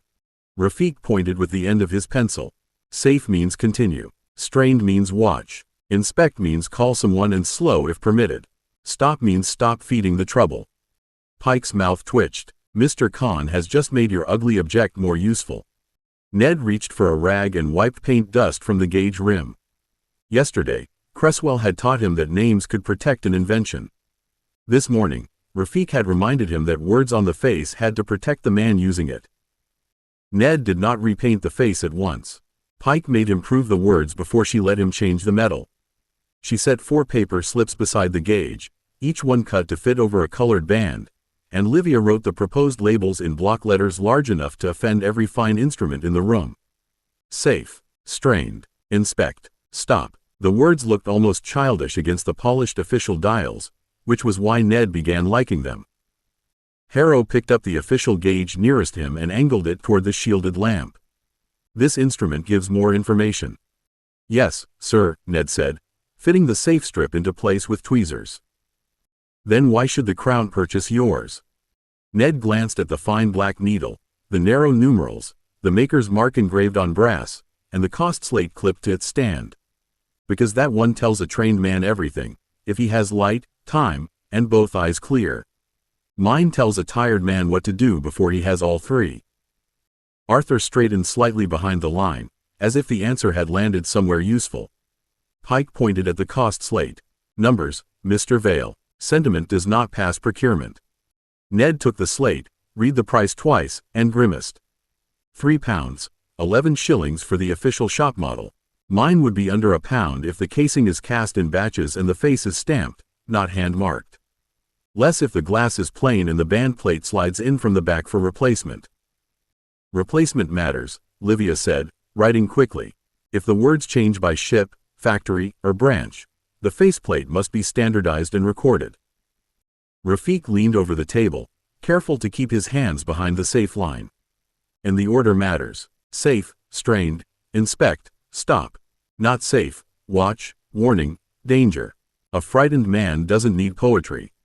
Ned looked at the slips and nodded. Good. Plain verbs. No cleverness. Pike took the gauge from him, misted the glass with a little steam from the kettle line, and shoved it into Arthur's hands without warning. Read it. Arthur blinked through the fogged glass. Inspect. Harrow turned the official dial toward him at the same distance. And this? Arthur squinted, then leaned closer before catching himself at the line. I think it is nearing the upper caution tolerance. Too slow, Pike said. Ned felt the answer settle into his hands like a tool finding its grip. The workman's gauge was not smarter than the official dial. It was kinder to the man who had to read it badly and still live. The first instructor to dismiss the gauge did it with the soft politeness adults used when they thought a student had made a toy and called it industry. Master Bellamy from Mechanical Standards lifted the trial casing by its side lugs, turned it toward the lamp, and looked over his spectacles at the broad words pasted across the face. Crude, he said. Ned kept his hands flat on the bench because Pike was watching. Yes, sir. Bellamy frowned, perhaps because agreement gave him less to push against. A professional gauge should educate the operator, not reduce the apparatus to nursery commands. Arthur's shoulders tightened behind the shield line. Ned saw it only because he had learned to read Arthur's silences around military men and practical workers. Before Ned could answer, Pike opened the side door and called into the corridor. Mr. Hobbins, Mr. Ketter, Miss Doyle. In here, if you please. 3 workshop hands came in wiping their palms on their aprons. Hobbins was broad, gray-bearded, and smelled faintly of coal smoke. Ketter had oil streaked across one cheek and the wary expression of a man expecting to be blamed for something not yet named. Miss Doyle was younger, with scarred knuckles, rolled sleeves, and sharp eyes that went first to the boiler frame, then to the gauge. Pike pointed to the rack. You have 30 seconds. Which reading tells you faster what you must do? Bellamy stiffened. Mistress Pike, this is hardly a controlled assessment. No, Pike said. It's a tired room with work waiting. Begin. Harrow raised steam through the training line. The official gauge needle climbed neatly through its fine marks. Ned's gauge shuddered once, then settled with its broad needle entering inspect. Hobbins glanced at the official dial, squinted, and stepped closer. Ketter saw Ned's gauge and said, slow the feed and call the fitter. Miss Doyle nodded at once. Aye, that one tells the apprentice before he lies and says he saw the number. Arthur let out a breath so quiet Ned almost missed it. They're relieved. Ned looked at him, then back at the crew. Hobbins had not praised the gauge. He had simply stopped squinting. Ketter's shoulders had loosened as if someone had taken a little weight out of the room. Miss Doyle touched the edge of the casing with one careful finger and said, put that near the lower glass, and men will look at it. The old sky dock rose in Ned's memory, fog, brass, Grimsby's green readings, and his own useless warning hanging under a ship that sounded wrong. Someone like him could have pointed at this. Someone larger might have listened sooner. Bellamy did not yield easily. He took the trial gauge back from Miss Doyle, set it beside the official dial, and looked at the broad words as if they had personally lowered the standards of civilization. A warning instrument that sacrifices precision may encourage ignorance. Miss Doyle wiped her hands on her apron and looked at him without fear, which made Ned like her at once. Beg pardon, master, but ignorance is when a lad pretends he knows what 6 lil marks mean because the foreman is shouting and the glass is steamed over. This tells him when to fetch someone who does know. Arthur stepped closer to the shield line, his face intent. That matters. It doesn't replace skill. It tells the least certain man in the room when to call for it. Harrow's gaze flicked to Arthur, then to Ned. You hear that, Mr. Vale? Ned nodded slowly. It's not for the best man on a good day. It's for the worst moment before the good man arrives. Rafik tapped the record sheet beside Livia's hand. And placement matters, Miss Doyle said near the lower glass. If it sits where officers admire it and workers don't glance, it fails. Livia added a note in the margin. Installation instructions must name sightline, height, light, cleaning access, and who is responsible for daily check. Otherwise a good gauge becomes decoration. Beatrice, who had been quiet near the back of the shop, looked from the workshop hands to Bellamy. And presentation matters too. If officers think the words insult their crews, they won't buy it. If crews think officers bought it to blame them faster, they won't trust it. Peregrine, standing beside the shelves with his arms folded, gave a small sigh. So it requires two faces. A procurement description dignified enough for purchasers, and an operating face plain enough for men who have work to do. Ned stared at the gauge. Safe, strained, inspect, stop. It had begun as a better dial, then become a cheaper warning, and now, under other people's eyes, it was becoming a promise. Not that machines would stop failing. Not that men would stop being tired, vain, frightened, or careless. Only that useful truth could be made large enough to see before blame arrived. Pike set the casing back into Ned's hands. Well? Ned closed his fingers around the warm brass. It needs another faceplate, better mounting holes, and a cleaning lip. It needs worker trial notes, not just academy marks. And it needs to be called the Vale Workman's Gauge. Harrow's cane touched the floor. Then write the promise before you improve the brass. 24. Better flame. The forge room made better sense than the patent office because it had the honesty to be hot. Ned stood before the small training forge with his sleeves rolled, goggles pushed down, and the smell of coal, iron, ash, and scorched flux sitting thick in his nose.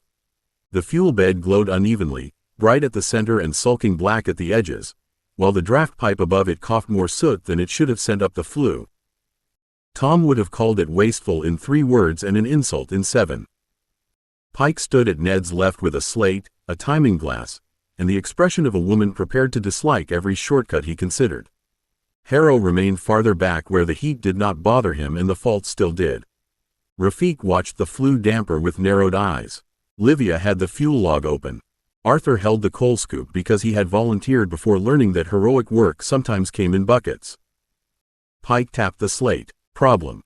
Ned adjusted the lower vent with the iron hook and watched sparks crawl across the fuel bed. Bad draft. Heat climbs too fast in the middle, edges starve, smoke thickens when we feed more coal, and half the fuel goes into soot instead of work. Arthur looked at the scoop. That sounds like the coal's fault. It would like you to think so, Ned said. Rafik leaned sideways to see the pipe angle. It's pulling like a bad route. Too much rush up the center, not enough draw across the sides. Pike's eyes moved to him.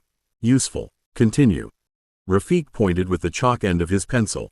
If the air only takes the easiest path, the rest of the fire gets lazy. Or angry. I am not fluent in fire. Neither is the flue, Ned said, and set the hook against the vent again. That's the trouble. Livia read from the log. Same forge, same coal grade, same apprentice group, 3 complaints this month. Uneven heat, black scale, wasted fuel. 1 note says boys keep opening the draft wide to fix it. Harrow's cane touched the floor once. And do they fix it? Ned eased the vent open. The center flared bright, smoke thickened, and soot spat up the pipe like a dirty answer. He shut the vent halfway, coughing once despite himself. No, sir, they make a hotter mistake. Pike did not let Ned touch the forge again until he had named more than the obvious fault. She set a row of small objects on the side bench. A cracked burner ring from a gas lamp, a soot-blackened flue vane, a boiler scale chip in a glass dish, a warped forge plate, and a little brass draft shutter with its handle polished smooth by worried fingers. They looked like sweepings from different rooms until Ned saw the same complaint in all of them. Waste, he said. Pike waited. Ned picked up the cracked burner ring with tongs and turned it under the lamp. Bad flame wastes fuel and dirties the work. Bad draft wastes heat. Scale wastes boiler strength. Soot wastes draw. A bad warning wastes time because men keep guessing until something breaks. Arthur looked at the coal scoop in his hands as if it had become less simple. So the fire is only one version of the problem. Everything is one version of the problem if Mr. Vale is allowed near it long enough, Harrow said. Livia slid the fuel log beside the scale dish. There are entries here for cleaning after failure, not before. Soot removed after draft complaint. Scale scraped after heat loss. Burner replaced after flareback. The records notice consequences better than causes. Rafik tapped the flue vane with 1 finger. En routes again. Air in, heat across, smoke out. If the path is poor, adding more fuel is like sending more carts onto a blocked road. Ned looked from the objects to the forge. Better burners, draft controls, soot indicators, scale warnings, safer heat. None of them grand enough for a portrait on a patent wall, but each one useful enough to save money, temper, fingers, or time. The thought was almost more exciting than a famous invention because it multiplied under his hands. Pike saw his face and narrowed her eyes. Do not attempt to invent 6 things before luncheon. I was thinking 4, Ned said. 2, Pike said. 1 properly, Harrow said. With notes. Ned took the soot-blackened vein in the tongs and held it near the forge mouth, watching the air tug at the edge. A draft telltale first. Something simple enough that a boy feeding the fire can see when the pull is dirty before he opens the vent too far. Arthur frowned. Like the gauge, but for flame? Ned smiled despite the heat. Not for pressure this time. For bad air pretending to be more fire. The first version of the draft telltale was too clever, which meant it failed in a way Pike found personally satisfying. Ned built it from a thin brass vein, a tiny crystal bead, a pivot pin, and a marked half ring meant to show whether the flue pole was weak, clean, or dirty. It looked simple on the bench. Near the forge mouth, with heat pushing at his face and coal smoke crawling into the pipe, the vein trembled, flashed, and then stuck it clean while soot thickened above it like an insult. Arthur lowered the coal scoop. Is it meant to lie? No, Ned said, reaching for the iron hook. It's meant to tell me I've put the bead in the wrong place. Pike made a mark on the slate.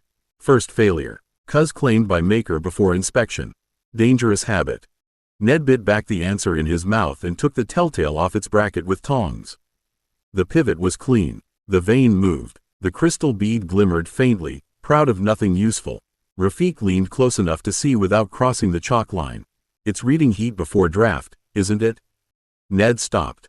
Livia looked up from the fuel log. Then the record should separate heat condition from air movement. Otherwise the telltale will praise the fire while the flue dirties itself. Harrow's cane touched the floor once. Mr. Vale? Ned turned the little device over in the tongs and felt irritation become shape. They're right. I asked one bead 2 questions. It answered the easier one. Pike's mouth twitched. Tragic. A machine behaving like people. Ned took the bead out and replaced it with a plain brass weight, then bent the vein's tail wider with small pliers so air, not heat, would move it first. He marked the half ring again, rubbing away his fussy little labels and scratching 3 rough positions instead. Weak, clean, choked. It looked uglier at once. Better, probably. Arthur fed 1 measured scoop of coal when Pike nodded. Ned set the telltale back near the forge mouth and adjusted the lower vent by a finger's width. This time the vein wavered, found clean, then crept toward choked as smoke darkened at the pipe. Rafik smiled. There, the road is blocking. Ned shut the vent slightly, not more, and the vein eased back toward clean while the fuel bed brightened more evenly across the edges. It was a small improvement, no grand patent, no miracle in brass. The forge simply wasted less breath. Pike made him write the failure before she let him enjoy the improvement. Ned sat at the side bench with soot on his cuff, heat in his face, and the little draft telltale cooling beside the slate. He wrote too quickly at first, then stopped when Livia slid the record sheet back toward him and tapped the missing line with her pencil. What changed? She asked. I took out the bead, Ned said. Why? Because it answered heat instead of draft. Then write that. Otherwise the next fool puts the bead back in because crystal sounds clever. Ned looked at her, then at the ugly brass vein. You think I'm the next fool? I think future you is always a suspect, Livia said. Arthur lowered the coal scoop onto its hook with solemn care. Future me is also a suspect, but usually for different crimes. Rafik wiped soot from the flue sketch and grinned. Future Arthur opens the draft wide because the fire looks braver that way. Arthur pointed at him. That is slander with evidence. Harrow did not laugh, but his expression changed by the smallest margin. Enough. Mr. Vale, classify the device. Ned frowned down at the slate. Draft telltale. Forge in small boiler use. Not a patent foundation. Not yet. Maybe never. Pike tilted her head. Disappointed? Ned turned the telltale with 1 finger. It was too simple, too plain, and too dependent on fitting to feel like one of the great designs Cresswell would smile over. Yet he could see a dozen of them in little workshops, school forges, laundry boilers, kitchen ranges, and cheap smithies where wasting fuel meant wasting supper money. No, mistress, it's not famous, it's sellable. Peregrine, who had appeared near the doorway sometime after the smoke thinned, looked mildly pained. Please never say that to an investor without preparation. Beatrice entered behind him with a folded handkerchief over her nose. It sounds more respectable as recurring small trade. Ned looked from the telltale to the workman's gauge notes, then to the scraps laid along the bench. Small warning vanes, cleaning lips, stamped faceplates, cheap calibration tags, safer lamp rings, training props, repair kits, spare brackets, things too ordinary to be admired until they were absent. A workshop could live on such things while larger designs earned their place. He wrote one more line beneath the device name. Useful small goods matter because most work fails in small ways first. Then he set the pencil down and reached for the brass again. 25. Guild Interviews. The guild interview hall had been arranged to look neutral, which only meant every table had been given equal opportunity to frighten him. Ned stood just inside the doors with his portfolio under one arm and the smell of ink, polish, damp wool, and old money pressing around him. 3 long tables faced the candidates from the far side of the room. The crystal tuners sat beneath a blue-white lamp that made their instruments glitter coldly. The artificers had trays of small apparatus, hinges, lamps, charm housings, and fitted tools. The mechanical systems men had no glitter at all, only ledgers, cost slates, and one heavy brass gauge that looked as if it had survived several arguments. A registrar checked Ned's name against a list. Edmund Vale, Crystal Systems, Artificer Apparatus, Mechanical Systems Consideration. Consideration sounds polite, Ned said. The registrar did not smile. It is not always intended to be. Harrow, standing behind him as Academy witness, gave no comfort. Go first to the tuners. Answer what is asked. Do not offer cleverness in place of precision. Ned crossed to the first table. Master Selwyn of the Tuner Guild was silver-haired, narrow-eyed, and dressed as if dust had never won a battle near him. He set a cloudy crystal in a blackstone ring and turned it by half a finger's width. Ned felt the wrongness at once, a tight little drag behind his teeth. Selwyn watched him. You noticed before the probe did. Yes, sir. Describe. Mounting stress on the lower right. The crystal is not cracked, but it's being asked to sit against the ring instead of inside it. Selwyn's expression warmed by a degree that somehow made the room colder. Rare sensitivity. Very rare. With discipline, you could serve the registry well. The words should have pleased him. Instead, Ned heard the shape of a drawer closing. At the artificer's table, Mistress on Sale did not ask him to listen to crystal. She pushed a misaligned lamp housing toward him and said, "Hands." Ned took the little tool roll, loosened the bracket, checked the heat mark, and turned the screw back by less than a quarter turn before the glow steadied. On Sale smiled. Good, you think in fittings. The mechanical systems table made him explain the workman's gauge, the draft telltale, and the governor notes while one examiner looked at his cuffs. Practical, the man said. But rough. Who taught your formal drafting? Ned held the portfolio tighter. Mostly people annoyed by my first attempts, sir. The second round made the first look almost friendly. Ned had expected more tests, perhaps another crystal turned wrong in its setting or some little apparatus with a bracket waiting to betray him. Instead, each table began asking about futures, and futures had no screws he could loosen until the thing sat straight. Master Selwyn folded his gloved hands beside the Blackstone ring. The tuner registry sponsors advanced instruction, supervised field access, and eventual crown-grade license consideration. A young man with your sensitivity would not lack for work. Ned kept his portfolio tucked under one arm. That sounds generous, sir. It is structured, Selwyn said, and the correction landed as cleanly as a probe tap. Generosity is a private virtue. Structure preserves standards. In return, the registry expects discipline, availability, and professional loyalty. Rare gifts are not improved by scattering them across side trades. Ned heard side trades and thought of the draft telltale, the workman's gauge, the ugly valve, the little repairs that had put coins in his pocket and ideas in his hands. Would making apparatus count as scattering? It would depend, Selwyn said. On whether you understood your primary duty. At the artificer's table, Mistress On Sale asked the same question with warmer tools. She opened a case of fitted pieces, each one tagged by maker, license, and workshop stamp, then let Ned hold a little folding calibration lamp no larger than his thumb. Artificers do not waste good hands. You could make, mend, improve, and eventually stamp work of your own under guild standard. Ned turned the lamp carefully, admiring the hinge, the crystal seat, and the clever little shade that folded without pinching the charm channel. Under guild standard means under guild rules. Of course, On Sale said. Rules are what let buyers trust a maker they have never met. The question is whether you want your name to mean reliable work, or merely clever scraps rescued from school benches. The mechanical systems table was bluntest. The senior examiner, Master Bellamy, still wearing yesterday's disapproval like a pressed collar, set the workman's gauge notes beside the cost slate. Mechanical systems can use practical men. We can also bury them in drawing corrections for 3 years before allowing a public claim. Would you endure that? Ned looked at the fine drafting lines marked red across one of his sketches. If the corrections make the thing better. And if they make you look ignorant? Bellamy asked. Ned's jaw tightened before he made it loosen. Then I'd rather look ignorant on paper than sell ignorance in brass. Bellamy's mouth moved, not quite a smile, possibly teachable, then. By the time Ned stepped back from the last table, his portfolio felt heavier than when he had entered. No one had asked whether he loved the work.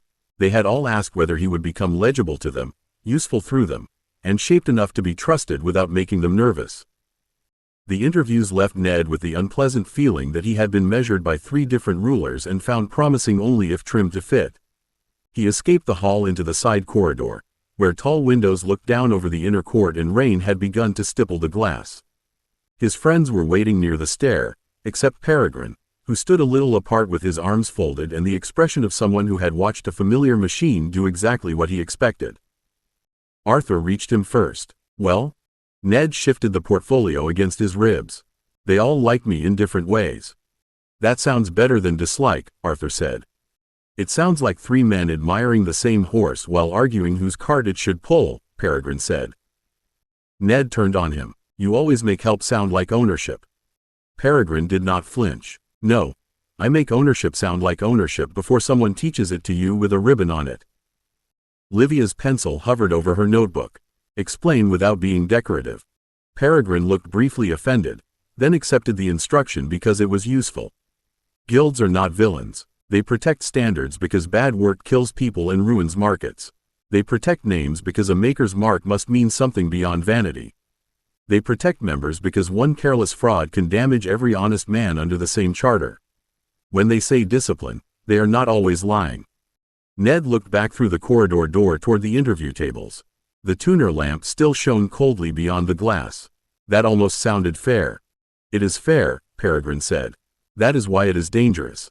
Fair systems can still be hungry. A guild protects standards, markets, reputation, and members.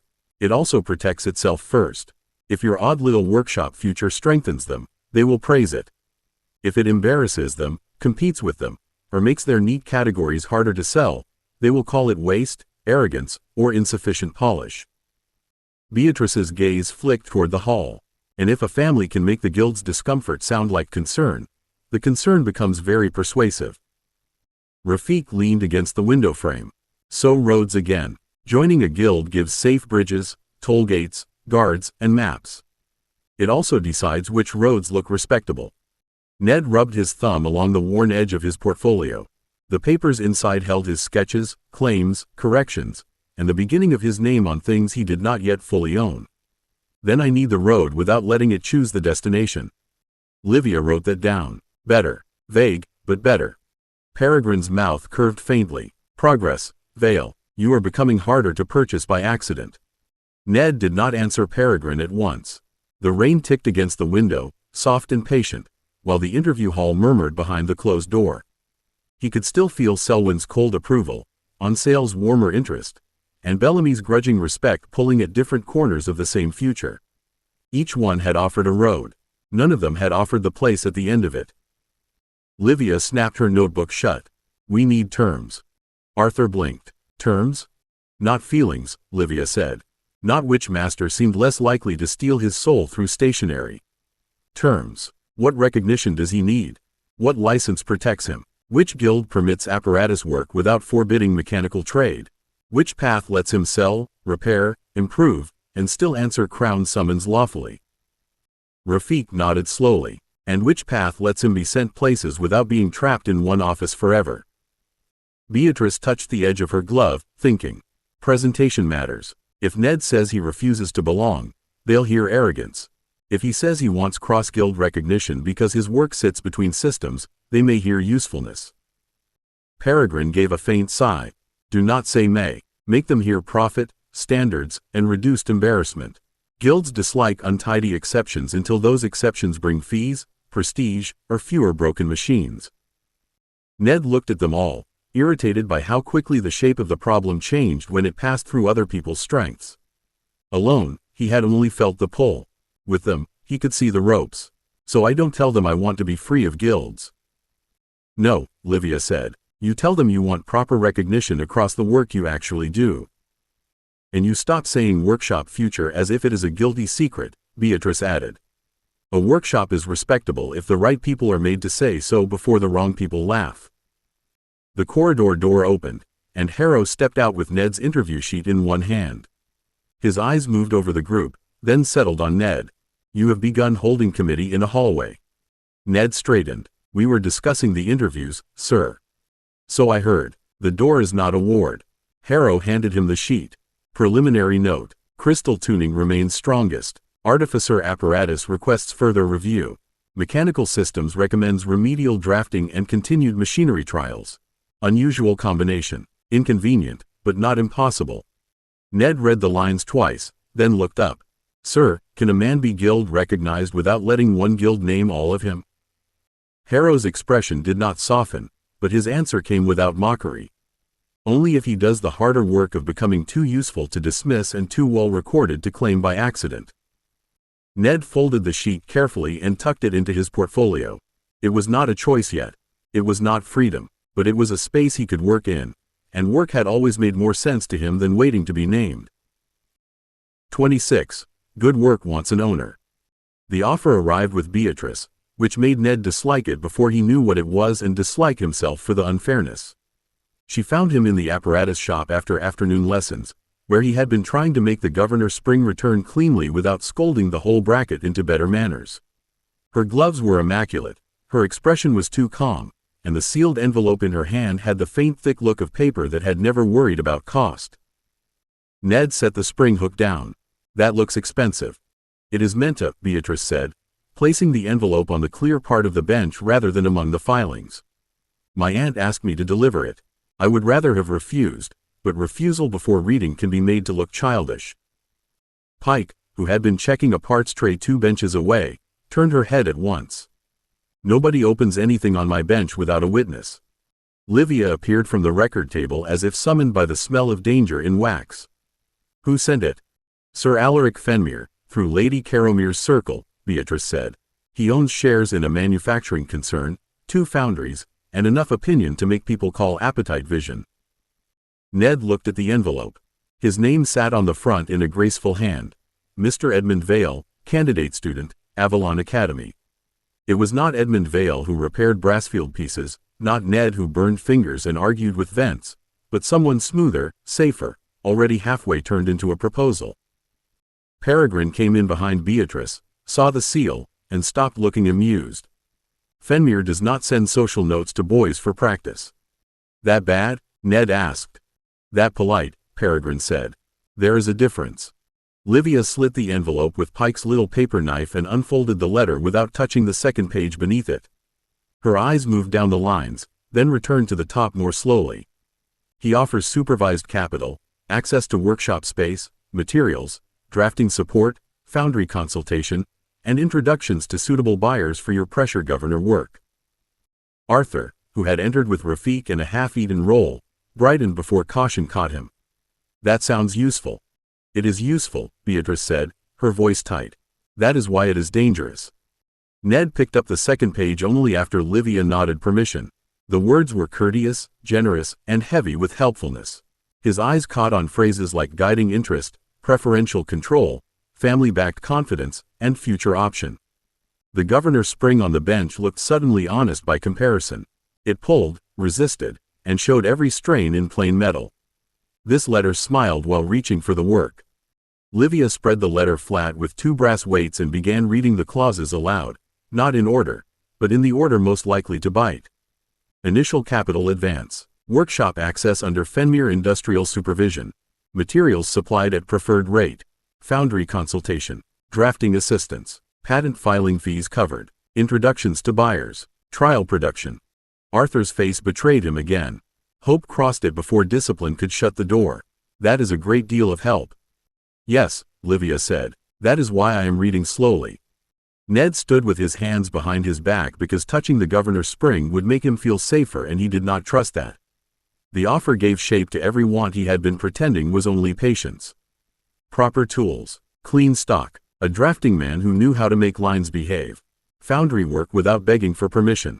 Brass, steel, springs, castings, gauges, and bench time that did not arrive one red slip at a time. Peregrine picked up the second page after Livia nodded. Fenmere is not a fool.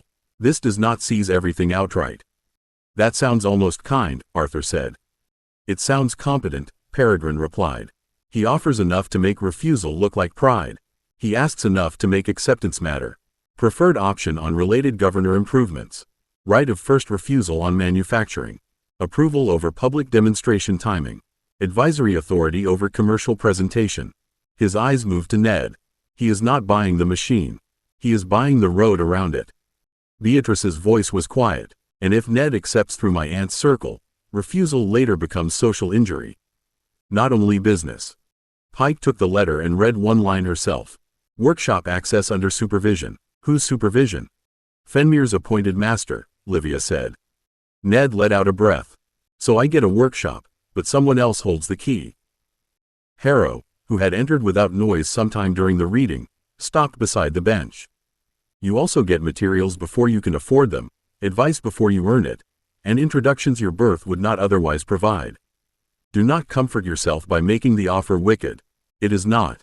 Ned looked at the letter again, and that was the worst part. A villain's bargain would have been easier to throw into the stove. This was good help with good paper, good manners, and enough truth inside it to make the hook feel like a handle. If I say no, I stay slower. Yes, Harrow said. And if I say yes? Livia tapped the clause marked guiding interest. Then faster may stop belonging to you.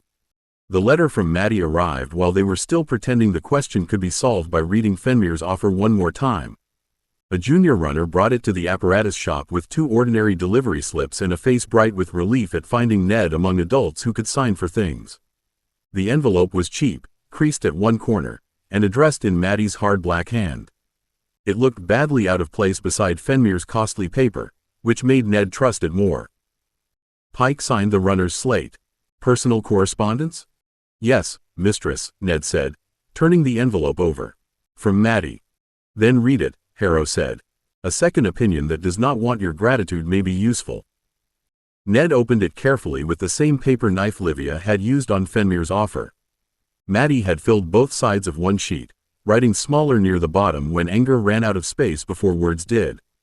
He read the first line silently, then stopped at the sentence that seemed to put a hand flat against his chest.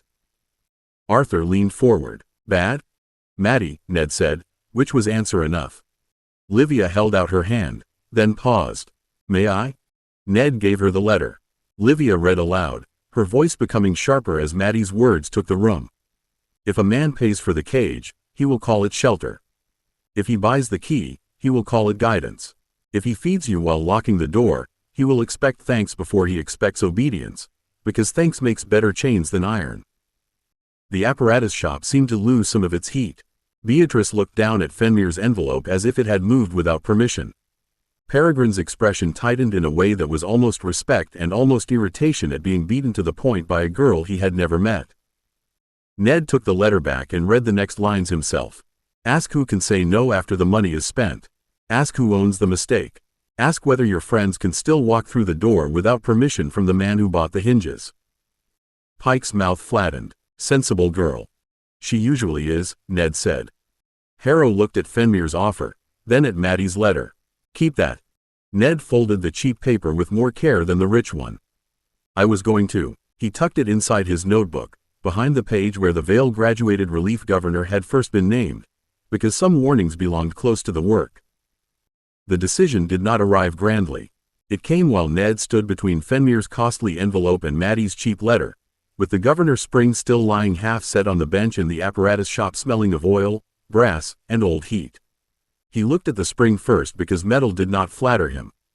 If it was pulled too hard, it bent. If it was held under another man's tension too long, it stopped returning true.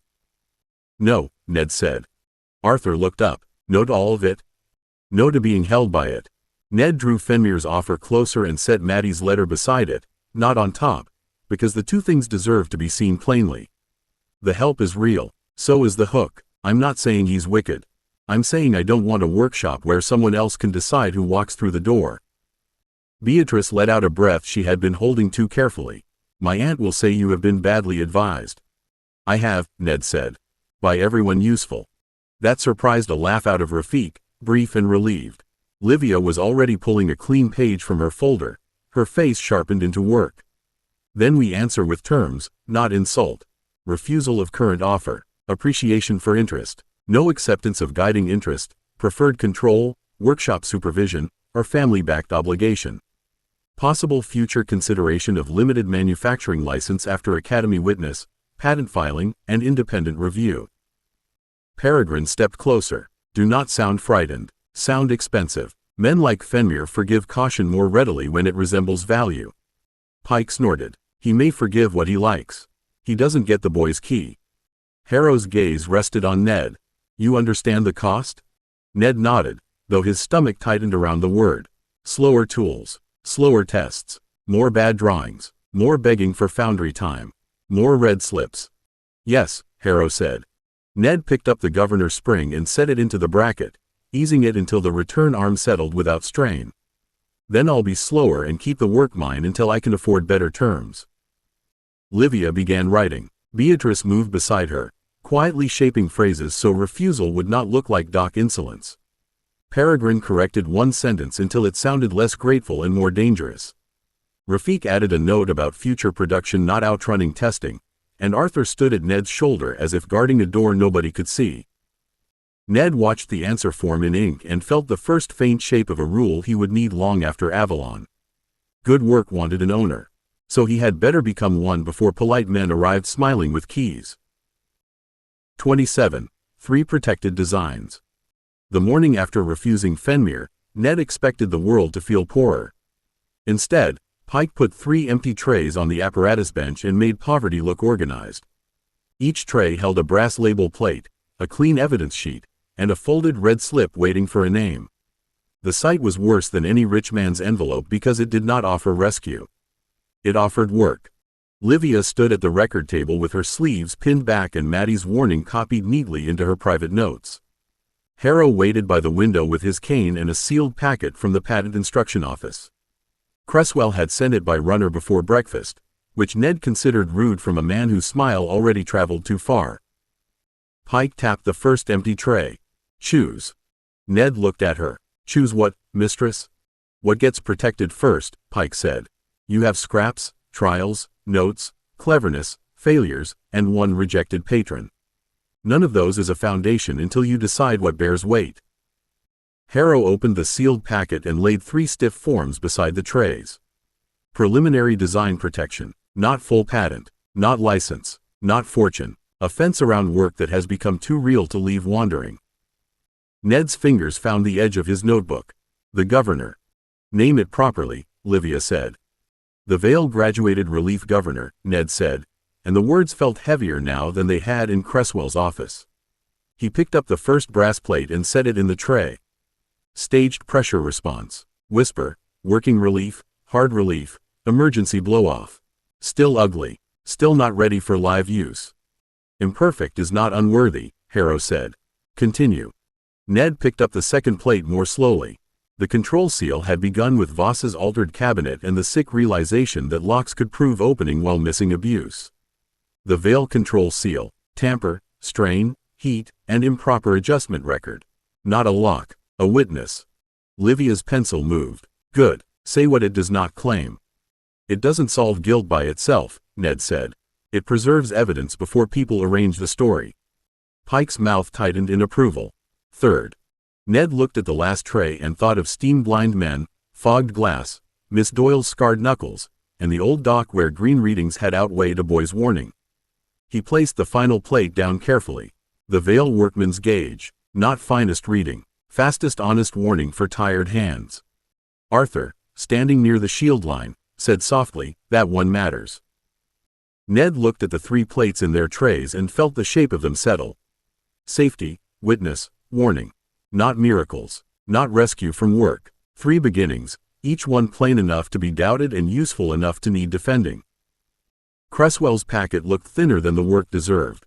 Ned had expected protection to arrive as a brass-bound ledger, a crown seal, or at least something heavy enough to bruise a dishonest man if thrown properly. Instead, each preliminary form had narrow boxes, polite headings, and far too much space for a mistake to hide inside a confident sentence. Livia took the first form before Ned could touch it. "We begin with scope." "I thought we began with name," Ned said. "That is how people steal scope," Livia replied, setting the form flat. "The name sounds grand, so everyone forgets to say exactly what is protected." Cresswell, who had come with the packet after all and now stood near the record cabinet as if he had grown there, smiled over his ink-stained fingers. "Miss March is correct. A claim too narrow protects a hinge and loses the door. A claim too broad invites challenge, ridicule, and expensive correction." Pike placed the ugly governor rig beside the first tray. Its whistle pipe was straighter now, its flag guide cleaner, and its linkage still exposed enough to look ashamed of itself. "This is evidence, not decoration. Mr. Vale, state the protected principle." Ned rested his hands on the bench edge and made himself look at the rig as a stranger might. Staged pressure response in a boiler control assembly. Early warning or light vent, then working relief, then hard relief, then emergency blow-off. Sequence must be inspectable, testable, and reset by ordinary crew. Harrow's cane touched the floor. "Remove the sermon." Ned swallowed annoyance and tried again. "A graduated relief arrangement for steam pressure control that separates warning, relief, and emergency action into visible stages." Livia wrote, then looked up. "Better. Now exclusions." Ned frowned. "Why would I exclude anything?" "Because honest limits make dishonest men work harder," Cresswell said. Rafik leaned against the safe bench line. "And because you did not invent every safety valve in the empire." Ned looked at him, then nodded because being right did not require being pleasant.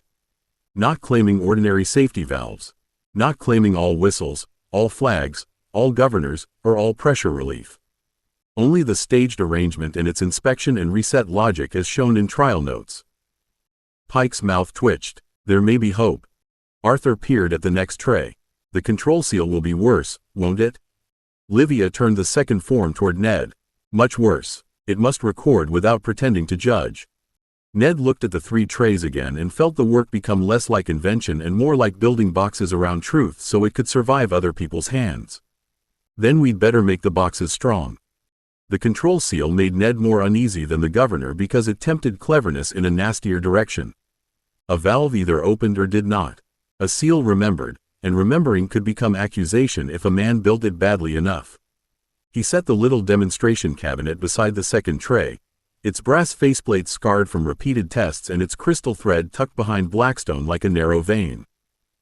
Livia read the heading, "Function of Protected Design." Ned kept his hand on the cabinet but did not open it yet. "Tamper and strain witness for controlled housings. It records heat beyond range, forced opening, improper adjustment, and shock through a marked trace." Cresswell lifted one brow. "Does it identify the person responsible?" "No," Ned said at once. "It records what happened to the housing.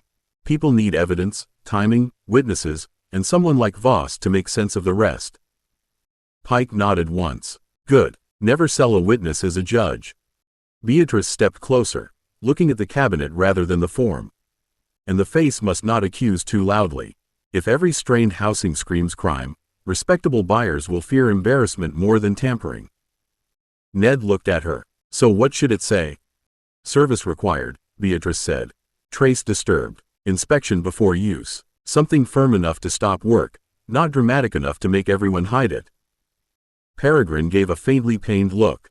Less thrilling, more purchasable. How tragic for everyone's sense of theater. Livia wrote quickly. Claim excludes judicial determination, culprit identification, and independent legal proof. Records condition changes only. Rafiq tapped the edge of the workman's gauge tray. Same question here. Does it warn, or does it order? Ned picked up the gauge casing, feeling the weight of warm brass in memory though this one lay cold. It warns in action words. Safe, strained, inspect, stop. But the crew rules decide what each word means on a ship, factory, or boiler room.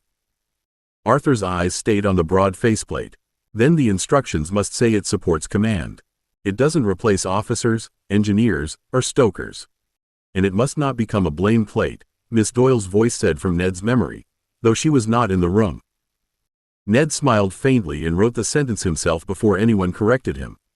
Not a blame plate, a quick reading warning aid for poor light, steam, fatigue, and urgent work. Harrow read over his shoulder.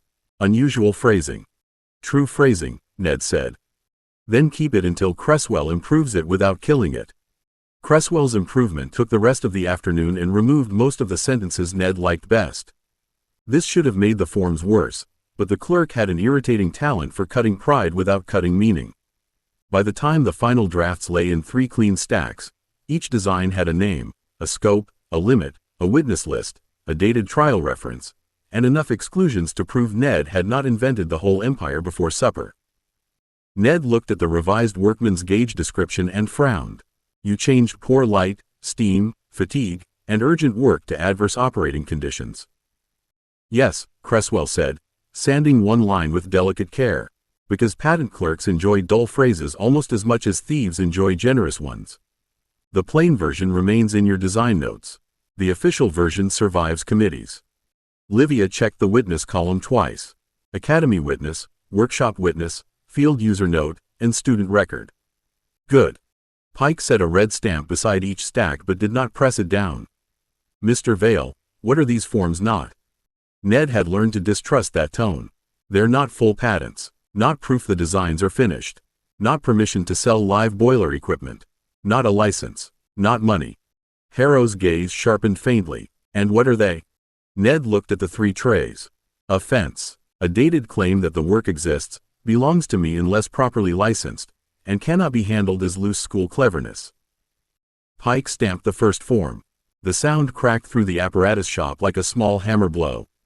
Vale graduated relief governor. She stamped the second. Vale control seal. She stamped the third. Vale workman's gauge. Each mark darkened the paper with official red, and Ned felt a strange pressure ease and settle at the same time. Arthur grinned before trying to hide it. That sounded important. It sounded preliminary, Harrow said. Preliminary can still sound important, Arthur replied, then looked alarmed at himself. Peregrine picked up one dried copy by its corner and inspected the seal. There, now when a smiling man says he merely wishes to help develop the boy's promising notions, we may ask which protected design he means and under what terms. Beatrice's smile was small but real. That will spoil several conversations beautifully. Ned touched the brass plates, one after another, then closed his notebook over Maddie's letter. The designs were still rough. The shop was still only a future shape in his head, but for once, the work had not waited for someone else to name it. It bore his mark, and the mark had begun to answer back.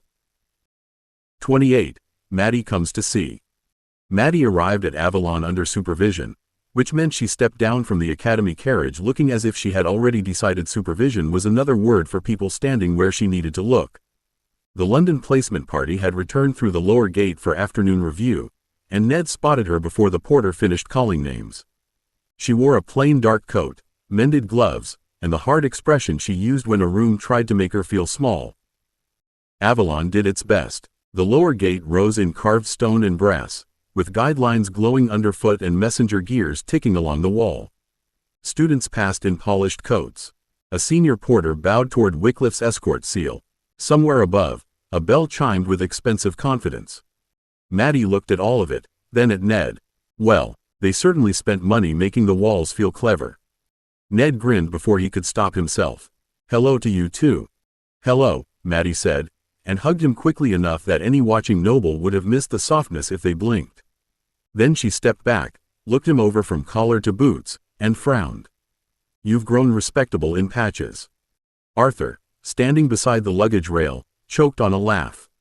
"That is painfully accurate." Ned felt heat climb his neck. "Maddie, this is Arthur Penrose, Rafiq Khan, Livia March, Beatrice Ashcombe, and Peregrine Roth."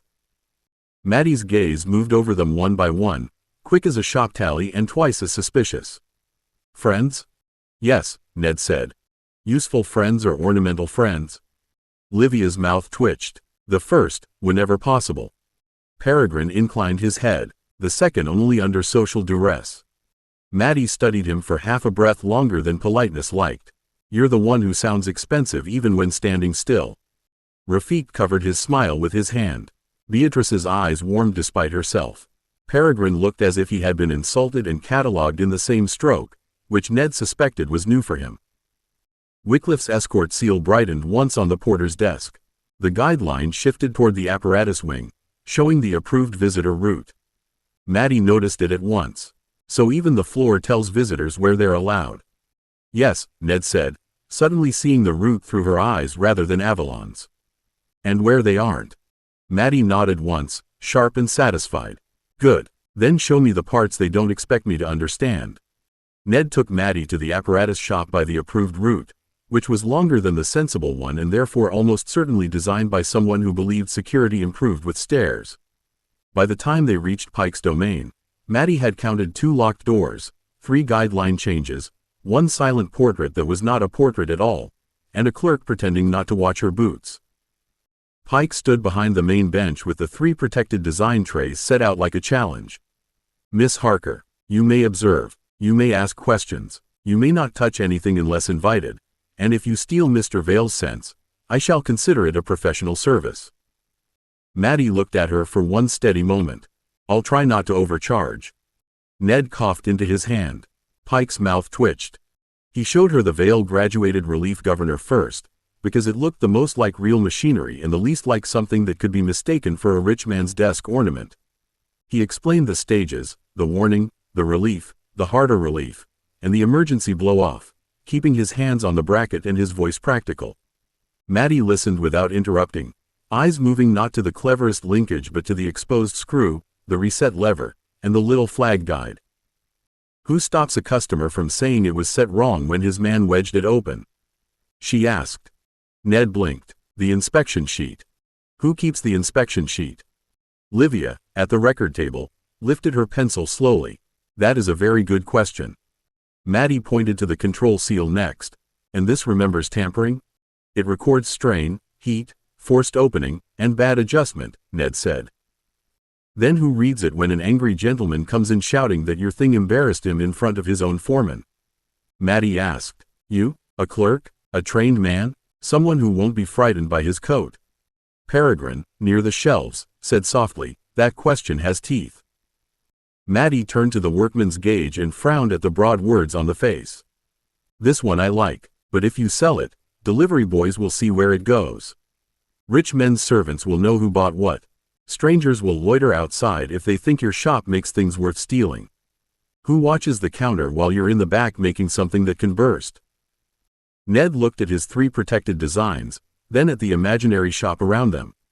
For the first time, he saw not benches and tools, but a door, a counter, customers, delivery boys, watchers, liars, and someone needing to stand between the work and the world.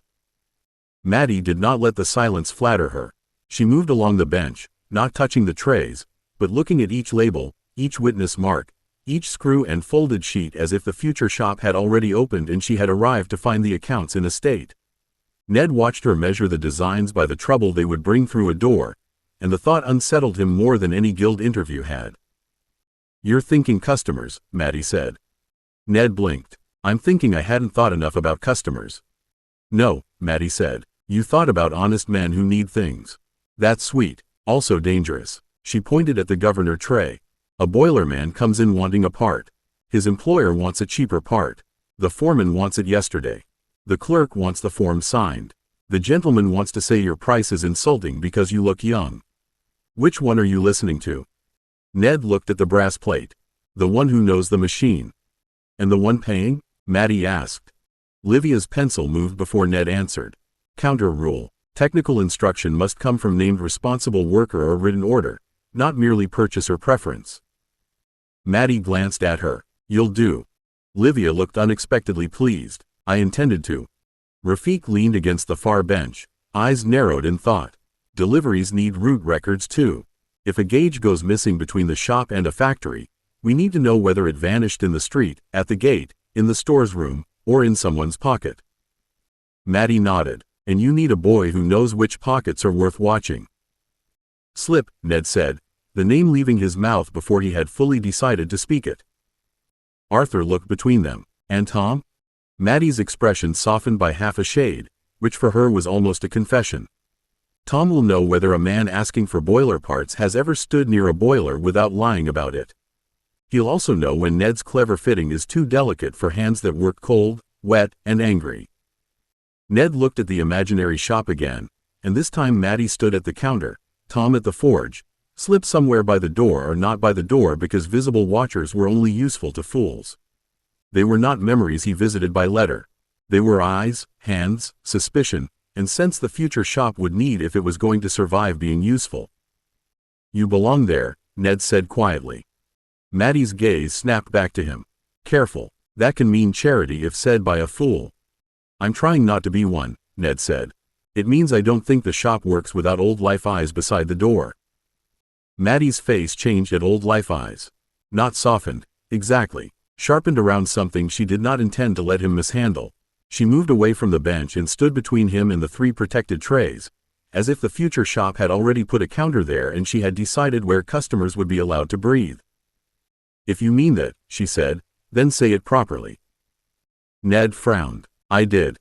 No, Maddie said. You said belong. Belong is what people say when they want to feel generous. Work is what people say when they expect a person to matter after the warm moment passes. Beatrice's gaze lowered briefly, as if the sentence had found more than one target. Livia's pencil paused over the page. Arthur looked uncomfortable in the honest way of someone who had never needed to sort kindness from wages before. Ned felt the heat rise in his face. I don't mean charity. Good, Maddie said. Then don't offer it by accident. If you want me at a counter, name the wage, the hours, the authority, and what I can refuse. If you want Tom at a forge, name the work and don't expect him to be grateful for hauling your hot mistakes because you once ate from the same parish table. If you want Slip watching doors and deliveries, pay her for what she sees, not for being poor enough to need coin. Rafik nodded slowly, eyes on the imagined street beyond the shop. Errands become intelligence if paid and recorded. Otherwise they become favors, and favors vanish when someone richer buys the next one. Exactly, Maddie said. Peregrine looked almost approving despite himself. Miss Harker, you have the commercial instincts of a person who has been overcharged by civilization. I have the commercial instincts of someone who counts change before leaving the counter, Maddie said. Ned looked at her, then at the designs. He had thought bringing Maddie, Tom, and Slip into the future meant not leaving them behind. Now he saw the pride hidden inside even that. A shop could not be built out of rescued people any more than a governor could be built out of pity and hope. It needed paid hands, named duties, records, trust, and the right to tell him when he was a fool. He reached for a clean sheet and pushed it toward Livia. Then we write job lists. Not promises. Work. Maddie folded her arms. Now you're beginning to sound worth hiring. 29. The Maker Answer. Year 6 closed without the courtesy of a single ending. It gathered itself in trays, letters, interview notes, protected copies, revised drawings, and recommendation slips that arrived in different hands and expected to be treated as separate facts. Ned spread them across the gear company table after supper, and the papers made a pale, orderly mess between the teapot, a plate of cooling buns, and Arthur's elbow. Arthur lifted his arm when Livia glared at him. Sorry, I didn't realize I was threatening a professional future. You were creasing the tuning registry recommendation, Livia said. That sounds like threatening a professional future, Rafik said, taking a bun before the plate was annexed by paperwork. Ned pulled the registry sheet free and read the first line again, though he already knew what it said. Strongly recommended for crystal tuning advancement. Rare sensitivity. Crown relevant aptitude. Formal registry interview advised in year 7. The words were clean, flattering, and narrow enough to make his shoulders itch. Beatrice sat opposite him with her gloves folded beside her plate. It is the obvious recommendation. I know, Ned said. Obvious is not always wrong, Peregrine said from the chair near the hearth. It is merely where everyone lazy begins. Ned looked at the rest of the papers. Artificer apparatus had written conditional review, pending proof of repeatable bench standards. Mechanical systems wanted remedial drafting and continued machinery trials. Crown Workshop had not recommended so much as circled him with phrases. Useful mixed aptitude, unusual practical emphasis, further observation warranted. None of them gave him a name he could live inside without hitting his head on the roof. Livia laid the protected design copies in a neat row. The records do not say only tuner. No, Ned said, but people do. Arthur leaned forward, more serious now. Because they understand it faster. Rafik nodded. Roots again. If there is a signpost already standing, people point travelers toward it. Ned touched the edge of the workman's gauge copy, then the control seal, then the governor. They were not finished, but they were real enough to be defended. His life had begun being sorted by people who saw the rarest part first and the rest as inconvenient additions. Peregrine picked up the crystal tuning recommendation and set it down beside the designs. The question is not whether they are wrong to want the tuner. The question is whether you let wanting the tuner make the maker disappear. Ned looked at the papers until the words blurred into the same quiet pressure. The Crown saw the ear. The Guild saw the license. The offices saw the file. But on the table in front of him, brass, ink, and stubborn friends kept insisting there was more work than one name could hold. The conversation should have ended there, but the night had grown too honest for easy escape. Rain pressed softly against the common room windows. The fire settled low in the grate, and someone had forgotten to clear the supper things because paper had become more important than buns. Ned found himself looking round the table at futures that had once seemed like schoolboy preferences and now looked alarmingly like roads with gates on them. Arthur broke the silence first, staring into his cup as if it contained a drill yard. Military support wants another review after winter exercises. They say I have improved judgment under observation. He gave a small, embarrassed laugh. Last year I would have thought that meant I was becoming less exciting. You are, Rafik said. Arthur looked wounded. Usefully less exciting, Rafik amended. Livia reached for Arthur's notice and tapped the conduct line. They are measuring whether you can stand near danger without trying to become the center of it. That is a compliment. Arthur's expression shifted, uneasy but pleased. Then perhaps service is not only being brave where people can see. No, Beatrice said. Sometimes it is being steady where people would rather not look. Rafik unfolded his own route service letter, edges already softened by handling. My uncle says route offices admire clever maps until Winter asks who counted mule feed. The board wants me for signal logistics review next year. I thought I liked roads because they went places. Apparently I like them because they prove whether fine decisions survive distance. Livia's smile was quick and private. That is a horrifyingly respectable sentence. It hurt to say, Rafik admitted. Livia's own stack was smaller but denser, which suited her. Administrative law, records, and crown procedure have begun asking whether I prefer archives, courts, or practical oversight. I have not yet informed them that I prefer being right before someone powerful becomes wrong in writing. Peregrine lifted his cup, a noble ambition, deeply inconvenient. Beatrice looked at the family letter beside her hand and did not open it. My family prefers suitable associations, charitable committees, and influence disguised as good sense. I prefer rooms where I can see who is being made invisible. Ned listened to them and felt the shape of Gear Company change again. They were not drifting apart. They were becoming particular. Service, routes, records, rooms, reputation, work. Each of them had a future reaching for them, and each had begun learning where to put their hands so it could not simply drag them away. Ned let the words sit in him a moment longer because once spoken they would stop being private. The fire gave a little settling crackle. Outside the windows, rain slid down the glass in crooked lines, blurring Avalon's courtyard lamps until they looked like warning lights seen through steam. He thought of the sky dock, of the ship sounding wrong above him, of official gauges saying safe while his bones said no.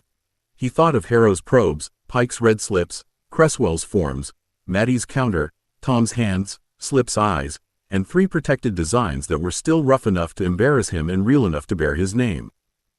"I don't want to be only a tuner," he said. No one interrupted. That helped and made it harder. Ned put his hand flat on the table beside the protected copies. "I'm not saying I won't tune. I can hear crystal wrongness, and I know that matters. I'm not throwing it away because people keep trying to make it a cage." He looked at the tuning registry sheet, then at the governor drawing with its ink corrections and blunt little exclusions. "But I don't want to spend my life waiting for someone to point me at a fault after the thing has already been built badly by other hands. I want to make the thing better before it gets there." Livia's pencil hovered over her notebook, but she did not write. "Say the word." Ned swallowed. The word felt too simple for all the machinery around it. Maker. Arthur smiled first, not broadly, but with a steadiness that made Ned's chest ache. "That sounds like you." "It sounds incomplete," Peregrine said, before anyone could soften too much. "Which is fortunate, because incomplete things can still be negotiated." Beatrice gave him a look. "Must you?" "Yes," Peregrine said. "The world will." Rafik leaned back in his chair and folded his hands over his stomach. Maker is not instead of tuner. It is the road that carries the tuner, the mechanic, the artificer, the dockboy, and the man who dislikes wasted steam. Ned looked at him, grateful and irritated because Rafik had made it neater than he could. "Yes, that." Livia finally wrote, slow and exact. "Inventor and maker. Crystal tuning as art. Practical apparatus as trade. Workshop as foundation." The table went quiet around the sentence. Ned stared at it until the words stopped looking like Livia's neat handwriting and started looking like a door. Livia's sentence remained on the page between them, too neat for something that had taken 6 years, 3 protected designs, a burned hand, and more scoldings than Ned cared to count. Inventor and maker. Crystal tuning as art. Practical apparatus as trade. Workshop as foundation. It looked almost harmless in ink, which made Ned distrust it until he noticed his hands had stopped wanting to hide. Arthur reached for one of the buns, then seemed to remember the solemnity of the moment and put it back. "Should we toast? Is this a toasting occasion?" "Not with cold tea," Beatrice said, but her voice was gentle. Rafik lifted his cup anyway. "To the maker, then. May he someday build a chair that does not threaten my spine." Ned gave him a look. "Your spine complains because you sit like a collapsed bridge." "A bridge collapses because someone failed to respect load distribution," Rafik said, raising the cup higher. Livia tapped her pencil against the page. "Before this becomes nonsense, we need the practical note. He has not declared this officially. Gear Company has heard it first. That matters." Peregrine looked toward the common room door as if imagining every adult and office beyond it. "It matters because official rooms dislike being surprised by truths children have already agreed upon. When Vale says it later, they will hear defiance. When we answer consistently, they may hear preparation." Ned looked at him. "We?" Peregrine's expression tightened as if he regretted the word, then decided pride was less useful than honesty. "Yes, Vale, we, unless you intend to explain yourself alone to guilds, families, offices, and every smiling man with a purse." Beatrice slid the protected copies into a cleaner line. "Then we know what to say. Ned is not refusing crystal tuning. He is refusing to be reduced to it." Arthur nodded. "He is choosing the work that keeps people alive before anyone needs a hero." Rafik added, "And the work that survives distance, bad hands, poor light, and tired men." Livia wrote all of it beneath the first sentence, not as decoration but as record. Ned watched the words gather around his choice until it no longer stood alone. The crown had not heard him. The guilds had not approved him. No seal had been stamped, no oath spoken, no branch declared. But Gear Company had heard the truth first, and somehow that made it harder for the future to steal. 30. Candidate Year. Year 7 began with 3 boards instead of 1, which Ned took as a poor sign before breakfast. The old rotation board had been removed from the entrance hall and replaced by polished panels framed in brass, each one guarded by a clerk with a ruler, a register, and the soulless patience of official ink. Candidate assessment, oath preparation, guild and branch conferences. The headings gleamed above rows of names, dates, rooms, witnesses, and initials that made childhood look like something filed away during summer. Ned stood before them with gear company pressed around him in the morning crowd. Younger students drifted past in whispers, watching seventh years the way Ned had once watched seniors, as if proximity to graduation had turned them into creatures who understood where every corridor led. He wished that were true. His name appeared in 3 places before he had finished reading the first board. Arthur leaned closer, squinting over his shoulder. You have final technical candidate assessment, oath language tutorial, guild sponsorship review, and branch clarification conference all in the same fortnight. That sounds like a siege, Rafik said. It sounds like poor scheduling, Livia replied, already copying dates into her notebook. Which is worse, because someone will pretend it is discipline. Ned found Arthur's name 2 lines below his own, then Rafik's, then Livia's. Beatrice's name sat under social service review and diplomatic suitability, neat enough to look harmless if a person had never met her family. Peregrine's schedule contained fewer entries but more rooms with names that made people lower their voices. A pair of third years stopped nearby and looked at Ned's line on the board. One of them whispered, not quietly enough, that's Vale, the one with the protected designs. Ned felt his ears heat. Wonderful, I've become a notice. Peregrine, arriving late and immaculate, glanced at the board. Not yet, you have become a topic. Notices are nailed down more securely. Beatrice looked past Ned toward the younger students. They think this is certainty. Ned followed her gaze. The third years were still watching him with the bright hunger of people who had not yet learned how much official attention could weigh. He remembered arriving with a burned hand, a crown escort, and no idea how many rooms could decide a boy's shape before asking him. Now his own name stood under headings that would decide whether the maker answer survived first contact with adult ink. Livia tapped his schedule. We answer in the order that prevents others answering for you. Ned looked at the boards again and nodded. Then we start before the ink dries around me. By midday, the difference had followed Ned through 3 corridors, 2 notice desks, and 1 meal where a second year actually stood aside to let him pass. That was the moment he understood the academy had changed around him without asking permission. Last year, people had watched him because he had become useful, inconvenient, or interesting. This year, younger students watched because he was nearly finished, as if nearly finished meant nearly certain. It did not. In the lower apparatus passage, a first year with ink on his cuff dropped a packet of practice forms almost directly in Ned's path. The boy froze, eyes wide behind round spectacles, while papers slid across the floor like frightened birds. Sorry, Candidate Vale, the boy said, bending too fast and nearly knocking his forehead against the wall bracket. I didn't mean to obstruct. Ned crouched and gathered the nearest sheets. If dropping paper counted as obstruction, half the academy would be in chains by luncheon. The boy blinked, then gave a nervous laugh that sounded like it had escaped without permission. You're the one who made the worker gauge. One of the ones who argued with it, Ned said, handing back the forms. It had other parents, some of them louder. Arthur, walking beside him, leaned close after the first year hurried away. You realize that made you sound modest and mysterious. I was aiming for accurate. Tragic when that happens by accident, Rafik said.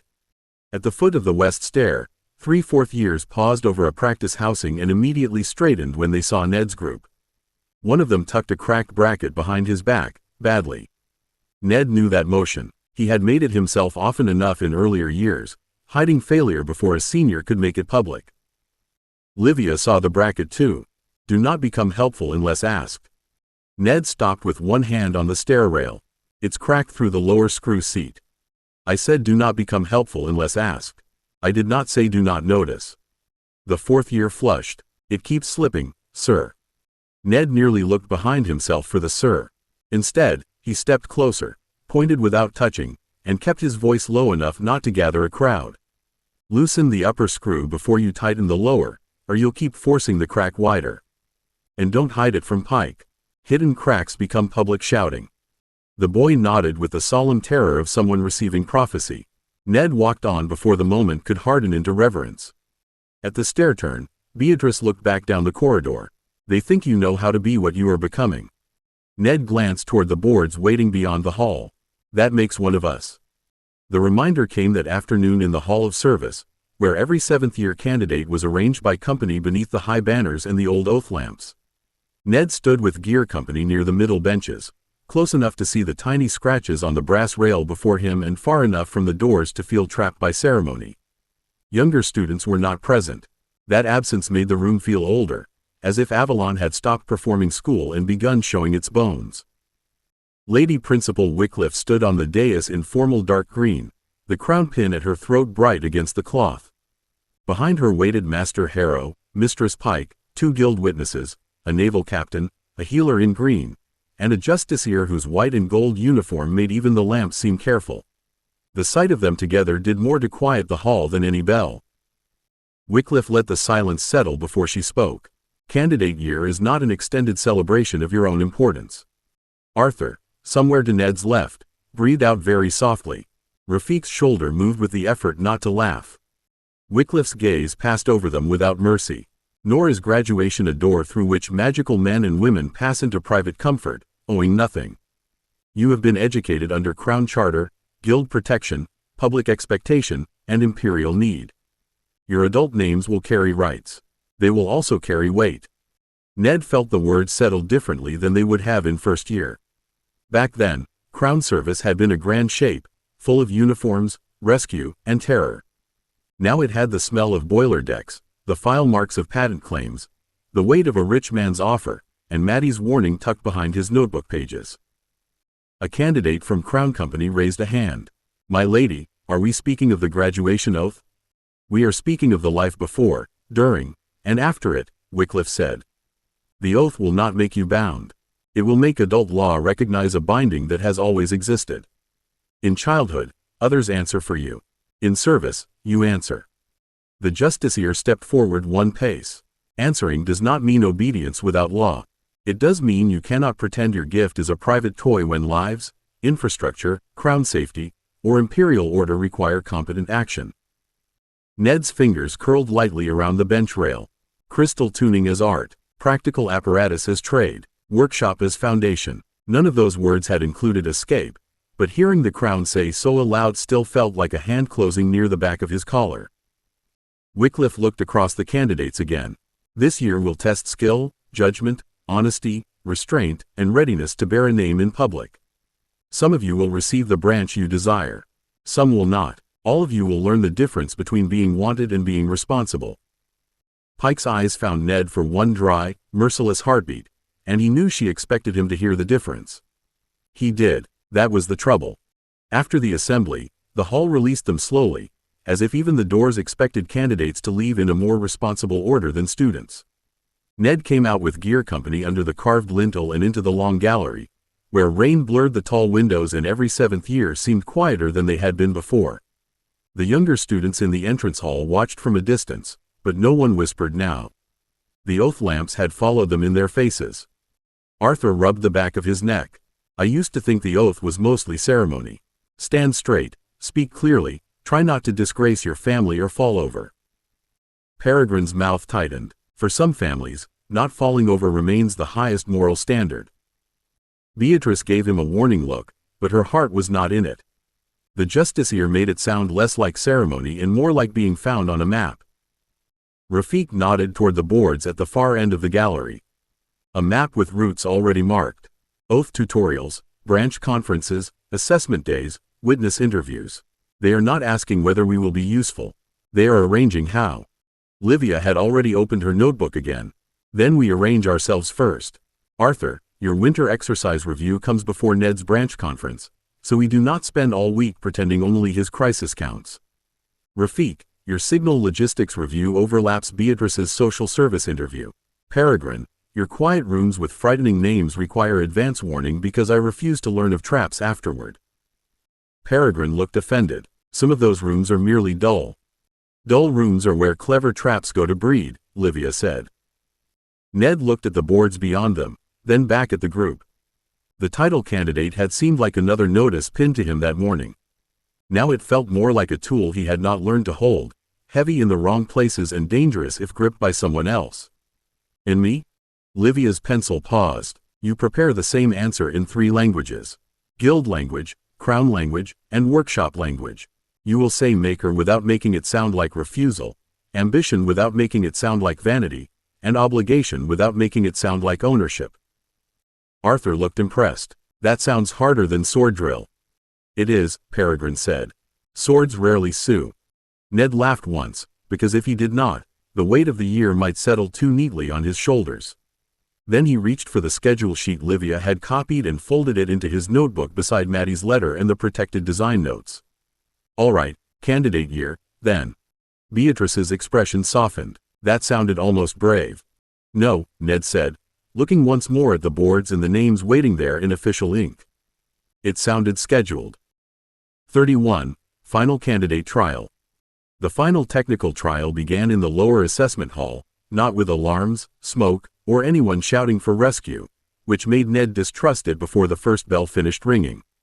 The benches had been divided by brass rails, each candidate given a numbered station, a sealed tool tray, a cost ledger, and an existing apparatus waiting beneath a cloth.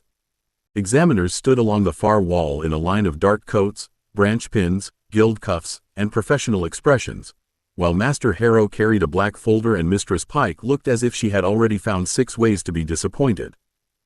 Ned stopped at Station 12 and read the brass plate fixed to the bench. Field Boiler Control Assembly, Colonial Pattern, Mixed Steam and Crystal Supervision, returned for candidate improvement. Beside it sat a locked parts drawer, 3 inspection slates, and a printed limit sheet headed Safety, Repairability, Field Inspection, Cost. The last word had been underlined twice by someone with a mean pencil. Pike drew the cloth away. There is your heroic battlefield, Mr. Vale. 1 tired regulator, 1 difficult access panel, 2 misleading gauges, a crystal supervision collar that technically answers, and a relief valve arrangement that has not killed anyone recently enough to satisfy the examiners. Ned bent closer without touching. The assembly was ugly in the wrong way, not scrap ugly or honest work ugly, but committee ugly. Brass plates overlapped where hands needed room. The inspection window sat behind a steam line. The gauge face was delicate enough for a clean office and useless for a man leaning through heat and bad light. The crystal collar gave a faint tight pull behind Ned's teeth, not failure, only strain being made polite. A crown mechanic with gray side whiskers stepped forward. Your instruction is not to design a new machine. Improve this one so a field crew can inspect it, repair common faults, and recognize danger sooner. You may replace no more than the allowed parts. You may not exceed the cost ceiling. You may not solve the problem by pretending every frontier station has London tools. Ned looked at the cost ledger, then at the cramped access plate. So the answer has to survive ordinary hands. Harrow's eyes sharpened. That is not a sentimental answer. Say it technically.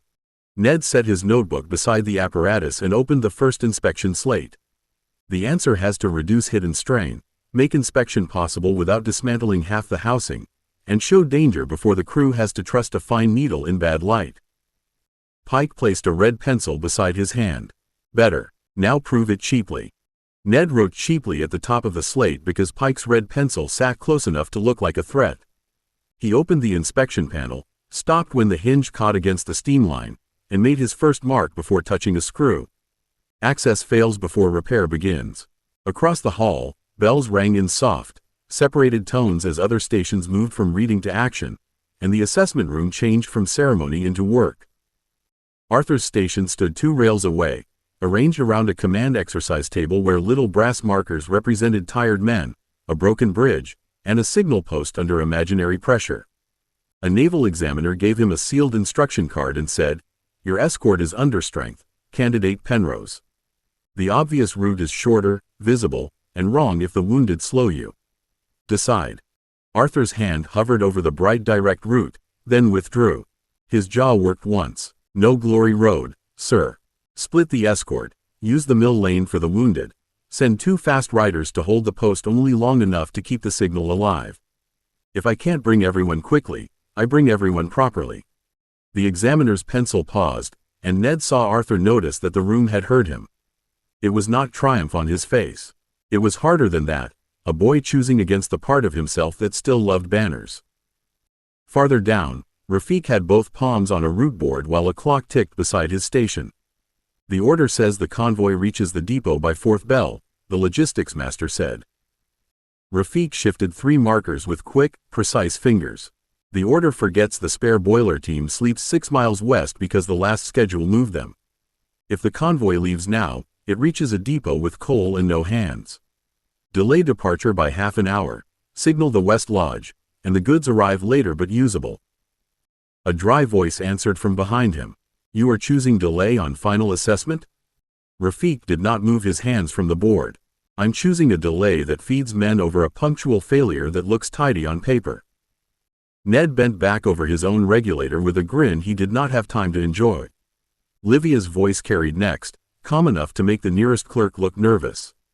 This permission sheet assigns responsibility to the candidate after the adult instruction is given.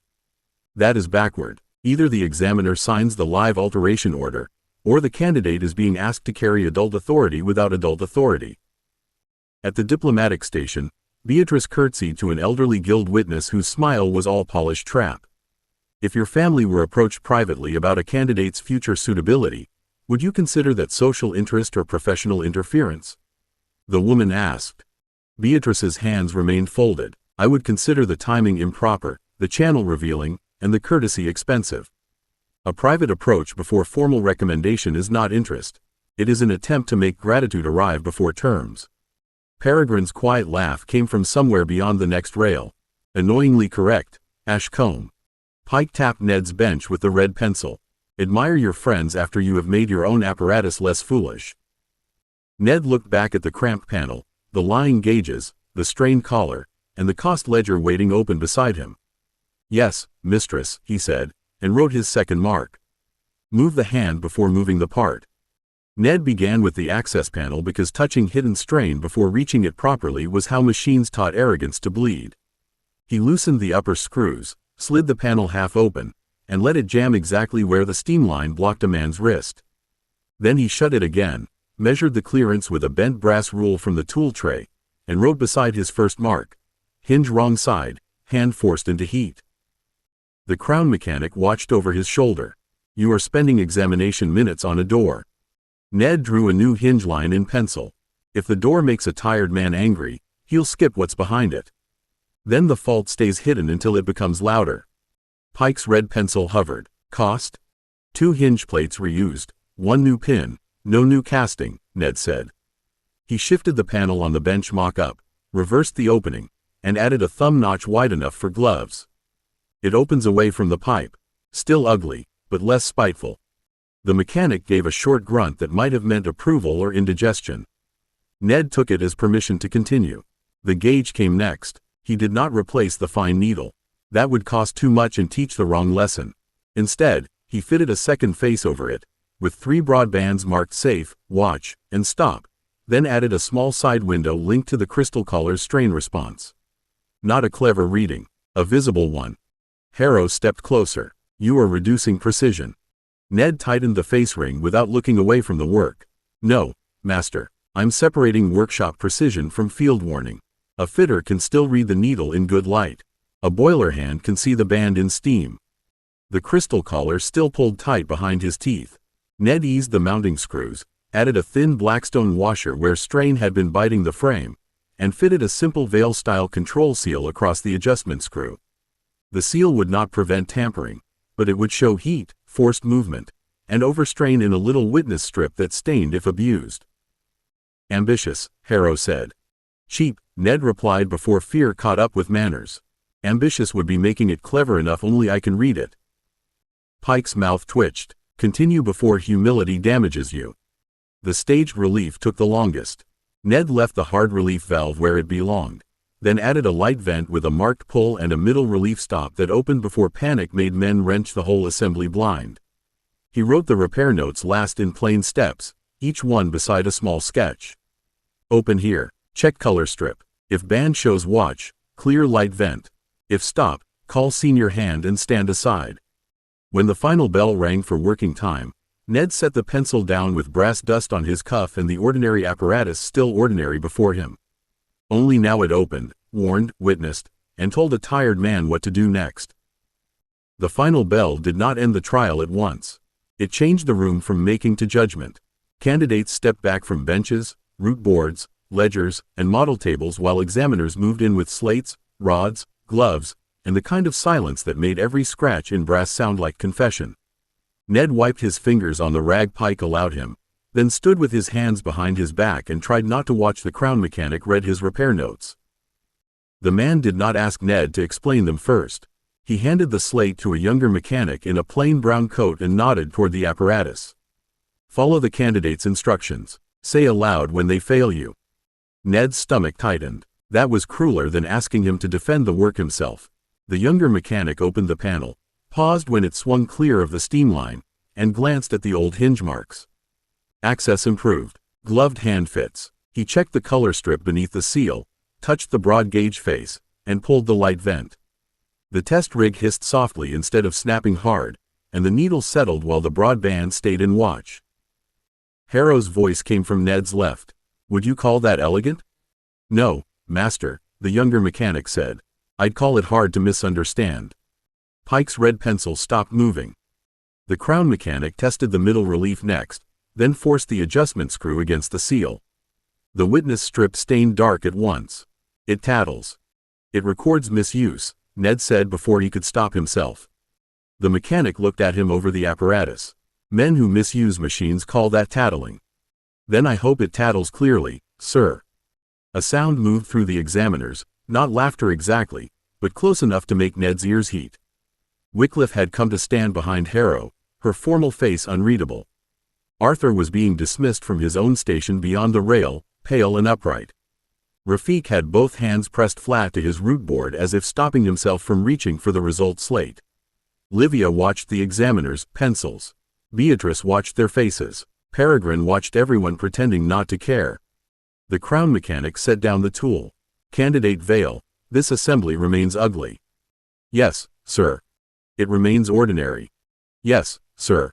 It contains no new grand principle, no costly miracle, and nothing that requires Edmund Vale standing beside it to interpret its moods. Ned swallowed. That was the intention, sir. The mechanic marked the slate, then turned it so Harrow and Pike could see. High pass. Practical distinction. Better work because another hand can repeat it. Pike's face stayed severe, but her red pencil touched the bench once, soft as a private knock. Remember that, Mr. Vale. A maker's mark is not proved when people admire the trick. It is proved when the trick becomes work. Ned looked at the apparatus, still tired, still colonial, still ordinary, and felt the judgment settle deeper than praise. It had not become brilliant. It had become safer in hands that were not his. 32. The designs underweight. The day after Ned's final trial, Avalon stopped asking whether his work could pass a school assessment and began asking whether it could survive adults who had reasons to dislike it. The testing gallery below the Crown Workshop had been cleared before breakfast, its long stone room warmed by boilers, lamp cages, and the dry heat of a furnace mouth held behind iron guards. 3 benches stood under numbered placards: Vale Graduated Relief Governor, Vale Control Seal, Vale Workman's Gauge. Seeing his name printed 3 times made Ned feel less proud than accused. Harrow stood beside the first rig with his black folder tucked under one arm. Pike waited at the second bench with a red pencil, which seemed unnecessary now that whole machines had been arranged to do the threatening for her. 2 crown mechanics, a patent clerk, a guild witness, and a boiler inspector in rolled sleeves completed the line of judgment. Behind the rail, Gear Company had been permitted to observe, and Tom Barlow stood with them in borrowed workshop overalls, looking at the rigs as if they had better justify the trouble. This is not a demonstration, Harrow said. A demonstration is what inventors perform when they want applause. This is testing. Testing is what happens when strangers, fools, heat, vibration, haste, dirt, misuse, and cost are invited to be honest. Ned looked at the 3 benches. Yes, master. The boiler inspector opened the furnace damper, and heat rolled across the floor in a dry shove. Governor first. We run it hot, fast, and badly handled. Ned stepped to the mark beside the rig and watched the Vale Graduated Relief Governor take pressure. The first stage breathed early, a light-controlled hiss. The second stage opened harder when the inspector weighted the lever beyond sane practice. The hard relief snapped only after the red line, loud enough to make Arthur straighten behind the rail, but the rig held. The inspector took a wrench and struck the casing twice, not cruelly, but with professional disrespect. Misuse, not sabotage. The control seal darkened at the forced adjustment, but stayed clear when the rig shook under ordinary vibration. Livia's pencil moved behind the rail. Ned let out a breath he had not meant to hold. Pike pointed to the third bench. Gauge. A mechanic swung a smoke hood down, dimmed the lamp, and sprayed steam across the viewing face until the room smelled of hot metal and wet cloth. The fine needle vanished at once. The broad warning band remained visible, ugly and blunt and blessedly clear. Tom folded his arms behind the rail. That one I can read while swearing. The patent clerk looked over his spectacles. Is that a formal technical standard? It ought to be, Ned said before caution stopped him. The next test was meant to be simple, which Ned should have recognized as the first warning. The boiler inspector ordered the workman's gauge removed from the clean rig and mounted onto a battered training frame with a valve wheel set too low, a cracked handle, and an access angle that forced the mechanic to lean sideways through steam. The broad band still showed. The casing held. The face stayed readable when the hood came down and the lamp dimmed again. Then the mechanic reached for the relief pull and his sleeve caught the gauge bracket. The bracket twisted. The viewing face knocked half an inch out of line. The broad band still glowed, but now it pointed at the wrong mark, safe bleeding into watch as the needle shivered underneath. The mechanic swore, not theatrically, just like a man whose hand had been near heat when a tool lied to him. Ned's chest went cold. Stop the test. The boiler inspector already had. He shut the valve and looked at the crooked gauge with no expression at all. Candidate Vale, what did your device just tell my mechanic? Ned stared at the slanted face. The wrong thing, sir. Why? Because the bracket had been struck. Because the frame was poor. Because the mechanic had leaned in badly. All of those answers crowded Ned's mouth and died there because every one of them sounded like a boy blaming the hand that used the tool. Tom's voice came from behind the rail, flat and unimpressed. Handle's where the elbow wants to go. The room turned toward him. Tom did not shrink. In borrowed overalls, with his big hands folded and his jaw set, he looked less like an observer than the sort of man the test had pretended to include. The patent clerk frowned. Explain. Tom pointed at the training frame. You made him reach across the face to pull the relief. Anyone in a hurry grabs what's nearest, catches the bracket, curses, and pulls harder. The gauge didn't fail because he's clumsy. It failed because it stood where work happens. Heat climbed Ned's neck, worse than being scolded. He had made the band readable to a tired worker. He had not made the safe action easier than the unsafe one. Pike's red pencil tapped once against her slate. Mr. Vale? Ned picked up the bent bracket and turned it in his fingers. The face is clear, but the handpath is wrong. I protected the reading and forgot the reach. Harrow's voice stayed mercilessly even. Then the idea has not failed yet. Your assumption has. Ned looked at Tom, who gave him a small shrug as if breaking a boy's pride before luncheon were ordinary helpfulness. Ned swallowed, set the bracket on the bench, and reached for a fresh sheet. Then I need to move the handle, not just strengthen the gauge. Ned did not repair the bracket first. His hands wanted to, which was why he made them stop. He set the bent piece down where everyone could see the failure, then took the chalk and drew the mechanic's reach across the training frame. Hand to relief pull, sleeve across gauge, elbow into bracket, bad angle made worse by heat. The line looked embarrassingly obvious once it existed. Pike leaned over the drawing. You have drawn an accusation against your own mounting. Yes, mistress, Ned said. It deserves one. Tom made a pleased sound behind the rail. That's better. Ned ignored him with difficulty and moved the relief pull first. He shifted it lower and outward, close enough for a gloved hand but no longer in front of the gauge face. Then he took the bent bracket, flattened it only enough to measure the weakness, and rejected it by placing it in the failed tray.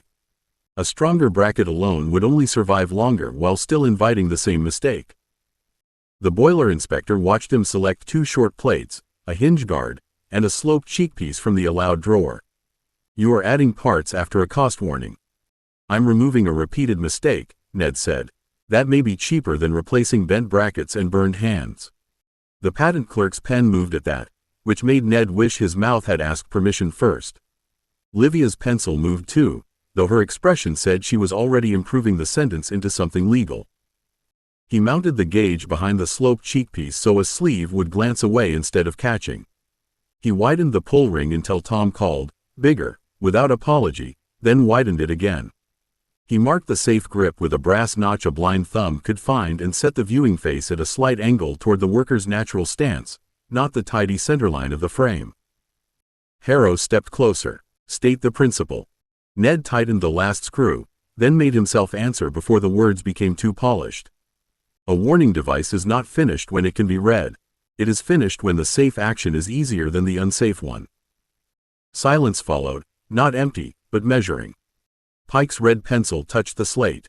"Write that down before someone cleverer steals it from your mouth." The mechanic repeated the test. Steam sprayed. The lamp dimmed. He reached for the pull, and this time his sleeve struck the cheekpiece, slid clear, and left the broadband steady. The pull came smoothly into his hand. The light vent hissed, the warning stayed visible, and the gauge did not lie. Tom folded his arms again, but his mouth twitched. "Now I can read it while swearing and reach it while swearing." Ned picked up the chalk and added the final line beneath the drawing. "Make safe work the easy work." The second successful test did not feel like victory. It felt like a bruise pressed in the correct place. Ned stood beside the chalked reach line and watched the mechanic remove the altered gauge from the battered frame, then place both failed and improved brackets on the evidence tray. The old version looked suddenly foolish beside the new one, which was unfair, because an hour earlier Ned had thought it sensible. The guild witness adjusted his cuffs. "The alteration improves use, certainly, but it also changes the claim. Is this still a gauge design, or a mounting method?" Livia's head lifted behind the rail as if the question had rung a bell only she could hear. Ned looked at the broad face, the sloped cheek, the pull ring, and the little brass notch. "It's both, sir. The warning and the reach belong together." The patent clerk tapped his pen against the folder. "Belong is not a claim category." "No," Livia said from behind the rail, calm and deadly. "But integrated safe operation assembly may be." The clerk turned slowly. "Candidate March, are you participating?" "Only as a witness to prevent a useful invention being split into two weaker protections before lunch," Livia said. Peregrine murmured, "Beautifully rude." Harrow did not smile. "Continue, Mr. Vale. Defend the work without borrowing Miss Mach's teeth." Ned forced himself to put one hand on the improved bracket and one on the warning face. If someone copies only the color band, it can still be mounted where work knocks it false. If someone copies only the guard, it guards nothing useful. The protected idea should be a readable warning joined to a safe handpath. Tom nodded once. "Aye, otherwise some clever shop will sell the pretty face and leave men reaching stupid." The boiler inspector looked at Tom. "You have strong views for an observer." Tom's expression did not change. "I've worked near men who think a machine is safe because a gentleman says the gauge is fine." The room quieted around that, not offended exactly, but made to remember that the whole design had begun with men who were expected to trust distant certainty over their own hands. Pike marked the evidence tray. Revised design claim required. Failed mounting retained. Improved mounting retained. Worker path principle retained. The patent clerk wrote the words down, frowning as if annoyed to find them useful. Provisional amendment accepted for review. Ned let his breath out slowly. Harrow closed the black folder. "Do not look relieved. Today proved your designs have weight. It also proved weight bends them."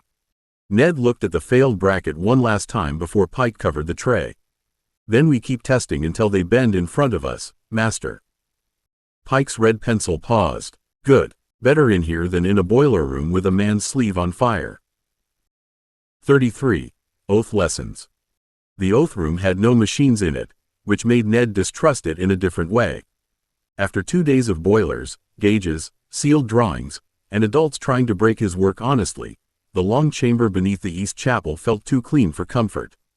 Its stone floor had been polished dark by generations of candidate boots, and old brass lamps burned along the walls before painted panels showing witches, wizards, healers, warders, battle mages, scribes, tuners, and makers kneeling before crown, law, and need. The seventh years entered by company and were arranged in rows facing a raised lectern. No younger students watched from galleries. No parents sat in velvet seats. That absence made the room feel less ceremonial, not more. It was not performing duty for an audience. It was putting duty into their mouths before the crown asked them to speak it aloud. Arthur stood very straight beside Ned, hands at his sides and face solemn in a way that did not look borrowed from stories. Livia had been issued a printed copy of the oath language and was already reading the margins. Rafiq watched the route of the room. Lectern, doors, witness benches, lamps, exit. Beatrice's expression had gone beautifully blank, which meant something had touched a nerve. Peregrine, 2 places beyond her, looked composed, but even he did not look bored. Lady Principal Wycliffe stepped to the lectern in formal green. A justiciar stood to her right, white and gold against the dark stone. On her left waited a crown chaplain in black, a guild registrar, and Master Harrow, whose presence among words rather than apparatus made Ned feel as if some difficult part of the world had followed him indoors. Wycliffe unfolded the first parchment. Today you begin preparation for the graduation oath. You will not memorize sounds. You will understand terms. The chaplain's voice followed, deep and careful. By wand, blood, and breath, I hold my magic in lawful service to the Crown, the House of Windsor, and the British Empire. The words moved through the room without needing volume. Ned felt them settle under his ribs like a weight with old hands on it. A laurel candidate whispered, too softly for courage and too loudly for safety, "It's beautiful." The justiciar turned her head. Beauty is not a defense against meaning. No one whispered again. The chaplain read the next line more slowly, as if speed itself might become evasion. I shall not raise spell, art, craft, or creature against her imperial majesty or her lawful heirs. Ned's attention caught on craft before he could stop it. Spell was obvious. Wand and curse, light and fire, charm and ward. Craft sat closer to his hands. It smelled of hot brass, binding wax, control seals, gauges, governors, and all the useful little things that could hurt people if someone built them with cleverness and no conscience. The justiciar stepped away from the wall. Candidate Aurel, what does that line forbid? A Crown Company boy answered at once, proud enough to sound relieved by his own certainty. Treason, ma'am. Direct magical assault against the sovereign, her heirs, or Crown authority. Insufficient, the justiciar said. The boy's mouth tightened. Rebellion, then. Weaponized spellcraft, unlawful enchantment, summoned creatures, and hostile ritual work. Still insufficient. A small pressure moved through the rows. Ned felt Arthur go rigid beside him, not offended exactly, but drawn toward the question as if duty had made a sound only he could hear. Wycliffe looked across the candidates. Mr. Vale? Ned had not expected his name in a room without tools. He looked at the painted makers on the wall and thought of the witness strip staining under forced adjustment. It forbids making the thing that lets someone else do it, my lady. Not only raising a wand myself. If I build a governor to fail on command, or a seal that lies, or a gauge that hides danger from crown work, that's my craft raised against her even if another hand turns the screw. The justiciar's eyes stayed on him. Good. Arthur breathed out softly, but Livia's pencil moved in the margin with a dry, angry scratch. The chaplain read again. When called in war, calamity, plague, rupture, invasion, or necessity of realm, I shall answer according to my strength, station, and art. A lantern candidate near the front lifted his hand. May we ask what necessity of realm includes? That is why you are here, Wycliffe said. To learn the danger of broad words before swearing them. Livia's voice came quiet but clear from Ned's left. Who decides necessity? The room turned toward her. Wycliffe did not rebuke the interruption. The justiciar almost looked pleased. The Crown through lawful instrument, the justiciar said. Ministry order, military summons, emergency writ, guild-bound commission, royal command, or other recognized authority. Not rumor, not convenience, not a rich man's impatience wearing patriotic language. Livia's shoulders eased by a fraction. Ned's did not. Lawful handles were still handles. Harrow spoke from beside the lectern. And yet, Miss March, lawfulness does not make a summons light. It only makes the weight traceable. Ned looked down at his copy of the oath and saw no poetry left in the line. Only doors, each with a different official key. When the formal reading ended, the candidates were not dismissed. They were divided into smaller circles beneath the painted panels, each group assigned a witness and a question slate. Ned's slate bore 3 words in black ink: strength, station, art. The terms looked simple until he tried to put his future beneath them.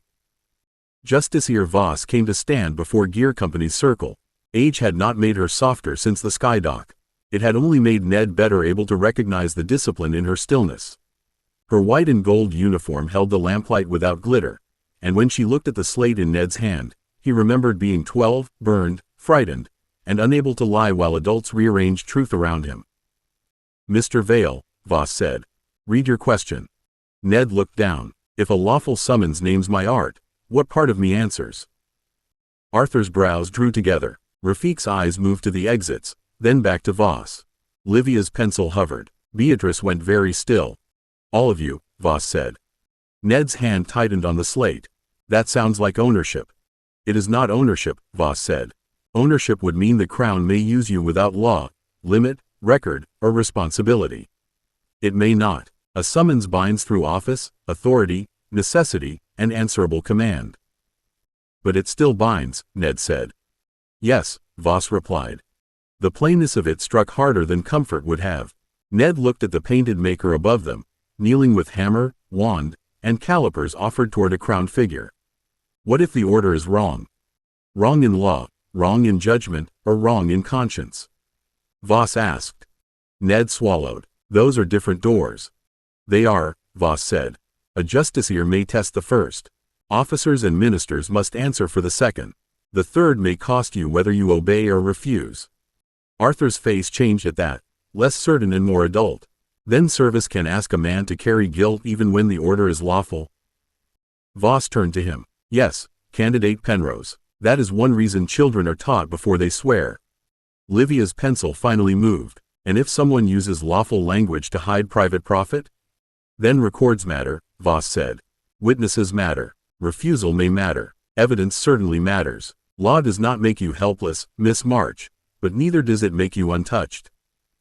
Ned looked again at the slate. Strength, station, art. He had wanted the Crown to be either rescue or cage, something clean enough to love or hate. Voss offered no such mercy. "So I can't build a life outside it," Ned said. "No," Voss said. "You can build a life that knows where the Crown may enter, what paper it must carry, and who stands ready when it knocks." The lesson ended without a bell. Wycliffe dismissed them by company, and the candidates left the oath room more quietly than they had entered it. Ned followed Gear Company up the narrow stair into the east cloister, where afternoon light lay pale on the stone and the smell of supper came faintly from somewhere distant enough to feel like another life. He still held the slate because no one had asked for it back. Arthur broke first, voice low. "I used to think service meant being ready when called." "It does," Beatrice said, drawing her gloves on slowly. "It also means someone may decide when your readiness becomes convenient."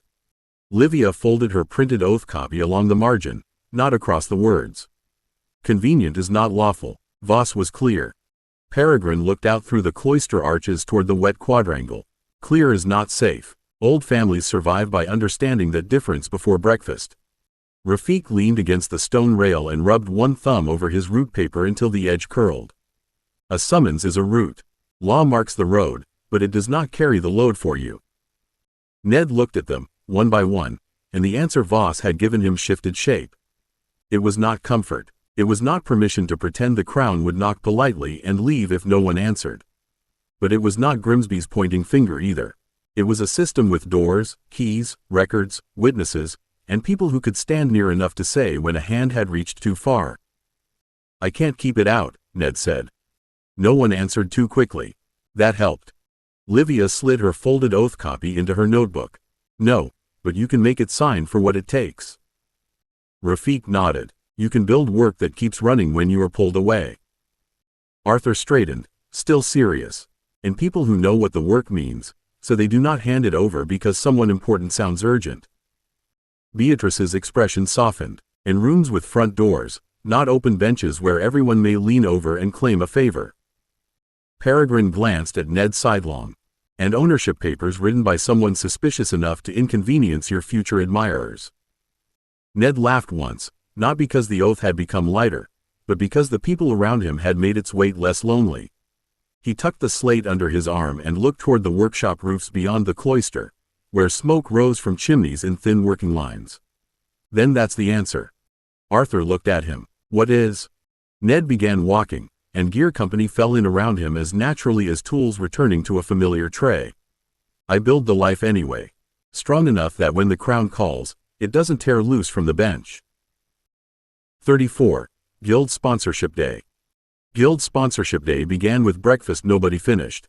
The oath lesson had left its weight in Ned's hands, but the dining hall gave him fresh paper to carry. Interview times, witness rooms, portfolio order, design copies, conduct summaries, and a neat line warning candidates that professional recognition required professional consent. Ned read that twice over cooling tea and decided consent looked different when printed above 3 guild seals. By second bell, the sponsorship hall had filled with tables, banners, branch colors, and adults who smiled like people guarding doors. The crystal tuner's table stood first, draped in deep blue with silver cord and a set of sealed crystal housings arranged behind glass. The artificers had chosen a warmer display: bench lamps, fitted tools, stamp maker tags, calibration charms, and small apparatus pieces laid on oiled cloth. The mechanical and apparatus interests shared the bluntest table: all-cost ledgers, drafting sheets, valve samples, pressure certificates, and one scarred brass governor that looked more honest than decorative. Ned stood at the entrance with his portfolio under one arm and gear company close enough behind him to feel like a wall pretending to be friends. Arthur lowered his voice. They look less like they're here to sponsor candidates and more like they're here to divide cargo. That is because you are improving, Peregrine said. Last year you would have called them impressive. Livia had already unfolded her notes. Do not accept the word guidance unless they define authority. Do not accept the word standard unless they define fees. Do not accept the word exclusive at all without looking at me first. I was planning not to accept anything before sitting down, Ned said. Ambitious, Beatrice murmured. A chair can be part of the trap. Rafik glanced across the room. Reading movement rather than banners. Tuner table first. They've placed themselves on the direct route. Artificers are where people pause after being flattered. Mechanical men are near the exit, where practical offers can sound like rescue. Ned looked from table to table and felt the oath lesson return in a new shape. Yesterday had been about the crown's right to call. Today was about who would be allowed to name the work before the crown did. Harrow appeared beside him with no more warning than a shadow-finding discipline. Your portfolio is in order? Yes, master. Your answers? Ned looked once at his friends, then toward the 3 tables. Less in order, sir. Good, Harrow said. Over-polished answers crack when touched. Begin with truth, then learn which adults dislike its shape. The tuner table received Ned first because it had placed itself where avoidance would look like rudeness. 3 masters sat behind the blue cloth, with sealed housings between them and a sponsorship ledger open to a fresh page. The eldest wore silver cords at his cuffs and regarded Ned's portfolio as if it were a temporary inconvenience between him and the truth already settled. Candidate Vale, he said. Your sensitivity record is exceptional. Your final trial confirms practical steadiness under examination. The Guild can offer accelerated licensing preparation, senior supervision, and proper placement among Crystal Systems professionals. Ned set his portfolio on the table, opened it, and placed the designs in order. Thank you, sir. The master's fingers rested on the ledger. Naturally, formal sponsorship would require concentration. Crystal tuning is not a side art to be carried around beside workshop ambitions. There it was. Not insult, not greed. Only a neat door with the walls already built around it. Ned looked at the sealed housings behind glass. They were beautiful in the way exact tools were beautiful, and part of him still leaned toward them. Crystal tuning is my strongest art. You're defining art, the second master corrected. Ned felt Gear Company quiet behind him, though no one stepped closer. He thought of Voss saying a life needed to know where the crown might enter, and of Pike saying a maker's mark was proved when the trick became work. No, sir, strongest isn't the same as whole. The eldest master's expression cooled. You would dilute rarity? I would use it properly, Ned said. He tapped the workman's gauge drawing with 2 fingers. This needs tuning sense. So does the governor. So does the control seal. But none of them are finished if they stay only in a tuner's room. A younger tuner leaned forward. You are asking the guild to sponsor a man who refuses to belong to it first. Ned's mouth dried. I'm asking it to license the part of my work that is tuning, without claiming the whole of my hands. A little sound came from behind him, half approval and half alarm. Peregrine, probably. Livia's pencil moved fast enough to be heard. The eldest master closed the ledger halfway. That is inconvenient. Ned met his eyes and made himself stay still. Yes, sir. At the artificer table, Pike was watching from a distance with her red pencil motionless. At the mechanical table, the scarred governor waited under blunt light. The room did not like the shape of his answer, but the three designs lay on the blue cloth in front of the tuners, awkward, tested, witnessed, and harder to dismiss than a boy's preference. The master reopened the ledger by 1 inch. Then we shall discuss inconvenience precisely. The tuner masters did not finish the discussion by offering agreement. They offered amendments, which felt more dangerous because amendments smiled while moving fences. Their draft terms recognized Ned's resonance sensitivity, required tuner oversight on crystal-bearing public apparatus, and suggested that all future crystal-related designs be submitted through the tuner registry before other guild consideration. Livia's pencil made one small, violent sound. Ned had not sat down at their table, which began to feel wise. That would put the gauge, the seal, and the governor through the tuner registry first. Where crystal reliability may be properly reviewed, the eldest master said. And where the rest of the design could wait behind the part you understand best, Peregrine said from behind Ned's shoulder. The eldest master looked past Ned with open irritation. Mr. Roth, this is not your interview. No, Peregrine said, stepping nearer with the easy confidence of someone who had been born knowing which interruptions were survivable. It is a room full of witnesses. Different animal. Ned glanced back. I can answer. I know, Peregrine said. I'm explaining the expensive furniture before you agree to sit on it. He nodded toward the draft terms. That clause is not theft. Theft is crude and legally embarrassing. It is priority. Priority lets them say every apparatus containing tuned crystal must pass through their gate first. Gates collect fees, favors, delays, and habits of obedience. The younger tuner's face hardened. You make professional review sound like social capture. Peregrine's smile sharpened. Only when it is drafted with social capture's handwriting. Beatrice's gloved hand touched her mouth, not quite hiding amusement. Livia leaned toward Ned without taking her eyes from the paper. He is right, annoyingly, but fully. The artificer representative from the next table had begun listening too openly to pretend otherwise. At the mechanical table, Master Bellamy's scarred governor sat under blunt light, and Bellamy himself watched like a man enjoying another guild's discomfort for educational reasons. Ned looked at the tuner draft again. Recognition, supervision, priority review, proper channel. None of the words were lies. That was what made them dangerous. I need tuner review for tuned crystal portions, he said slowly. Not first claim over the whole design. The apparatus has mechanical function, worker handling, repair notes, cost structure, and safety use. Those cannot wait behind a crystal seal just because the seal matters. The eldest master studied him for a long moment. Someone has taught you caution. Ned looked once at Livia, then at Peregrine, then at the designs lying between them. Several someones, sir. Bellamy gave a short laugh from the mechanical table. Good. Send him over before he becomes sensible enough to leave. Bellamy's table smelled faintly of oil, old steam, and paper handled by men who had burned their thumbs often enough to respect margins.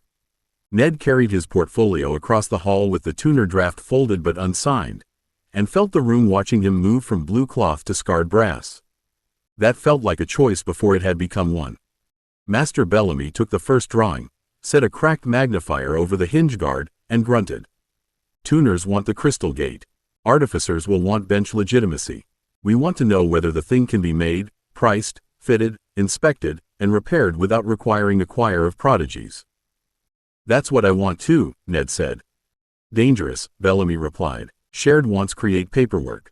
The artificer representative arrived with Pike beside her, though Pike looked as if she had come only to prevent everyone else from enjoying themselves. The representative laid a maker tag sample beside Ned's drawings. The Artificers Guild can recognize candidate veil for supervised maker work, apparatus development, and bench practice. We will not claim full tuner authority. We do require standards for construction, marking, and responsibility. An apparatus rights? Livia asked before Ned could. The representative looked at her. Attached to the named maker, subject to guild inspection, crown law, patent protection, and licensed manufacture where applicable. Better, Livia said, which from her sounded like a hymn. The eldest tuner master joined them last, carrying his revised sheet as if it had personally disappointed him. The Tuner Guild will sponsor licensing for crystal tuning and require review of tuned crystal elements in public apparatus. We will not claim priority over mechanical, worker handling, or general apparatus design. Peregrine leaned close to Ned. That is the sound of a door not closing entirely. Ned looked at the 3 documents set side by side: tuner sponsorship, artificer recognition, mechanical and apparatus review. None of them loved the others. None of them fully loved him, but each described part of the work without swallowing the rest. Harrow's voice came from behind him. State what you are accepting. Ned placed one hand beside the drawings and kept it flat. Licensed crystal tuner for the crystal work. Recognized maker and inventor for apparatus and bench work. Mechanical and safety review for governors, gauges, seals, and field use. No single guild owns the whole design because no single guild contains the whole problem.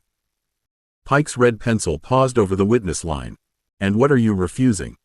Ned looked at the papers until their neat clauses stopped looking like permission and started looking like tools he would have to maintain. Any sponsorship that turns guidance into ownership. Bellamy signed first, laughing under his breath. The artificer representative followed. The tuner master signed last, reluctantly enough to make the ink seem heavier. Livia checked every line before Ned added his own name.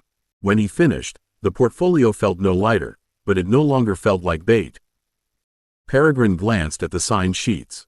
There, several expensive doors, none of them locked from the outside.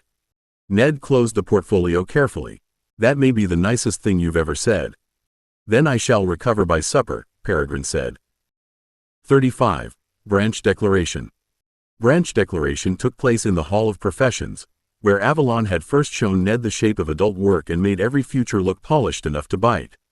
Now the banners hung lower, the tables were gone, and the branch emblems had been arranged around the walls like witnesses: crystal ring, hammer and wand, signal tower, warding stone, healer's lamp, battlestaff, scribe's seal, mechanic's wheel. The floor had been marked with one brass circle at the center, and a declaration lectern stood inside it with 3 ledgers open beneath a crown lamp. Ned stood with the other candidates in ordered rows, portfolio under one arm and yesterday's signed sponsorship sheets tucked inside it. The documents should have made him steadier. Instead, they seemed to hum with every person who had tried to name him kindly, profitably, lawfully, or carefully. Tuners had offered precision. Artificers had offered bench legitimacy. Mechanics had offered blunt tests and practical respect. The crown waited above all of them, patient as a door that did not need to move. Wycliffe stood at the lectern with Harrow, Pike, the guild registrar, and a ministry branch clerk arranged behind her. Candidates will declare professional direction for record, licensing, branch recommendation, and future crown service classification. Declaration is not imprisonment, nor is it fantasy. Say what you intend to become in terms the law, the guilds, and the crown can use. Arthur was called early. He stepped into the brass circle, swallowed once, and said, "Military support, with escort logistics and field command preparation, my lady." His voice did not flare with old glory. It held steady, and Ned felt proud enough to ache. Rafik declared route and signal logistics with a clarity that made the branch clerk write faster. Livia chose procedural law, records, and administrative service, then corrected the clerk's phrasing before leaving the circle. Beatrice named diplomatic household service and social access reporting so smoothly that only Gear Company knew how much steel sat beneath the polish. Peregrine declared old family commercial and crown liaison work with a bored elegance that fooled no one who had watched him become useful. Then Wycliffe looked down at her list. Edmund Vale, recommended classification. Crystal systems, with apparatus and inventive works notation. Ned walked into the circle. The brass line gleamed around his boots. The neatest box waited with his name nearly inside it. The ministry clerk dipped his pen. Candidate Vale, do you confirm crystal systems as primary professional direction? Ned looked at Harrow first, then Pike, then the branch emblems watching from the walls. No, sir, he said, and the pen stopped. The silence after Ned's refusal was not loud. That would have been easier. It was tidy, official, and full of pens held just above paper. The ministry clerk looked from Ned to Wycliffe, then down at the recommended classification as if the words might rearrange themselves into obedience. Wycliffe did not move. State your correction, Candidate Vale. Ned opened his portfolio because his hands needed work if his voice was going to remain useful. He set the sponsorship sheets on the lectern one by one. Tuner licensing, artificer recognition, mechanical and apparatus review. The papers looked smaller than the room and steadier than his pulse. I declare as inventor and maker, Ned said, with crystal tuning as my art and practical apparatus as my trade. The clerk frowned. Maker is not a primary branch. No, sir, Ned said. It is the work that joins them. A rustle moved through the candidates. One of the tuner masters near the wall shifted in displeasure. The branch clerk dipped his pen, stopped again, and looked at Harrow as if asking whether reality had permission to be inconvenient. Harrow's face gave nothing away. Define art. Ned looked at the crystal ring emblem. The rare gift, the part that hears and aligns crystal systems. The thing I must train properly because if I use it badly, people die or machines lie. Pike's red pencil rested against her slate. Define trade. Ned turned toward the hammer and wand. The repeatable work, gauges, seals, governors, fittings, repairs, training devices, and practical apparatus that can be made, inspected, priced, used, and repaired by people who are not me. An inventor? Wycliffe asked. Ned felt the wordmaker wanting to carry everything because it was warmer in his mouth. He did not let it. Inventor names the protected designs and future development. Maker names the bench promise. I do not want to diagnose faults only. I want to build answers that survive being used. The ministry clerk's expression tightened. The Crown classification system prefers clarity. Peregrine's voice came dryly from the row behind Ned. It has just received some. Wycliffe's eyes did not leave Ned. Mr. Roth will contain himself. With effort, my lady, Peregrine said. Ned kept his hand flat beside the papers. Crystal systems is true. Apparatus is true. Mechanical safety is true. None of them alone is honest.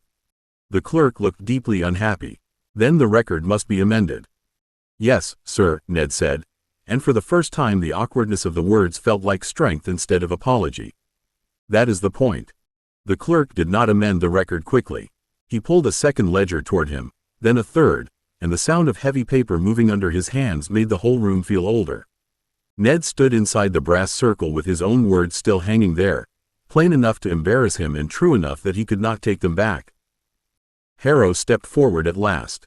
The candidate is not rejecting crystal systems. The clerk's pen hovered. He has refused the recommended primary classification. He has refused the recommended cage, Pike said. The room went very still. Wycliffe turned her head by the smallest measure. Mistress Pike. Pike's face remained severe, but color had risen high along her cheekbones. My lady, Candidate Vale has spent 7 years being told to make instinct measurable, cleverness repeatable, repair honest, and work defensible under cost, law, and tired hands. He has done so. If we now punish him because the answer does not fit one tidy drawer, we should apologize to every lesson that taught him to think beyond the drawer. Ned stared at her. Pike did not look at him. That was probably mercy. Harrow's mouth was flat enough to cut paper. I am not pleased by untidy classifications. No, master, Ned said. I dislike professional vanity. Yes, master. I dislike candidates who mistake discomfort for moral courage. Ned swallowed. Yes, master. Harrow looked at the sponsorship sheets, then at Ned's hand lying flat beside them. But you are not refusing discipline. You are accepting more of it than the neat answer required. Tuner licensing, maker recognition, mechanical review, apparatus standards, patent responsibility, Crown classification. That is not escape. No, master, Ned said. It's a bench with more clamps. A dry sound came from Bellamy near the wall. Pike's red pencil moved once, not writing, only touching the slate as if restraining itself. The ministry clerk looked profoundly unhappy. There is no standard line for that. Livia's voice came from the candidate's row, carefully respectful and entirely merciless. There is an additional notation field beneath professional direction, sir. The clerk looked at her. Livia folded her hands. I have seen the form. Peregrine murmured, of course she has. Wycliffe's eyes warmed by almost nothing, which from her felt like applause. Use the notation field. The clerk bent to the ledger. Primary declaration. Inventor and maker. Professional art. Crystal tuning. Trade. Practical apparatus. Supplementary review. Mechanical safety. Artificer standards. Patent and Crown Service classification. Pike finally looked at Ned, and her pride was so uncomfortable that it felt like being handed a hot tool. There, try not to make it smug. Ned did not feel smug. He felt as if someone had taken the floor away and replaced it with a bridge he had built himself, which was a deeply unfair thing to stand on in public. The clerk turned the ledger toward him, and the fresh line waited beneath the crown lamp in black ink that made the impossible look merely administrative. "Read it," Wycliffe said. Ned bent over the page. Primary declaration. Inventor and maker. Professional art. Crystal tuning. Trade. Practical apparatus. Supplementary review. Mechanical safety. Artificer standards. Patent and Crown Service classification. "Do you confirm this declaration?" the clerk asked. Ned looked once at the crystal ring, then at the hammer and wand, then at the mechanic's wheel on the wall. None of them vanished because he had refused to kneel under only one. "I confirm it." The clerk sanded the ink, stamped the line, and the sound carried through the hall with a small final thud. Recorded. The brass circle released a faint glow around Ned's boots, not magic enough to impress anyone and not ceremony enough to hide from him. It marked the floor, the ledger, and perhaps him, though nothing touched his skin. He stepped back because the room expected it, but for a moment his hand stayed on the portfolio. Harrow spoke quietly enough that only those near the lectern heard him. "You have chosen the harder record." "Yes, master. Good records often are." Pike's red pencil returned to her slate. "And harder records require cleaner work. Do not celebrate by becoming careless." Ned's throat tightened. "No, mistress." Wycliffe looked down at the ledger, then at him. "Candidate Vale, Avalon recognizes your declaration as entered. The Crown will receive the amended classification. The guilds will receive their respective notices. You will receive more paperwork than is good for your character." A laugh moved through the candidates, small and released too quickly to become disorder. Ned returned to the row where Gear Company waited. Arthur gripped his shoulder once, hard. Rafik gave him a look that said the route had changed and somehow still held. Livia's eyes had already gone bright with future documents. Beatrice smiled with careful warmth, and Peregrine inclined his head as if acknowledging a treaty he had expected to be worse.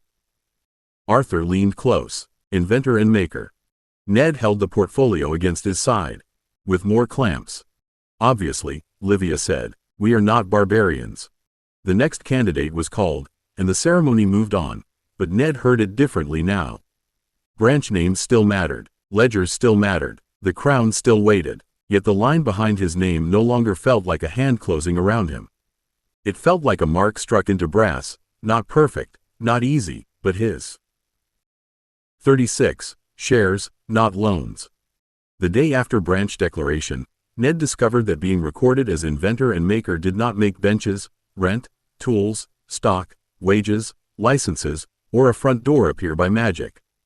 It made all of them arrive as columns in Livia's notebook.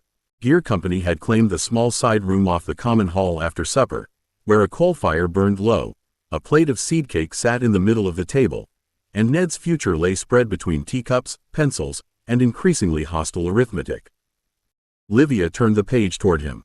Initial workshop costs, lease deposit, first quarter rent, legal filing, guild notices, basic benches, vice, forge allowance, stock trays, locks, customer counter, insurance, raw materials, and enough wage reserve that Maddie, Tom, and Slip are employees rather than acts of sentiment. Ned looked at the total and felt his stomach perform a small, private collapse. "That number is rude." "It is incomplete," Livia said. "That is ruder." Arthur reached for the paper, read the total, and tried to make his face brave in exactly the wrong direction. "I can lend you some of it." "No," Ned said too quickly. Arthur's hand stopped above the notebook. "I had not named an amount." "No," Ned repeated, softer but no less certain. "Loans are handles. They look like help until someone's father, uncle, solicitor, or future self discovers where to pull." Beatrice set her cup down with care. "That is not an unfair fear." Rafik leaned back. eyes moving over the columns as if they were a route map with mud hidden between the lines. Then the problem is not only money. It is money that cannot become command. Peregrine took a piece of seed cake without asking and inspected it as if it had failed breeding standards. Debt is the obvious trap. Gifts are worse. Gifts bring gratitude, invitations, advice, and the sort of people who say they ask nothing while standing in your doorway. Ned looked at the number again. The workshop had felt real when his declaration went into the ledger. Now it looked like a machine with every part priced separately and none of them optional. I can save more. Sell small pieces. Take commissions. You can, Livia said. And while you do, the lease vanishes, the tools rise in cost, and someone with cleaner boots buys the place you need. Arthur frowned. Then what is left if loans are handles and gifts are traps? Livia opened a fresh page and wrote one word at the top. Shares. Ned stared at it. That sounds like selling pieces of my door before I own the hinges. It is, Peregrine said. Done properly, it is also how doors become expensive enough that thieves knock first. Livia did not let the word sit there like an idea. She turned it into arithmetic before Ned could decide whether to be offended by it. 5 investors, she said, drawing a neat box. £100 each. 5% ownership each. £500 total startup capital. 25% outside ownership. 75% retained by Ned. Arthur stared at her. £100 is not a small sum. No, Livia said. That is why it works. Too little is sentiment. Too much becomes purchase. Ned looked from one face to another. You cannot all just put £100 into my shop. Beatrice's brows lifted. That was not a legal argument. It was a moral one, Ned said. Those are notoriously vague in commercial rooms, Peregrine said, though his voice had lost some of its bite. Arthur pushed his chair back half an inch, then caught himself before the movement became dramatic. I would rather own 5% honestly than stand outside wishing I had helped. Rafik tapped the margin of Livia's page. And if the shop works, it is not charity. It is a route with goods moving both ways. Beatrice looked at the fire rather than at Ned. My family spends more than that making me attend dinners where everyone pretends not to count favors. I would prefer to spend it somewhere the counting is honest. Ned's throat tightened. You are saying this as if money does not pull on people. It does, Livia said. Which is why we write the pull down and limit it. She added clauses beneath the box. No forced sale to family members. No conversion to debt. No voting control over daily workshop operations. No claim over protected designs beyond dividend rights. No right to pledge shares without first offering them back to Ned. No investor may compel crown response, commission acceptance, staff dismissal, or lease decision. Peregrine leaned over the page. Add no family proxy. Livia wrote it at once. And death or marriage transfer restrictions, Beatrice said quietly. Do not look at me like that. Families are creative when property smells useful. Ned looked down at the growing fence of ink and felt the room turn strange around him.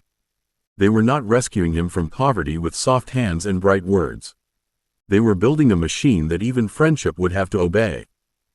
He touched the edge of the page. And if the shop fails? Arthur's face softened. Then we lose money we chose to risk.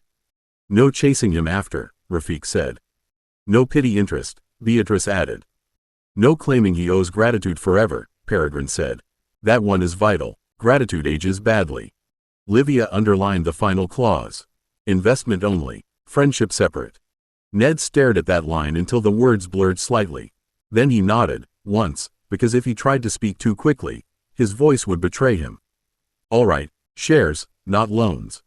Agreement did not make the room comfortable. It made everything too clear. Livia spread a second sheet beside the first and began drafting the subscription terms in a hand so neat it seemed personally offended by human feeling. Arthur took out his own pencil, then stopped, as if the act of writing money into being had become harder than offering it aloud. We should not sign tonight, Ned said. Livia did not look up. We are not signing tonight. We are drafting tonight. Tomorrow I take this to Master Calder's commercial law tutor, then to an academy solicitor, then back here, where everyone reads it twice and Peregrine complains about insufficient cynicism. Peregrine sipped his tea. I can complain now if the schedule requires efficiency. It does not, Livia said. Beatrice reached for the seed cake and cut it into 6 uneven pieces with the table knife. We need something to do with our hands, or this will become unbearable. Arthur accepted a piece with gratitude too large for cake. I can ask my father for the funds under ordinary allowance structure. He will ask why. Tell him the truth, Ned said before he could stop himself. Or don't. No, tell him whatever does not start a family inspection. Arthur met his eyes. I will tell him I am investing in a friend's lawful workshop because I believe it will succeed. If he hears only charity, I shall correct him. That sat warmly and painfully in Ned's chest. Rafik leaned over the paper. My uncle will respect goods, roots, and return. He may pretend to grumble because that is his resting manner, but he will understand a share that can be counted. Beatrice's mouth curved faintly. My family will understand investment. They may not enjoy my choosing it without being directed. Then they may call it character formation, Peregrine said. Families tolerate many inconveniences if given a phrase suitable for dinner. Ned looked at him. And yours? Peregrine examined his cake as if it had asked a vulgar question.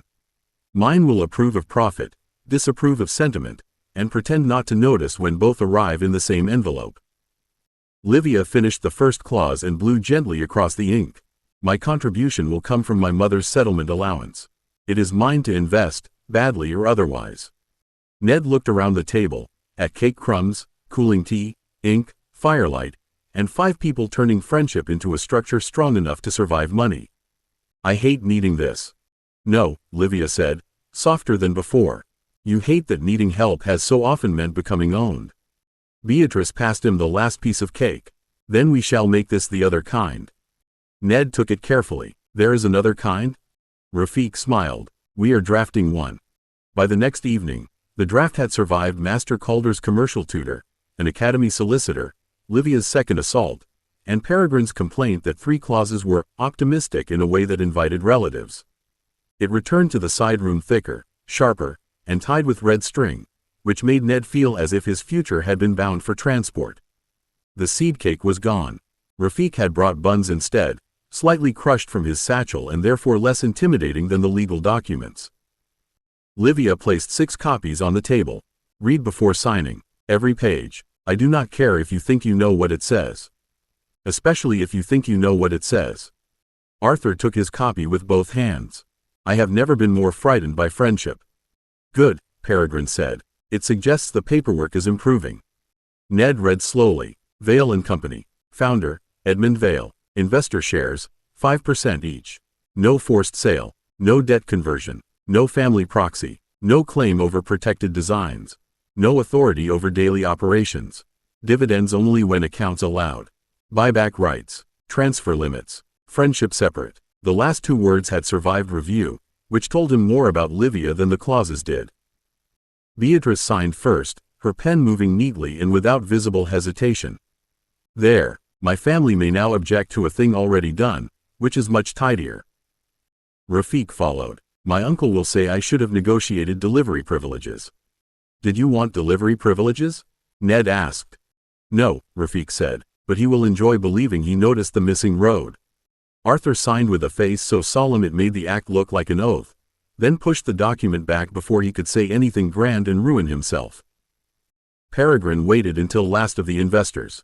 He read the entire thing again, corrected 1 comma with vicious delicacy, and signed as if bestowing mercy upon commerce.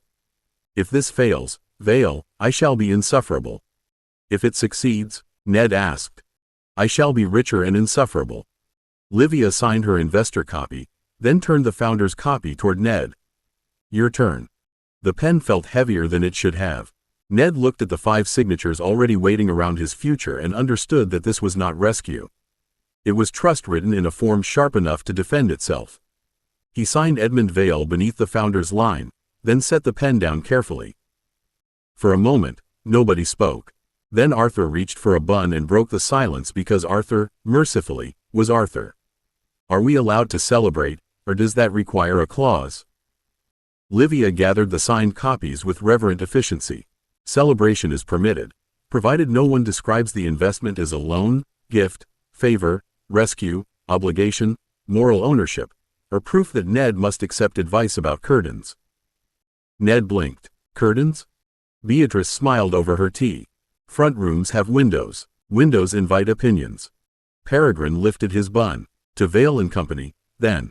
May its curtains be defensible. Ned laughed with the others, and the sound settled into him where fear had been. 5% each. 75% his. Not free, not safe, but written, witnessed, and chosen. 37. Hiring Old Trust. The investment papers made Vale and Company possible. The letters made it frightening.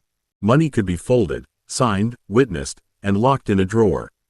Maddie, Tom, and Slip were not sums in Livia's notebook, and when Ned sat at the side room table 2 evenings later with 3 clean sheets before him, he found it harder to write wages than to sign away 25% of his future. Gear Company had gathered again because apparently his adult life now required witnesses, tea, and people prepared to stop him being noble in the wrong direction. Livia sat to his left with a draft employment schedule. Rafik had drawn a small map of likely lodging streets near possible workshop districts. Beatrice had brought a list of respectable boarding houses that did not smell too strongly of family charity. Arthur had brought biscuits, which he defended as morale. Peregrine had brought nothing except opinions, which he seemed to consider more expensive. Ned dipped the pen, then stopped. How do I offer Maddie work without making it sound as if I think she needs saving? By offering work, Livia said. Duties first, wages second, lodging assistance third, sentiment nowhere near the opening sentence. Arthur looked pained. There may be room for some feeling. There is, Beatrice said, after dignity has been secured. Ned bent over the first page. Maddie, I am opening Vale and Company after graduation if the lease search behaves and the paperwork does not murder us. I need a front desk manager, accounts keeper, supplier watcher, and person with authority to turn away customers who smell like trouble in good boots.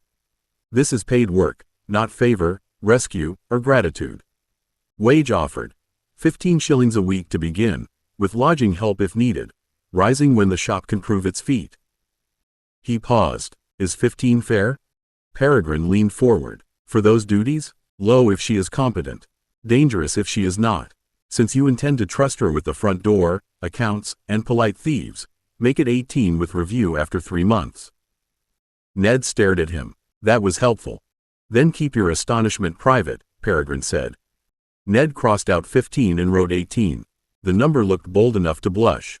He wrote Tom's letter next, slower because Tom would not care for polished phrases.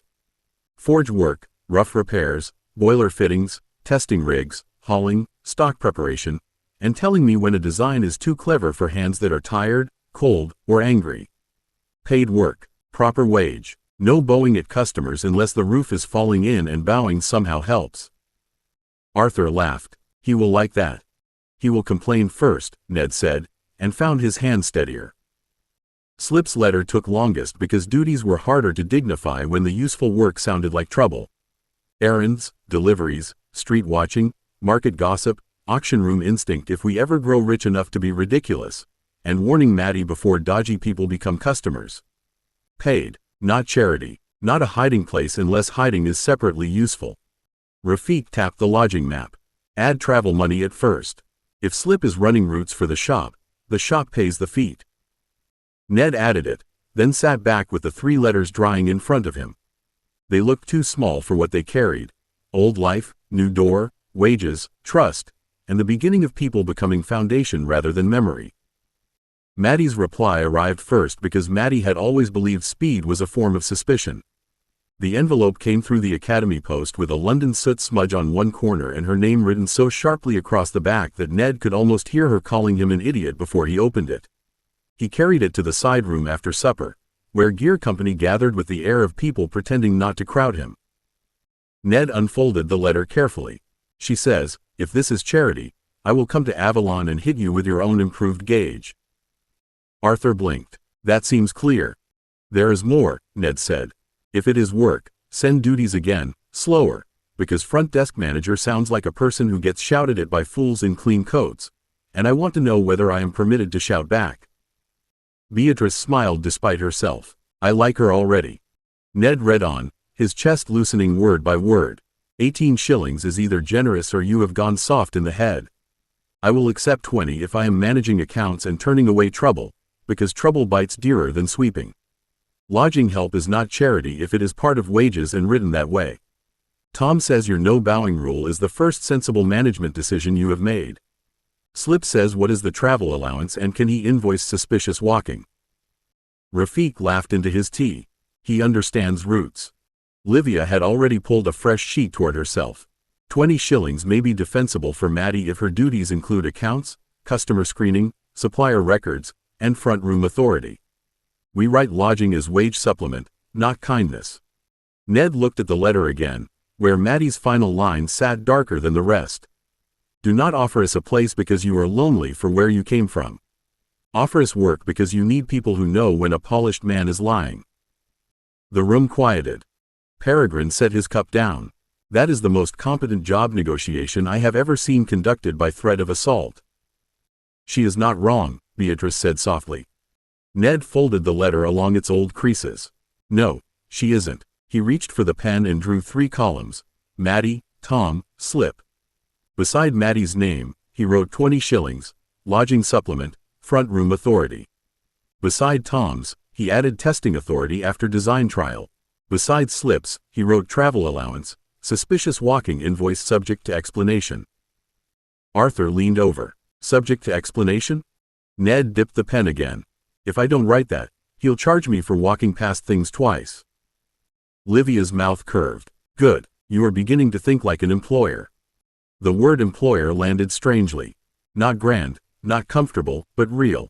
Ned looked at the 3 names and understood that hiring Old Trust would not mean bringing his old life safely indoors. It meant paying it properly, answering it honestly, and letting it argue with him before mistakes became policy. Tom and Slip arrived in person 3 days later, which told Ned that Maddie had decided letters were too slow for proper correction.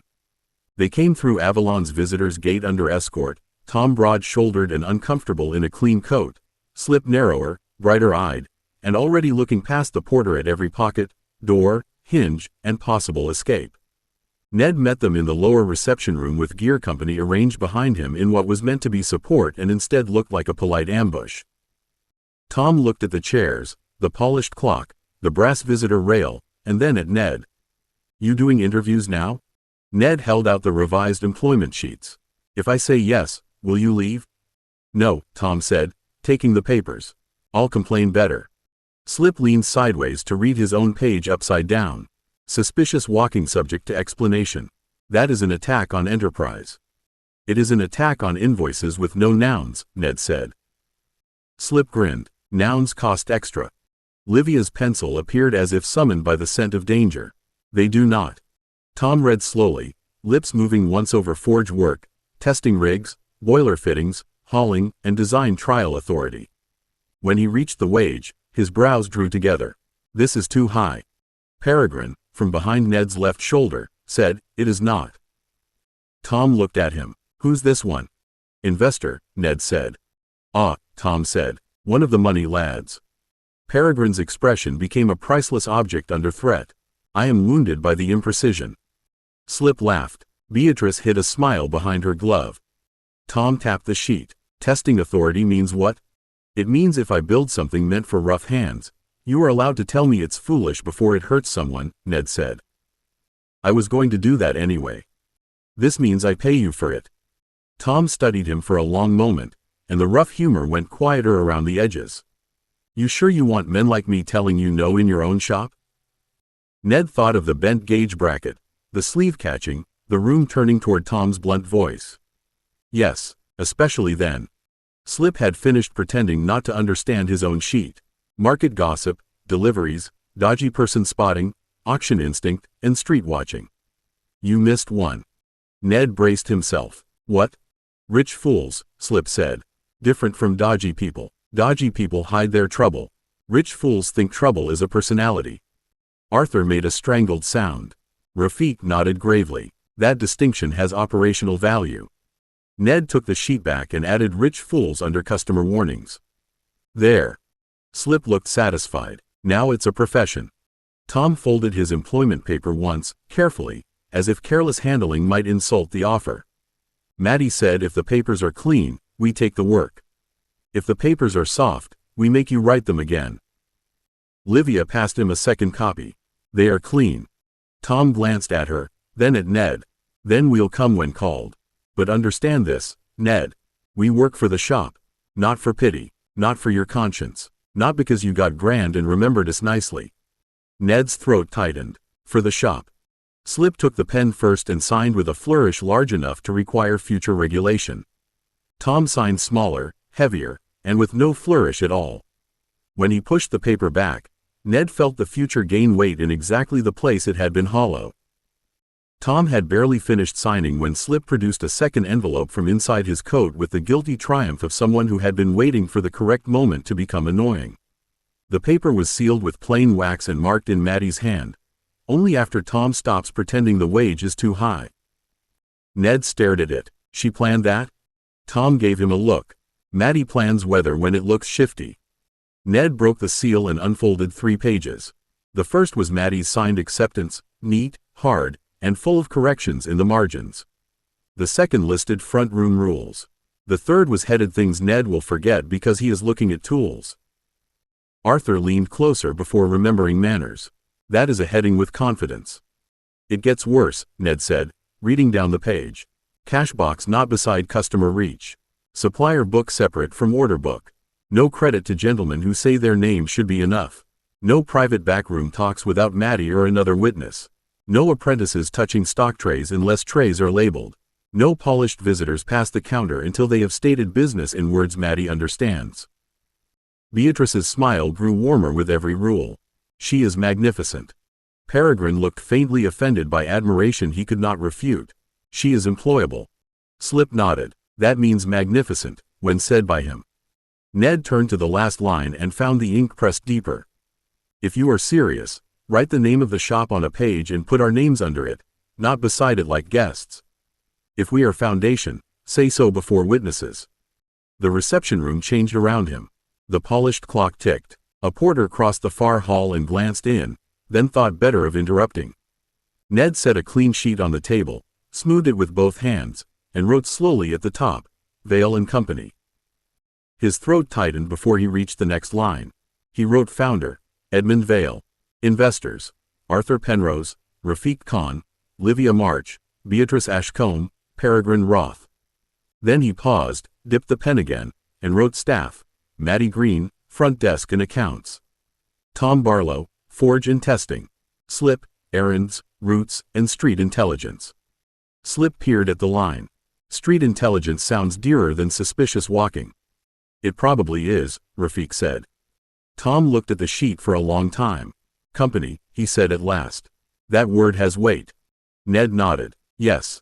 Tom held out his hand. Rough palm opened across the table.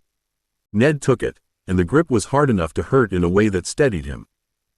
Slip signed beneath his own staff line without being invited, then added a very small flourish when Livia coughed. For balance, he said. Livia inspected the page. This is not a legal instrument.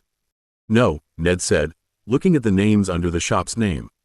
It's the part the legal instruments are meant to protect. Tom folded Maddie's rules and pushed them back to Ned. Then keep those. First day you forget them, she'll make you wish for Pike. Ned tucked the pages into his portfolio beside the investment papers and sponsorship sheets. The future inside it was becoming heavier with every name. For once, that did not feel like a trap. It felt like a bench built broad enough to hold the work. 38. Graduation marks. Graduation marks arrived in sealed cream envelopes during breakfast, which was proof that Avalon had a sense of theater and no mercy. The seventh-year tables went quiet by degrees as clerks moved down the aisles with wooden trays, calling names in alphabetical order while porridge cooled, toast went untouched, and every younger student in the hall discovered urgent reasons to stare without appearing to stare. Ned sat with Gear Company near the end of the gear table, his portfolio under the bench by habit and Maddie's front room rules still tucked inside it like a warning against future foolishness. Vale and Company had names now. It had investors, staff, wages, and rules. None of that stopped his stomach from behaving like first year had returned wearing adult boots. Arthur tried to butter toast and scraped the same corner 3 times. Marks are only marks. Livia looked at his untouched plate. You have just committed violence against bread. I am calm. You have buttered the crust.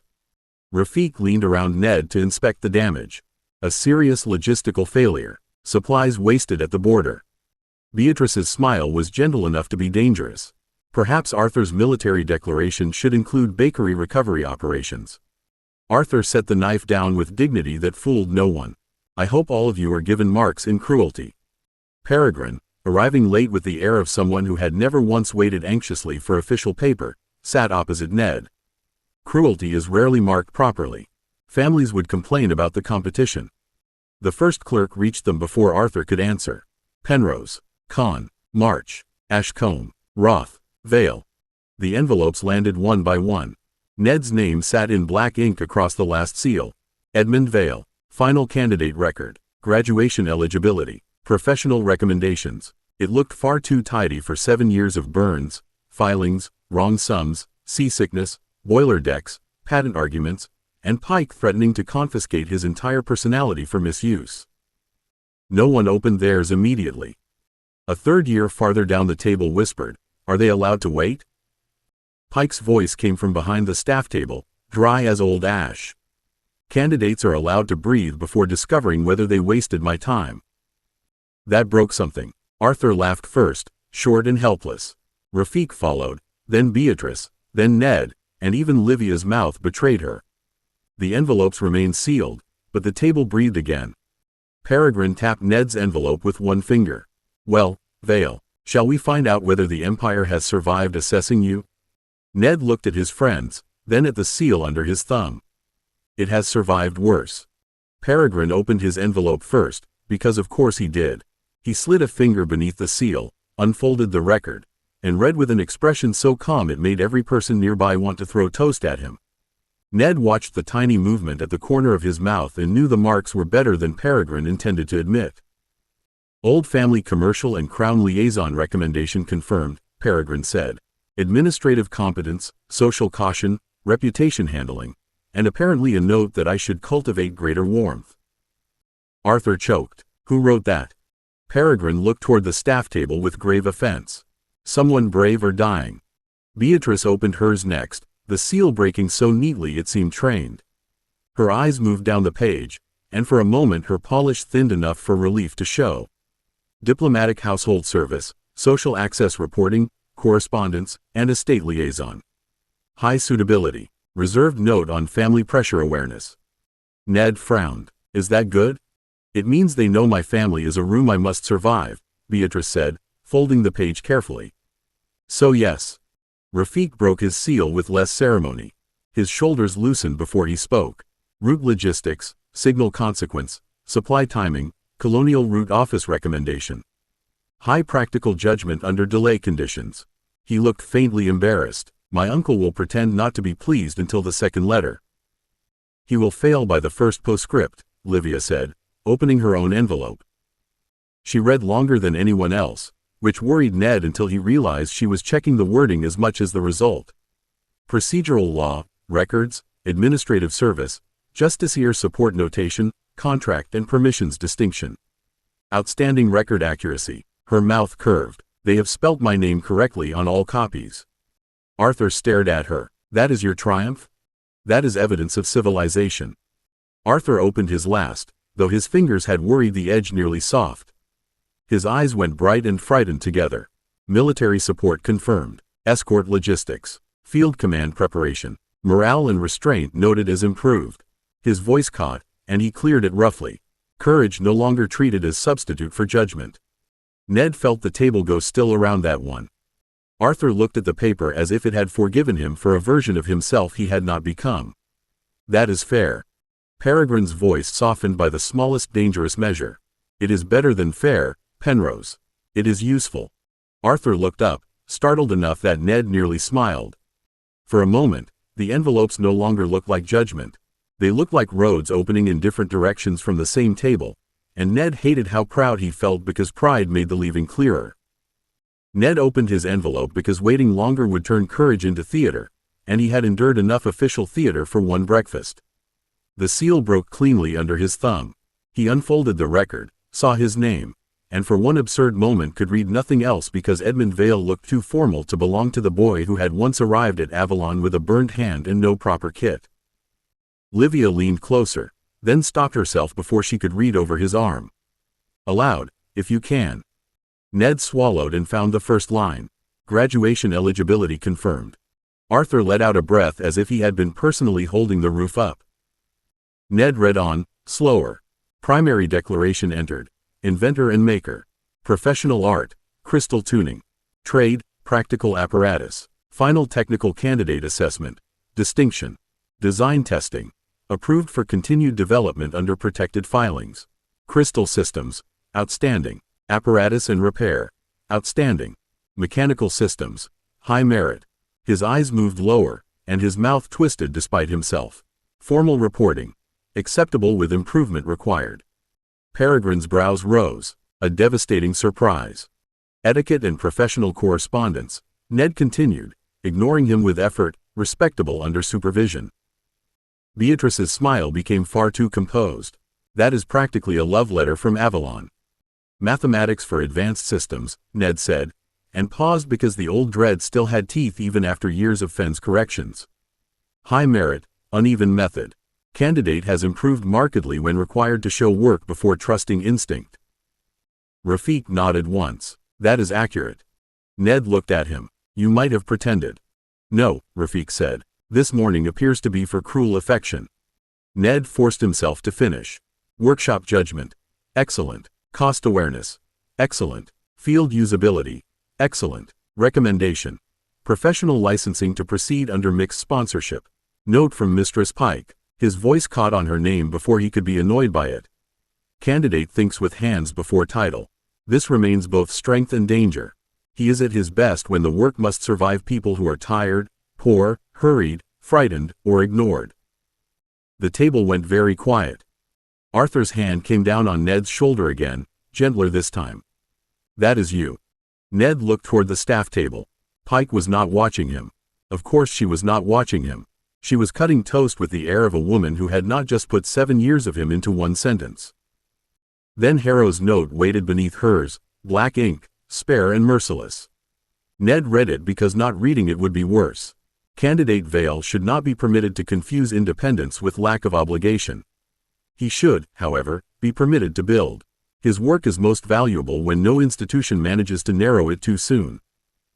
Livia folded her hands. I may forgive him several things for that. Ned stared at the record until the words steadied. Graduation eligibility confirmed. Inventor and maker recorded. Not perfect, not polished, not free of clamps, but real enough to print, seal, and hand across a breakfast table while younger students watched him become almost adult. The marks did not make breakfast easier to eat, but they made not eating seem foolish. Rafik pushed the toast rack back into the middle of the table. Arthur rescued his abused slice with a fresh layer of butter. Beatrice poured more tea as if the pot had been waiting for someone to remember civilization, and Livia gathered stray envelope seals before they could stick to the porridge bowl. Peregrine looked around the table with studied distaste. This is appallingly sentimental for a public meal. Arthur bit into his toast. You are still here. I am observing the decline of standards from inside the disaster. You invested in the disaster, Rafik said. That gives me standing to complain. Ned folded his record carefully and slid it back into the envelope. He meant to put it into his portfolio at once, but his hand rested on the cream paper instead. Around them, the hall had resumed its noise, though in uneven layers.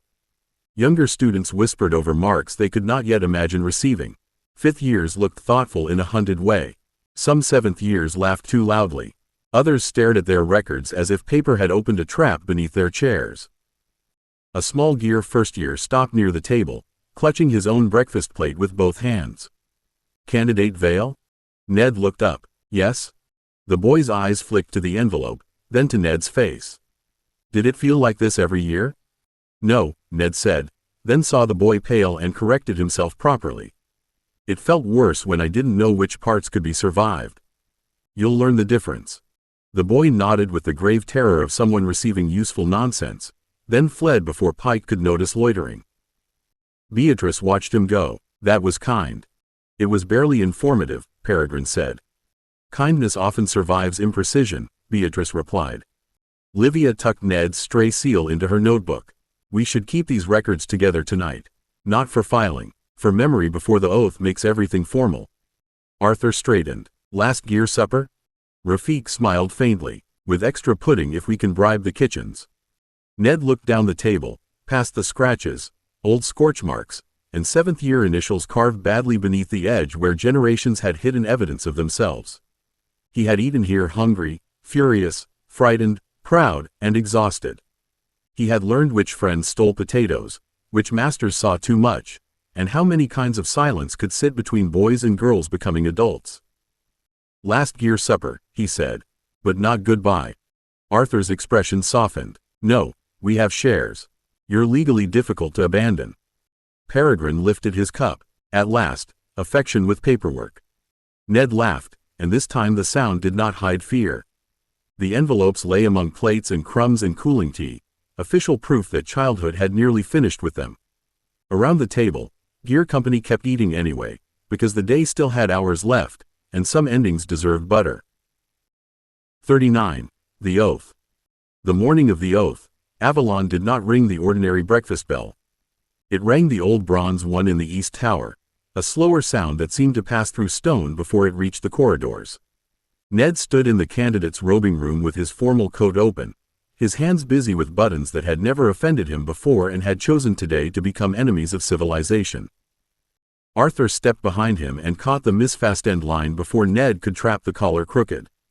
"If you swear before the crown looking like you fought your own coat and lost, Pike may disown the entire year." "She would make me draft a repair note," Ned said, holding still while Arthur fixed the button. "Cause of failure: panic applied to fabric." Rafik, already dressed and unreasonably neat, checked the folded order sheet near the door. "Cause of delay: candidates pretending clothes are machinery." Livia looked up from the witness list.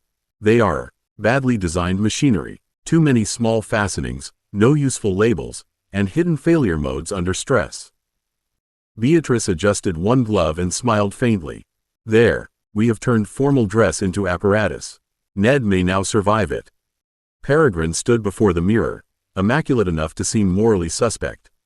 "Some of us survive it by competence. Some of us survive it by being born wrapped in expensive cloth," Arthur said. Peregrine inspected his cuffs. "A regrettable burden. I carry it bravely." The banter should have made the room easier. It helped, but not enough.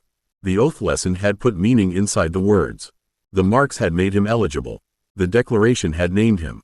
Now the old bronze bell called him toward a promise that would let adult law recognize the binding he had been walking beside since first year. A clerk opened the door. "Candidates to the West procession. Witness galleries are filling." Ned picked up his portfolio by instinct, then stopped. Candidates were not supposed to carry papers into the oath hall. Livia noticed and, for once, did not tease. She held out her hand. "I'll keep it."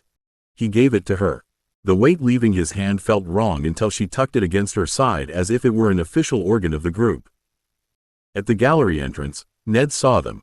Maddie in a plain dark dress and fierce hat, Tom stiff in a borrowed coat, and slip-washed, combed, and visibly resentful of both conditions. Maddie caught his eye and lifted her chin once, not soft, not sentimental, but steady enough to stand on. Ned breathed in. "All right." Arthur's hand touched his shoulder, brief and firm. "Together to the doors." Ned stepped into line with Gear Company, and the old bell sounded again above them.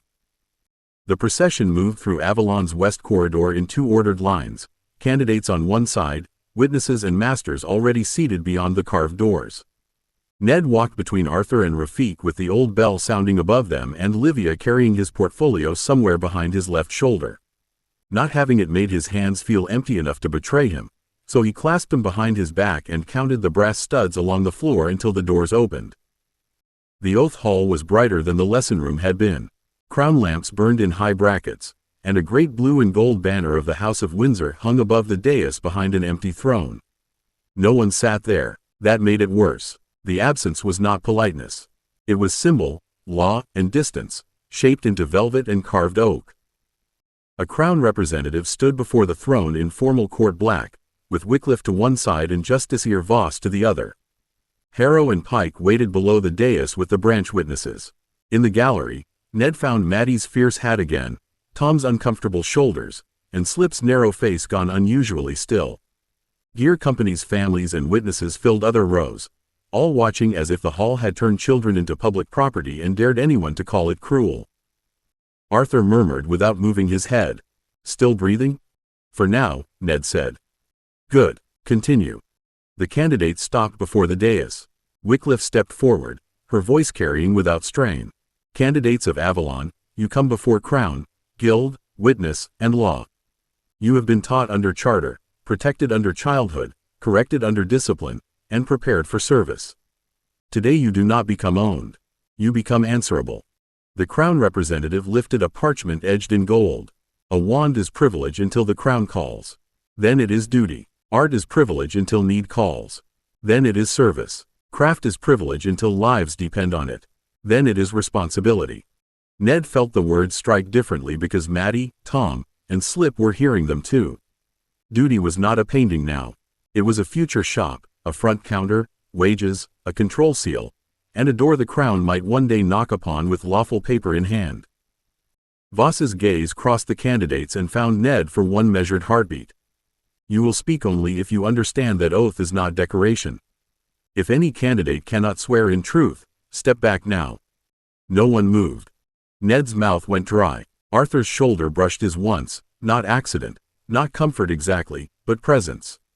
Ned looked at the empty throne, then at the gallery, then at the polished floor beneath his boots. He did not step back. The candidates were called forward in rows of 6. Each stepped to the marked line before the dais, placed wand or focus hand over the small brass crown set into the rail, and repeated the oath after the chaplain while Voss and the registrar listened for falter, refusal, or lie. It was not dramatic. That made it worse. The hall did not shake for the first row. No lamp flared. No hidden thunder announced adulthood. Words entered the air, were witnessed, and became law. Arthur went before Ned. His voice held through the first lines, roughened at service, then steadied again. When called in war, calamity, plague, rupture, invasion, or necessity of realm, I shall answer according to my strength, station, and art. Ned watched his friend's hand remain firm over the crown. Arthur did not look like a boy dreaming of banners anymore. He looked like someone who had learned that courage could mean carrying men by the long road because the short road killed them neatly. Rafik followed, speaking the oath as if laying a route across dangerous ground. Livia's voice was clear enough to make every broad word sound as though it had been read, challenged, and accepted under protest. Beatrice swore with grace, but Ned saw her fingers tighten once at lawful service, as if she had felt all the rooms that would try to use those words. Peregrine spoke last in their row, coldly elegant until responsibility, when his voice deepened by a shade and revealed that he had meant it. Then Wycliffe called, Edmund Vale. Ned stepped forward. The brass crown waited beneath his hand. It was smooth from generations of candidates touching it, and cold enough that he felt it through his palm. He looked up once, not at the empty throne, but at the gallery. Maddie watched without blinking. Tom's jaw was set. Slip had gone still in a way Ned had never seen in him before. Livia held his portfolio against her side. Gear Company stood just behind the line he had left. The chaplain began. By wand, blood, and breath, I hold my magic in lawful service to the Crown, the House of Windsor, and the British Empire. Ned repeated the words. They did not taste beautiful. They tasted like metal, paper, smoke, and a door one could not bar forever. I shall not raise spell, art, craft, or creature against her Imperial Majesty or her lawful heirs, the chaplain said. Ned's voice steadied on craft. I shall not raise spell, art, craft, or creature against her Imperial Majesty or her lawful heirs. Voss watched him through the next line, and he remembered her answer. Not ownership, binding through law, weight traceable, doors with keys. When called, Ned said, following the chaplain, I shall answer according to my strength, station, and art. The brass crown warmed under his hand.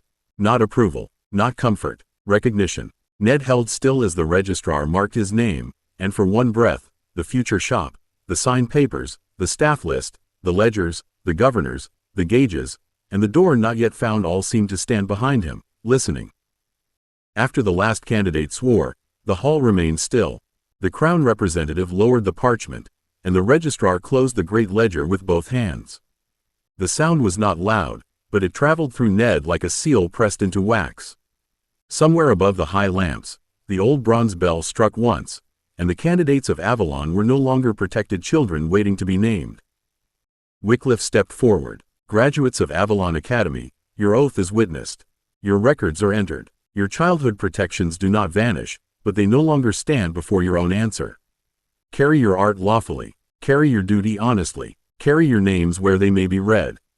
The hall exhaled all at once.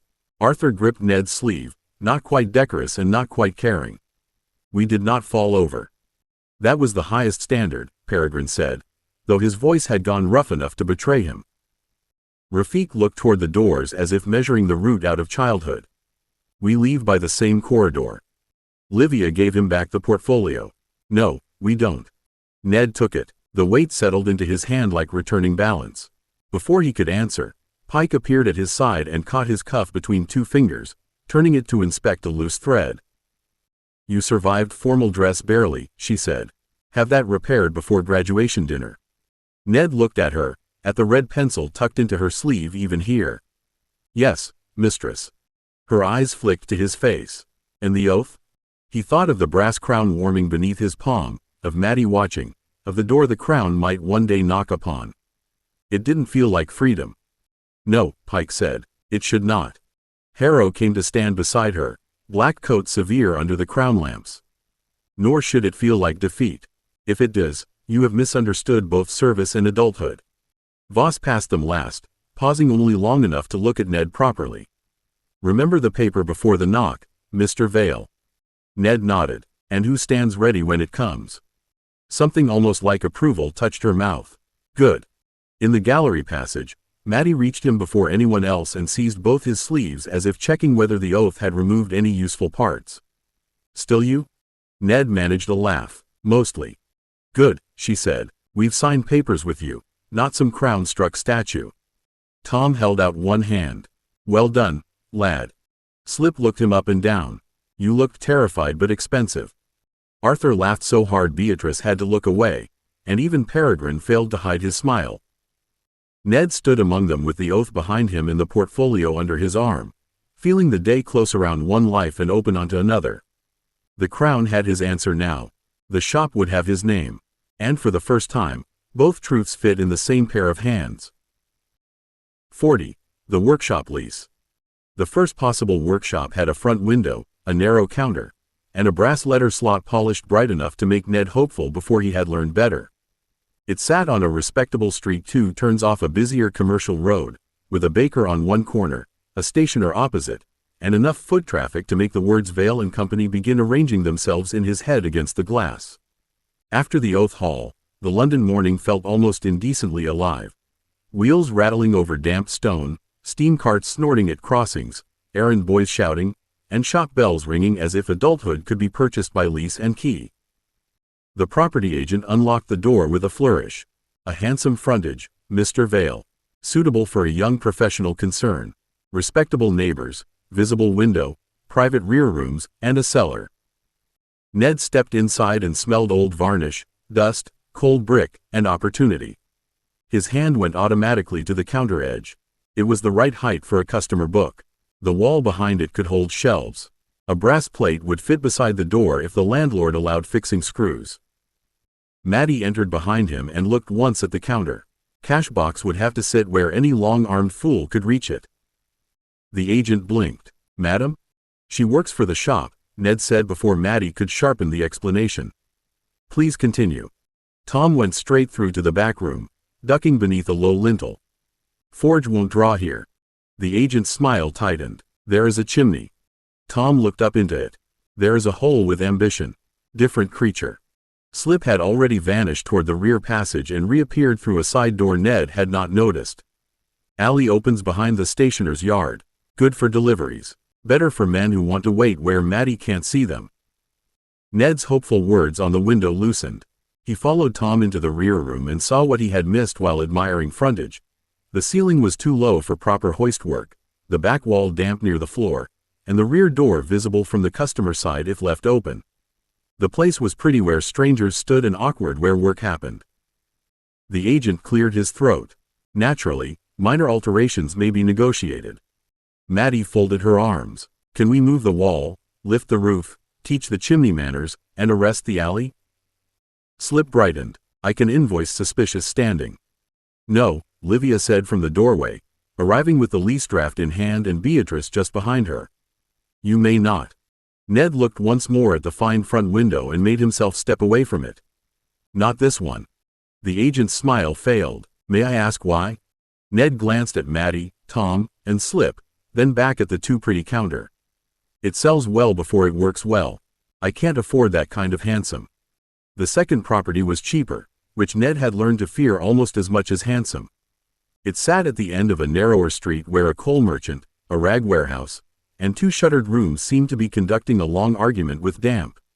The agent, recovering from the loss of the first commission by becoming cheerful in a punitive way, led them through a warped door and into a front room that smelled of old smoke, wet plaster, and something that had once been cabbage. Stout walls, the agent said. Generous rear yard. Industrial tolerance from neighbors. Less pretty, certainly, but adaptable. Tom stamped once on the floorboards. Dust jumped between the gaps. Cellar underneath? Storage, the agent said. Rot, Tom corrected. Ned crouched, pressed 2 fingers to the boards, and felt them flex beneath light weight. The front room was larger than the first place, and the rear yard had enough space for deliveries, scrap bins, and perhaps a small testing frame if the landlord did not object. He wanted to like it because wanting the right thing to be affordable was easier than wanting the wrong thing to be beautiful. Maddie stood in the doorway with her hands on her hips.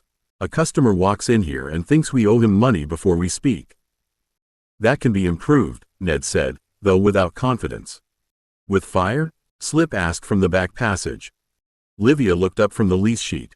No one is improving leased property with unexplained fire. Slip appeared from a side room with a dead rat held at arm's length by the tail. Explained fire, then. Beatrice made a small sound and stepped back without losing dignity. I withdraw support from this address. The agent paled. That is most unfortunate. It's very fortunate, Maddie said. We found him before signing. Ned looked past them to the rear yard. The gate opened onto a wider lane, good for carts, and the brick shed beyond had a chimney that might draw properly. But the front room was wrong, the floor was wrong, the smell was wrong, and his staff already looked as if they were planning rebellion before higher day. Tom joined him by the yard door and lowered his voice. You're counting the shed and ignoring the shop. I know, Ned said. Do you? Ned looked back through the grim front room, at Maddie refusing to touch the counter and Slip explaining rat removal rates to Livia with great seriousness. I know now. Rafiq, who had been studying the street from the window, shook his head. Deliveries good. Customers poor. Watchers easy. Escape routes too many. Escape routes are good, Slip said.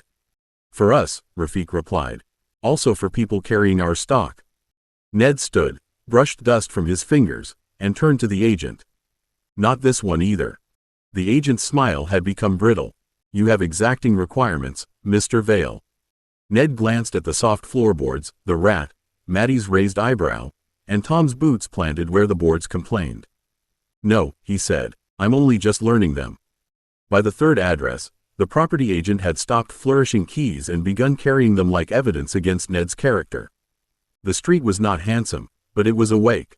A print shop clattered 2 doors down, a cabinet maker's yard breathed out the smell of sawdust, and a small tea room on the corner had windows clean enough for Maddie to approve before remembering she did not approve of things cheaply. The building itself had a plain front, a broad door, and an old painted signboard with the last tenant's name ghosting through the primer. The front room was narrow but deep, with a counter set back from the door and a half wall that blocked the view into the rear. Ned noticed the customer path first, then made himself stop and wait. Maddie walked in, stood where a customer would stand, and looked around without touching anything. Cash box behind the side shelf. Supplier book under the counter, not on it. Door line is good. A fool in clean boots can be held here without seeing the whole shop. That sounded almost approving, Slip said. It was inspection, Maddie replied. Do not cheapen it. Tom had already gone through to the back. A moment later, his voice came through the half-open door. Ned. Ned followed him and found a rear workshop with brick walls, a high ceiling, an old hoist beam, and a chimney wide enough to make Tom look suspicious rather than angry. There was a small yard beyond it, enclosed by 2 walls and an iron gate that opened onto a lane visible from the back window. Tom pointed upward. Forge can draw. Hoist can be tested and likely saved. Floor's stone. Needs cleaning, not miracles. Ned ran his hand over the scarred work wall and felt old use under the grime. Testing frame there. Bench along that side. Stock racks away from the forge. Rafik stood at the rear window. Deliveries can be watched from inside. Lane has one turn to the main road. No blind waiting place unless someone loiters by the rain barrel. Slip leaned out, considered the yard, and said, rain barrel can be moved. Or watched. Or made personally discouraging. Livia looked over the lease sheet, her pencil already moving. Rent is higher than the Cabbage Rat Palace and lower than the Handsome Trap. Alteration permission is vague. Beatrice, from the front room, called, the street is respectable enough for customers and busy enough that silence would be noticed. The agent looked cautiously hopeful. Might this be more suitable? Ned stood between front room and workshop, hearing both at once. Maddie's counter, Tom's forge, Slip's lane, Rafik's route, Livia's pencil, Beatrice's street. It was not pretty enough to fool him. It was not cheap enough to insult him. It worked before it smiled. Yes, Ned said, and felt the word settle. This one has bones. The agent recovered his smile too quickly, which made Livia step between him and Ned with the lease draft raised like a shield. Before Mr. Vale says anything more expensive, we require alteration rights in writing. Forge installation, hoist inspection and repair, rear gate lock replacement, counter adjustment, wall shelving, signboard repainting, chimney sweep and draw certificate before occupancy. The agent's smile strained at every clause. Some of those matters belong to the landlord. Excellent, Livia said. Then the landlord may agree before receiving Mr. Vale's deposit. Maddie stood behind the counter and tested the sightline to the door with a look that had already begun hiring and dismissing imaginary customers. Front lock too. I'm not minding a cash box behind a gentleman's idea of security. Tom returned from the rear with soot on one sleeve and a more hopeful frown than before. Chimney wants sweeping, not rebuilding. Hoist beam needs testing. Floor can take a bench. Yard drains half blocked. Slip leaned in from the back lane. Neighbor boy says last tenant made brass lamp frames and argued with everyone on Tuesdays. No fires. No ghosts. One man tried sleeping in the yard last winter and got bitten by a cat. Beatrice blinked. That is unusually complete. I asked the cat, Slip said. Rafik looked at the lane again. Cart access is good if deliveries come before noon. After that, cabinet maker's yard blocks the turn with timber. We schedule around it. Ned moved through the rooms one more time while they spoke, touching nothing for too long. Front counter, half wall, rear workshop, yard gate, chimney, stone floor. It was not a dream. Dreams did not have blocked drains, uncertain alteration clauses, and cats with territorial opinions. That made it better. The agent cleared his throat. If the landlord accepts these amendments, may I understand you are prepared to proceed? Ned looked to Livia first. She read the added lines, then gave one sharp nod. Maddie nodded next, grudging but real. Tom wiped his hand on his coat and nodded. Slip shrugged as if the decision amused him. Rafik looked satisfied with the route. Beatrice smiled from the front room as if she could already see customers deciding whether they were respectable enough to be allowed in. Yes, Ned said, subject to those terms. The agent produced a temporary agreement. Livia read every line aloud. Ned signed only after she tapped the correct place. The agent signed after him, then placed a key on the counter. Ned picked it up. It was plain iron, slightly worn, and heavier than it looked. Maddie glanced at it, then at him. Do not look poetic at the key. We have cleaning to arrange. Ned closed his fingers around it anyway. Yes, Maddie. Outside, the old signboard creaked in the damp London wind, waiting for a new name. 41. First fit out. The shop looked smaller when it belonged to him. Ned stood in the front room of Vale and Company with the plain iron key in his pocket, sleeves rolled, coat hung over a chair, and a broom in his hand that made ownership feel less like triumph than a practical accusation. Dust lay in the corners, old nails bit from the walls, and the ghost of the previous signboard still showed through the front window when the morning light struck it slantwise. Maddie arrived with a bucket, a ledger, and the expression of a woman who had already found 3 crimes committed by dust. Do not stand there admiring poverty. Sweep from the back to the front.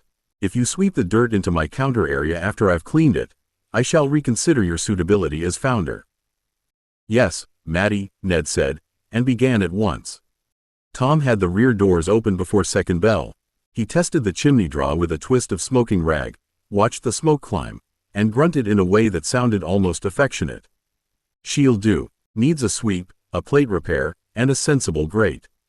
Not a gentleman's grate. A grate that knows coal is work, not decoration." Slip came in from the lane carrying 2 chipped mugs, a coil of string, and information he had not been asked to gather.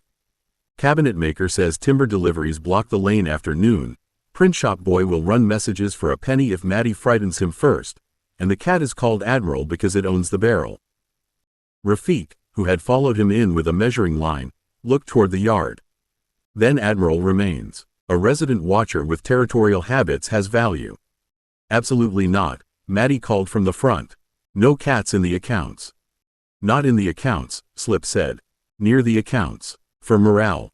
Livia stepped through the door with Beatrice behind her, both carrying wrapped parcels of labels, waxed cord, shelf paper, and a tin of respectable polish. No animals are to be entered into payroll, morale, or security without written description of duties. Arthur arrived last with a crate of tools and enough enthusiasm to make Tom take it from him before he dropped it. "Where do you want these?" Ned looked around before answering. "Front counter for Matty. Shelves behind. Customer side clear. Workshop benches along the brick wall. Vise under good light. Scrap rack away from forge. Cabinet for protected drawings. Stock trays labeled before anything clever disappeared under enthusiasm." He set the broom aside, picked up a bit of chalk, and drew the first bench line on the stone floor. "Here," he said, "we start with where the work stands." The chalk line made the room choose sides. Once Ned drew it, everyone began arguing with purpose. Tom dragged the first trestle frame into position, tested the floor with his boot, then shifted it 2 inches left without asking. Arthur took the other end too eagerly and nearly trapped his fingers beneath the rail before Tom caught the weight. "Hands out before pride in," Tom said. Arthur withdrew his fingers and looked offended by survival. "I was helping. You were donating knuckles to the bench." Ned crouched by the chalk mark and checked the angle against the window light. "Tom's right. Vice goes here, but the bench needs to sit far enough from the wall for a shoulder to turn." Matty appeared in the workshop doorway with a wet cloth in one hand. "And far enough from my front room that customers don't hear every curse." Tom looked at her. "Then build in another street." "Then curse better," Matty said, and returned to the counter. Beatrice and Livia had claimed the front shelves. Beatrice polished the visible wood while Livia labeled drawer positions in a hand severe enough to discourage theft. Supplier book, customer receipts, pending orders, refused credit, suspicious persons. Ned paused when he saw the last label. "Is that necessary?" Matty did not look up from scrubbing the counter. "Yes." Slip leaned in through the front door with a bundle of old hooks bought from the cabinet maker's yard. "Can we have subdivisions? Dodgy, foolish, rich foolish, and smells like a constable pretending not to be one?" Livia considered the label. "Appendix, not drawer." "That feels like promotion," Slip said. Rafik worked at the rear, marking delivery paths in chalk from gate to stock rack. "No crates left here. They block the forge turn. Heavy stock enters, turns once, rests there. Finished goods leave through the front unless dirty, dangerous, or politically inconvenient." Peregrine, who had somehow acquired a clean rag and avoided all visible grime, inspected the half wall between shop and workshop. Politically inconvenient should not be a routine category. Ned looked at him. Peregrine sighed. "Fine, a small shelf." They set the first bench together. Tom and Arthur lifted. Ned guided. Rafik watched clearance. Slip moved the stray hooks before anyone stepped on them. The legs settled against stone with a blunt, satisfying sound that traveled through Ned's boots. For a moment, no one spoke. Then Matty called from the front, "If you're all admiring the bench, admire it while carrying the next one." Ned smiled, wiped dust from his palms, and reached for the second frame. By afternoon, the shop had begun to smell like work instead of vacancy. The chimney sweep had left soot on Tom's sleeves, the rear yard had surrendered 2 broken crates, 3 bent hinges, and 1 offended admiral, and Matty had declared the counter not disgraceful yet, which Ned chose to hear as praise. The benches stood in their chalk positions. The drawers had labels. The delivery path was marked. Even the politically inconvenient shelf existed, though Peregrine insisted it was temporary. Ned knelt at the main bench with a small brass plate, a punch, and a hammer no larger than his palm. The plate was meant for the first drawer of protected fittings, not the door, not the signboard, not anything customers would see. That made it easier to touch. Arthur crouched beside him. Is that the maker's mark? First practice mark, Ned said. Peregrine looked over from the half wall. A cautious lie. You are emotionally invested in that scrap of brass. It is not scrap, Ned said. Tom came up behind them, wiped his hands on a rag, and inspected the plate. Then strike it clean. Ned set the punch. The mark was simple because anything grand would have embarrassed him. A small V inside a gear tooth, with one tiny crystal point set above the angle like a listening star. He tapped once, too soft, and the mark barely kissed the brass. Maddie's voice came from the front. If you're apologizing to the plate, charge it rent. Ned breathed out, reset the punch, and struck properly. The sound rang through the bench, bright and small. When he lifted the tool, the mark sat there, uneven at one edge and unmistakably present. Rafik leaned closer. Readable. Livia examined it with grave seriousness. Legible enough for records. Imperfect enough to prove you made it. Beatrice smiled. That sounds like a blessing. Slip, who had been sorting hooks into categories nobody had authorized, slid a palm-sized mess of springs, bent wire, and 2 cracked toy wheels onto the bench. Can your official mark go on something ridiculous? Ned looked at the little pile. What is that? Future security, Slip said. Or entertainment. Or a way to make Admiral chase intruders. Tom snorted. Clockwork rat? Automaton scout, Slip said with wounded dignity. Ned picked up the cracked wheels. They were cheap brass, badly cast, and one axle hole was off-center. The spring still had life in it. A sliver of rejected crystal from the control seal trials lay in his parts tray, too small for serious apparatus and too stubborn to throw away. He placed it beside the wheels, and the idea arrived quietly enough that it felt like something found under dust rather than invented. Not a rat, Ned said, turning the spring between his fingers. Something that learns a path. Wind it, set it down, it follows a line or a vibration. Useful for testing floor tremor, maybe pipe runs, maybe balance. Slip's grin spread. Or Admiral. No cats in prototype doctrine, Livia said at once. Ned smiled and set the marked plate on the drawer front, then reached for the tiny wheels. First the bench, then the foolish little thing. The foolish little thing did not wait until the bench was finished, because ideas had poor manners once they found an open drawer. Ned meant only to sort the parts into a tray. Instead, he cleaned the cracked wheels, straightened the bent wire, and set the rejected crystal sliver into a small brass cradle while Tom repaired the grate and Arthur held nails badly enough to make the hammer nervous. You are building it now, Livia said from the front room. I am arranging parts, Ned said. Maddie appeared in the doorway. He is lying with both hands. Ned looked down at the spring, wheels, wire feeler, and crystal sliver assembled in a shape that was not yet an animal and not yet an instrument. It needs a body.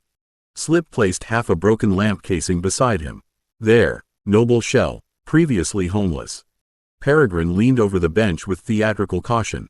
If this becomes fashionable, I want it recorded that I objected before it had legs. It doesn't have legs, Arthur said. Then I object to its wheels. Ned fitted the casing over the spring, fixed the tiny feeler to the front, and wound the mechanism twice. The crystal sliver answered with a faint, uneven tick behind his teeth, not power so much as attention. He set the little device on the chalk delivery line Rafik had drawn. It twitched, rolled 3 inches, turned toward the strongest vibration in the floor, and bumped into Tom's boot. Tom looked down. It's stupid. It found the heaviest foot, Slip said. That's intelligence. Ned adjusted the feeler, wound it again, and set it down near the bench. This time it followed the chalk line almost a yard before swerving toward the rear door and stopping against the threshold with a tiny offended click. Admiral, watching from the yard, flattened one ear. Rafik crouched beside it. A path learner? Maybe, Ned said, trying not to sound too pleased. A tremor follower first. A line follower after I teach it not to worship boots. Beatrice smiled toward the front window. where the painter outside was scraping away the old tenant's ghost lettering.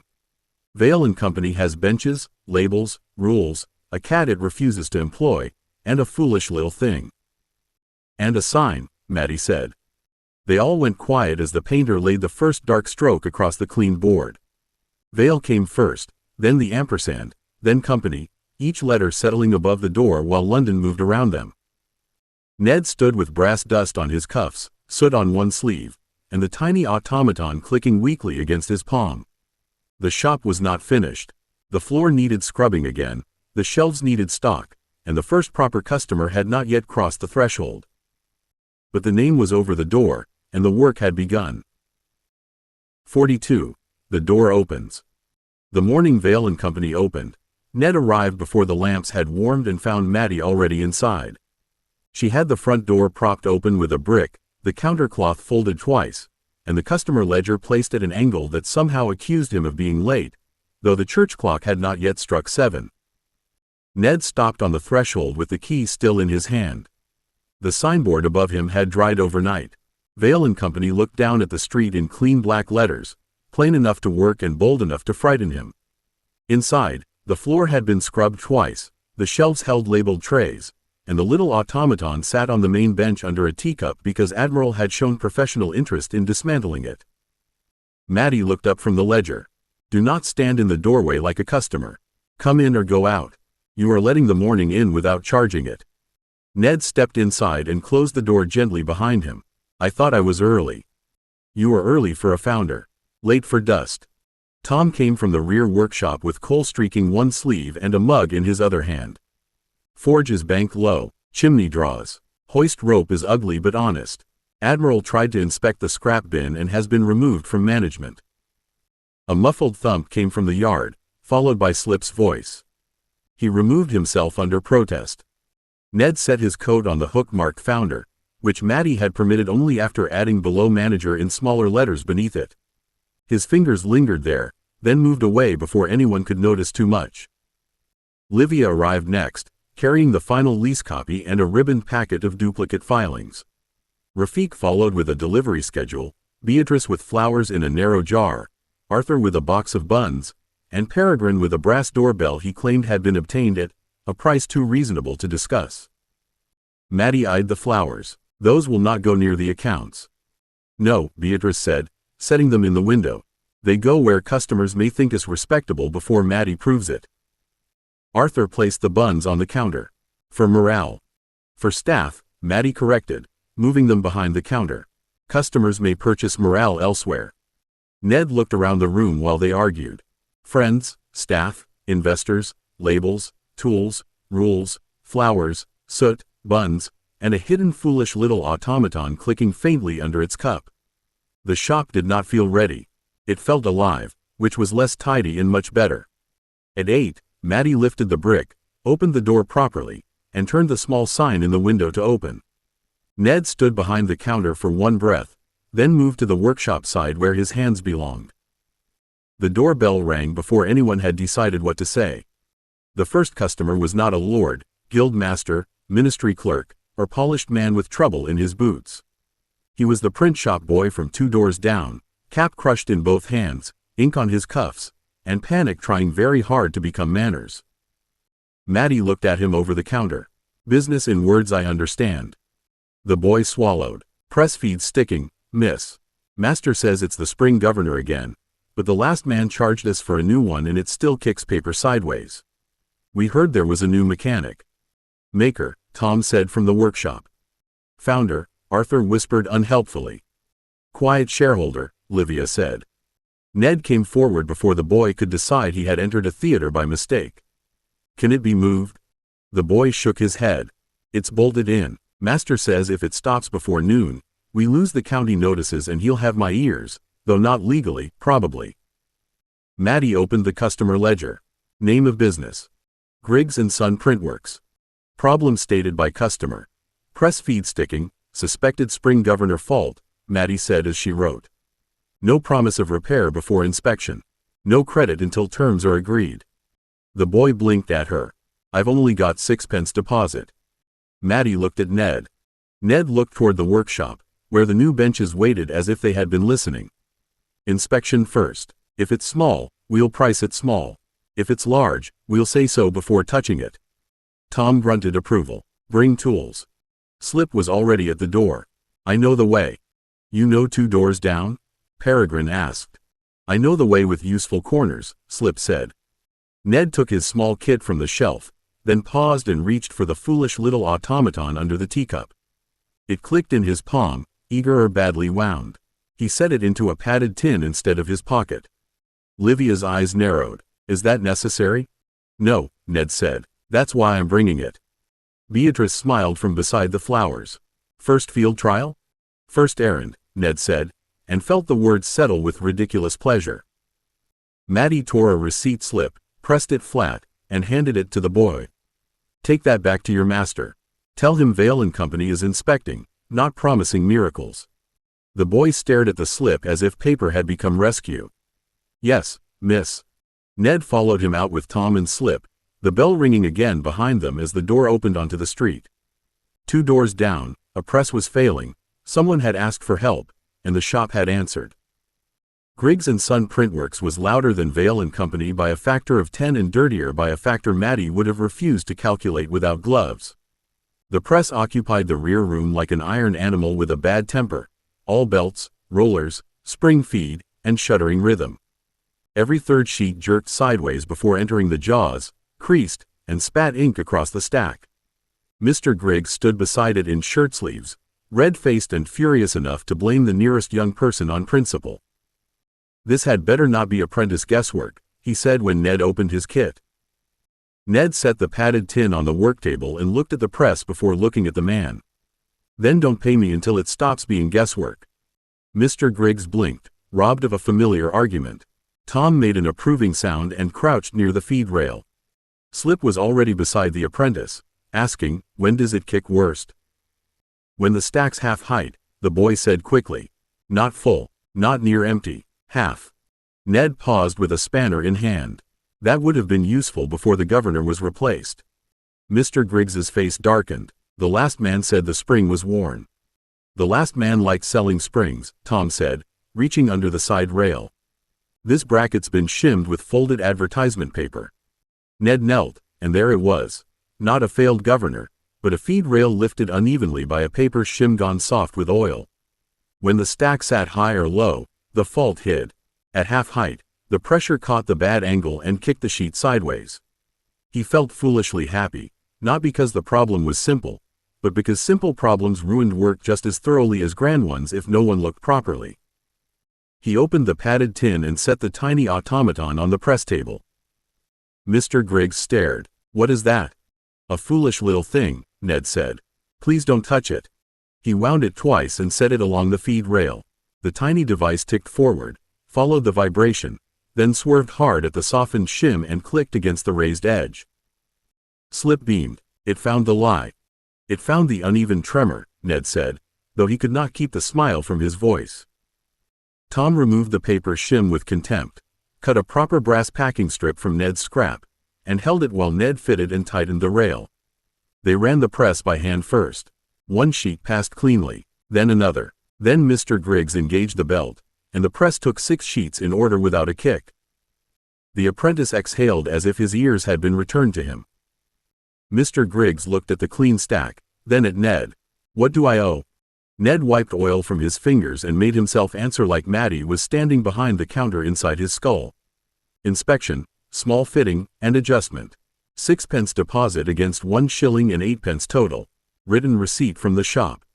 Mr. Griggs paid the balance in coins that left ink on Ned's palm, then followed them back to Vale & Company because Mattie had written receipt from the shop and apparently that meant the money had to cross the counter before it became civilized.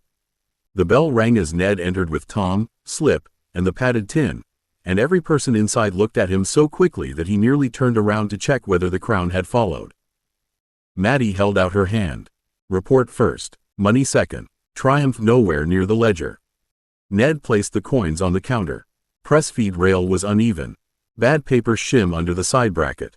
Replaced with brass packing strip, adjusted rail, tested clean. 1 shilling and 8p total, 6p already deposited. Mattie wrote as he spoke, then looked at Mr. Griggs. Satisfied? Mr. Griggs glanced toward the print shop boy, who had followed with the dazed pride of someone whose ears had survived the morning. Press is running. That is not the same answer, Maddie said. Mr. Griggs blinked, then gave a grudging nod. Satisfied. Maddie tore the receipt, sanded it, and handed it over. Vale & Company thanks you for your custom. Future work is booked through the ledger, not shouted through the door unless something is on fire. Tom murmured, even then, shouting should be specific. Mr. Griggs looked as if he was not sure whether he had been repaired, billed, or trained. He took the receipt and left with his apprentice, and the bell rang again behind them. For one breath, the shop held still. Then Arthur seized Ned by both shoulders. First customer. First paid customer, Livia corrected, though her eyes were bright. First useful customer, Rafik said. Local, repeatable, visible. Beatrice looked through the window toward the print shop, and the kind who talks when relieved. Peregrine examined the coins as if they were minor aristocracy. An unglamorous sum. Excellent. Glamour attracts parasites. Slip opened the padded tin. The little automaton clicked once, crooked and pleased with itself. First employee? No, Maddie said immediately. First apprentice? Slip tried. No. First product? Ned took the little device into his hand and felt the uneven tick of its crystal sliver against his fingers. The press had been simple. The repair had been small. Nothing in it would change the empire, impress a guild, or earn a speech. But a boy's ears had been spared, a printer's notices would go out, and the shop ledger had its first honest line. He carried the automaton to the main bench and set it beside the stamped brass mark on the drawer. First proof, he said. Maddie closed the ledger with a satisfied snap. Then stop admiring proof. The day is still open. Outside, the signboard swung gently above the door. Inside, Vale & Company answered its second bell. End of Book 3.